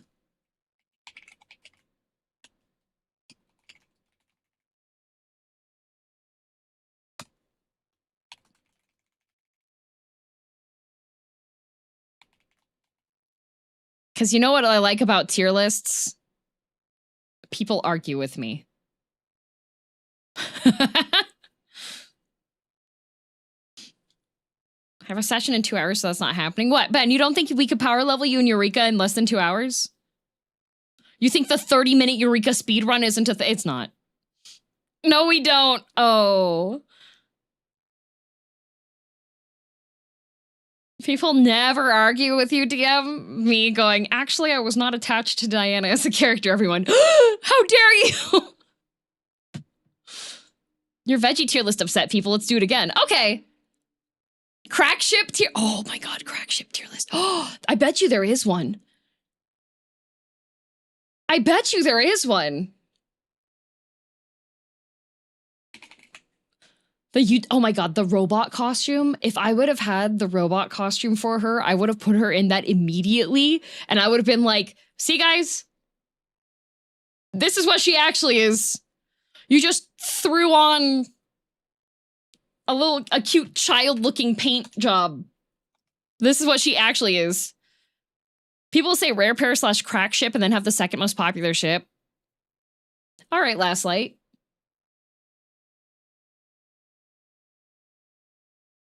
Shrek. And Jinx.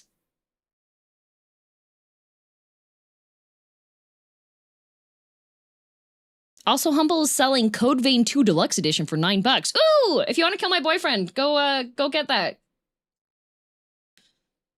What IP, Jinx? Riot.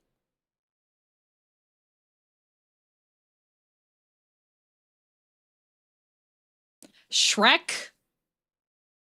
And the Primal Summon Ifrit from Final Fantasy XIV.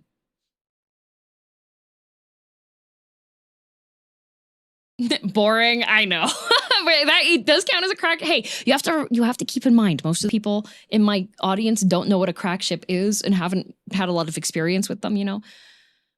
I see Code Vein 1 at discount, not Code Vein 2 in Humble Bundle.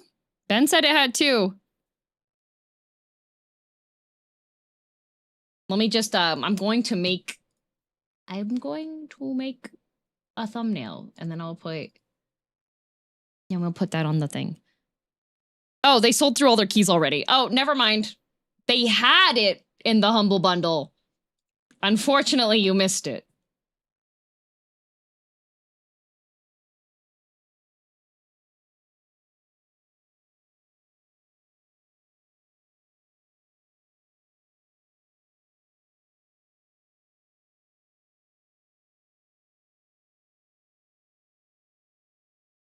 Let's see.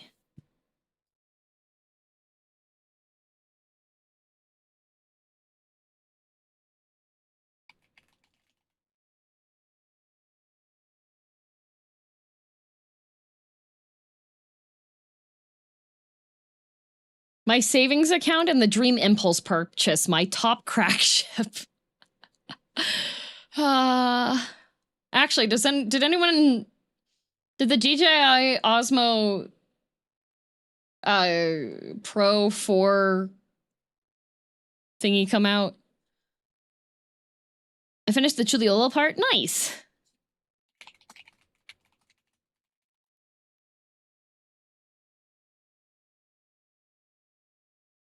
It did, but I bought all of them. Hi, Heavenly!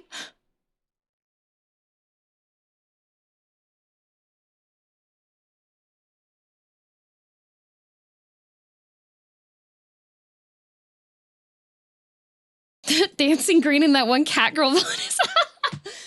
I won't share the artwork until I know that Grave has made her merch and started selling it, because I don't want to spoil it too early. But she did draw the chibis for her keychains, and she drew a Girl DM villainous keychain one. And I will say that it is extremely cute, and the dancing green is also extremely cute and has a matching pose. So it's very cute.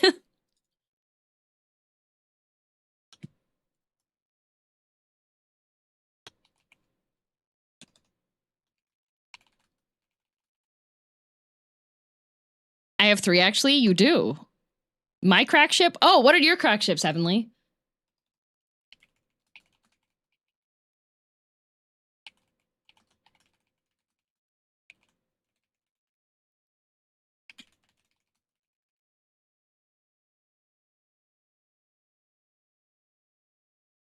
No, not the Pocket 4, Lazy. The Pocket 4 Pro. The Pro. There's a second variant of it. That is, there was supposed to be more information about it. Master Chief in Minthara. Okay.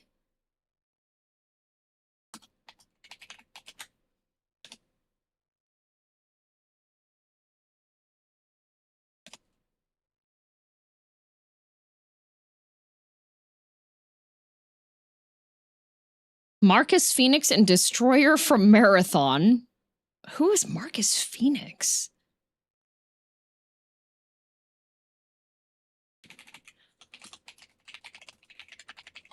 Back from ads. Welcome.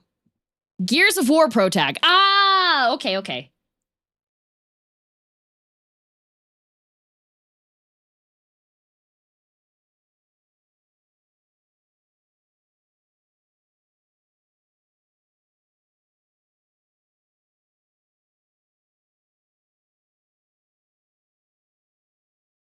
Voiced by Bender's voice actor? I'm assuming he's not doing the Bender voice.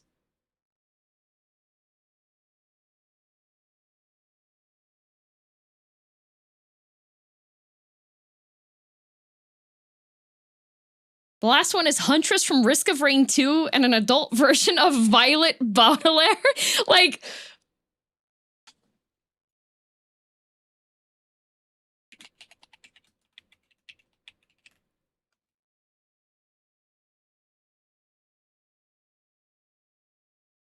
the main protagonist of a series of unfortunate events.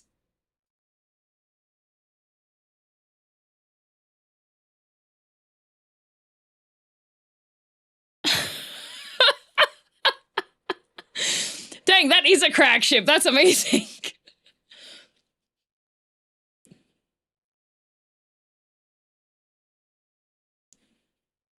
I'm curious about how a lot... Yeah, I want to... Wait. Heavenly, where did all these just feel right in my mind? Are these ones that you've generated yourself? Are you the famous green cat girl underscore DM? No. I have 2 underscores. Also, Aeon, thank you very much for 49 months. Thank you.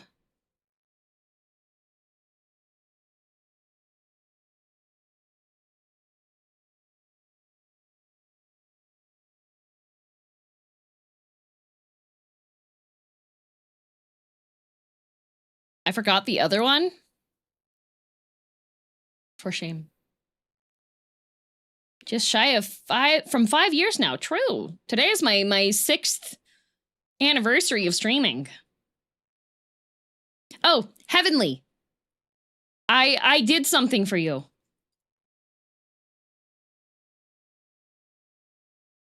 I did something specifically for you. Those words scare me. Okay, so the first one came from replaying BG3 recently. I realized most Master Chief and Minthara would really vibe because they're both non-nonsense, but also very efficient. Okay. They should. Did anyone bake a cake for the stream anniversary? No, but I am considering getting myself nice dinner to be like, yay, you did it. Good job. I'm very bad at celebrating things that I usually see other people celebrate, so. Yeah, so what I did, Heavenly, I'm doing this to financially benefit you, okay? All right? I want you to be able to retire in insert location here that you would really like with insert potentially illegal substances that you would enjoy here and have that amount of money, okay? So what I did was I was gifted like 2 full boxes of V-Card. So every card of yours except for one I ripped up.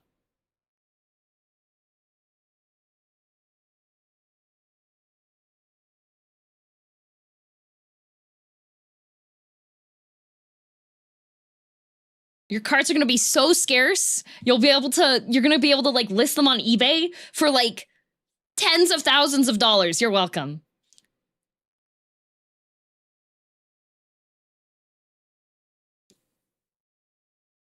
Ten power rarity? No. Heavenly rarity. To the heavens.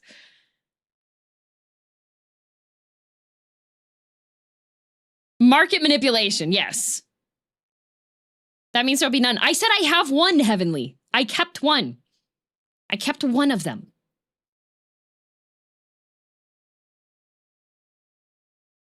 I don't even have one.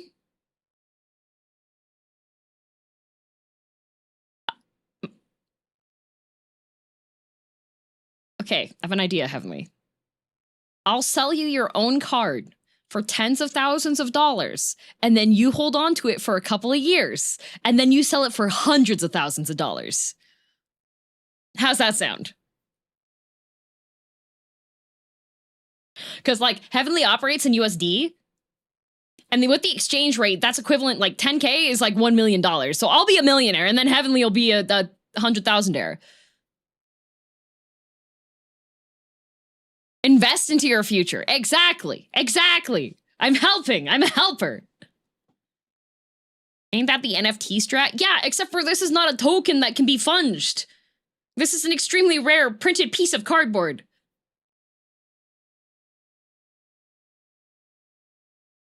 That sounds like money laundering with extra steps. No, the difference with this is that people actually want this card.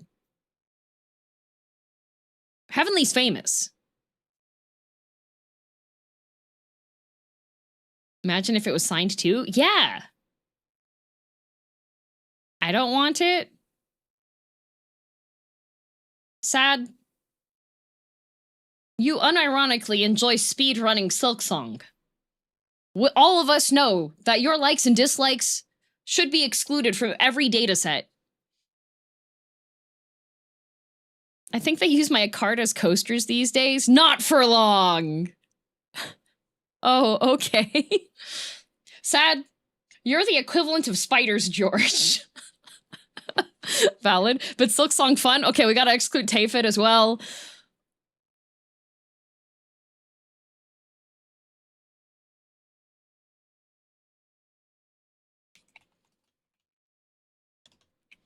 Who the heck is Spiders George? What, you don't know Spiders George?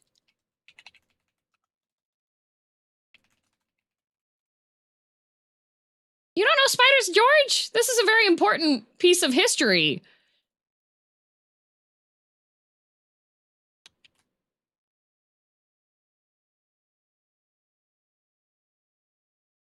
Who is Spiders? Y'all, this is how I can tell. This is how I can tell that my YouTube analytics on who watches my channel is actually accurate because if you were girly pops, you would have been on Tumblr. Time to introduce Spiders George. I'm a man. A man can be girly pop. Clive from Final Fantasy 16 is girly pop. Anyways, here's your education. Average person eats 3 spiders a year. Factoid, actually just statistical error. Average person eats 0 spiders per year. Spiders George, who lives in a cave and eats over 10,000 each day, is an outlier and should not have been counted.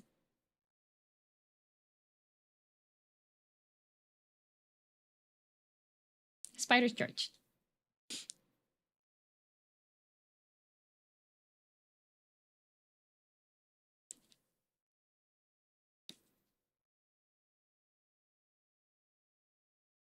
It's me, I'm Spiders George. Ben, stop eating all the spiders.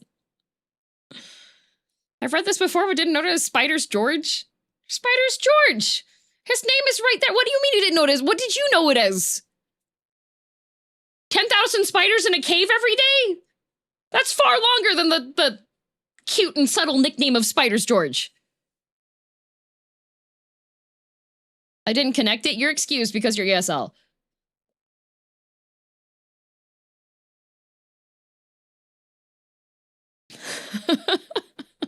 Spiders George is my second favorite Tumblr, right after the large frog that wants my blood because it's full of treasure.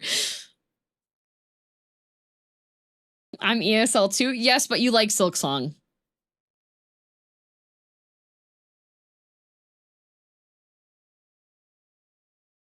I think the Stew Goblin is also a fantastic Tumblr. Nice. Was the snail question from Tumblr as well? I think the snail question was from Reddit, the Eternal Snail. I'm pretty sure Eternal Snail was from Reddit. That post is from January 9th, 2013, and now has 1.16 million notes. That's crazy. The snail question's from Rooster Teeth? You like Silksong, said with derogatory. That game has impacted my mental health in ways I will be unpacking in retirement. All right? You're making so cool. Oh, thank you. This is a mouse tracking one. So it's just no camera. It's just moving based off of my voice audio. Sorry, is the random shoujo recommendation channel active today? It is. It is. We're going to do some tier lists. Last time we did tier lists, it was I did like romance tropes, like top 100 romance tropes. And it was that was really funny because there were people that had no idea what trope I was talking about, or that it was for romance only. So I was just like, yeah, parents dying is okay. And if it's done well, torture's really good.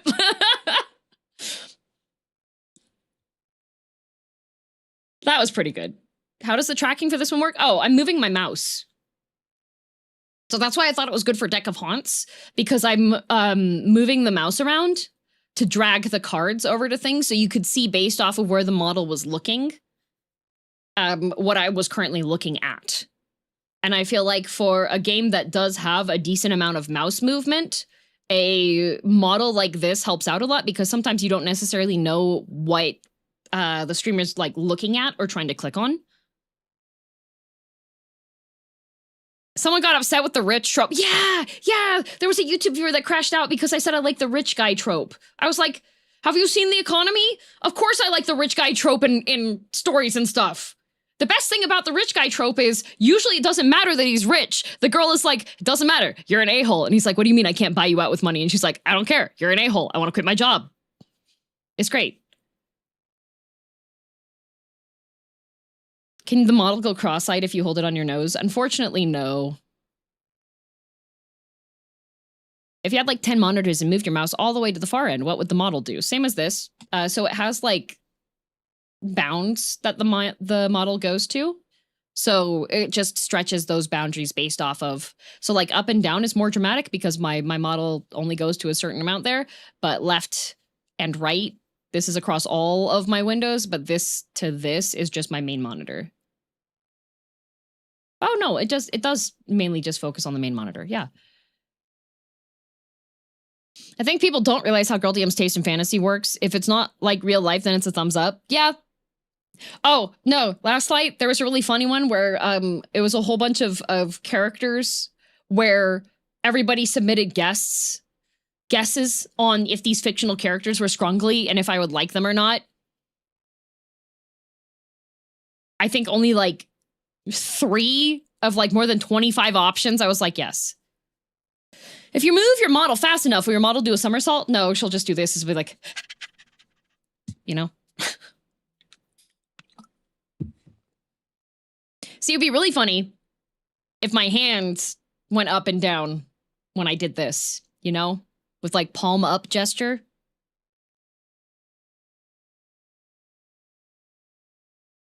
You know? No? Why not?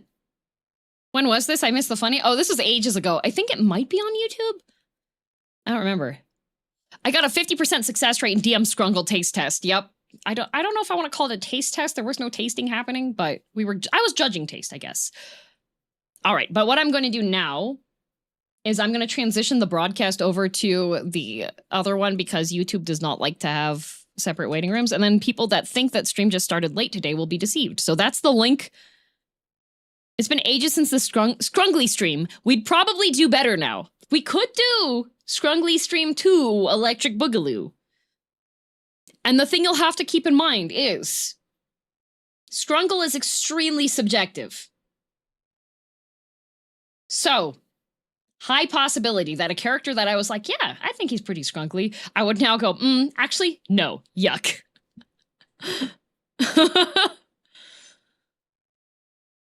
Wolfwood? Yes. Nicholas D. Wolfwood? Scrungle. Scrungle 2, re-scrungled.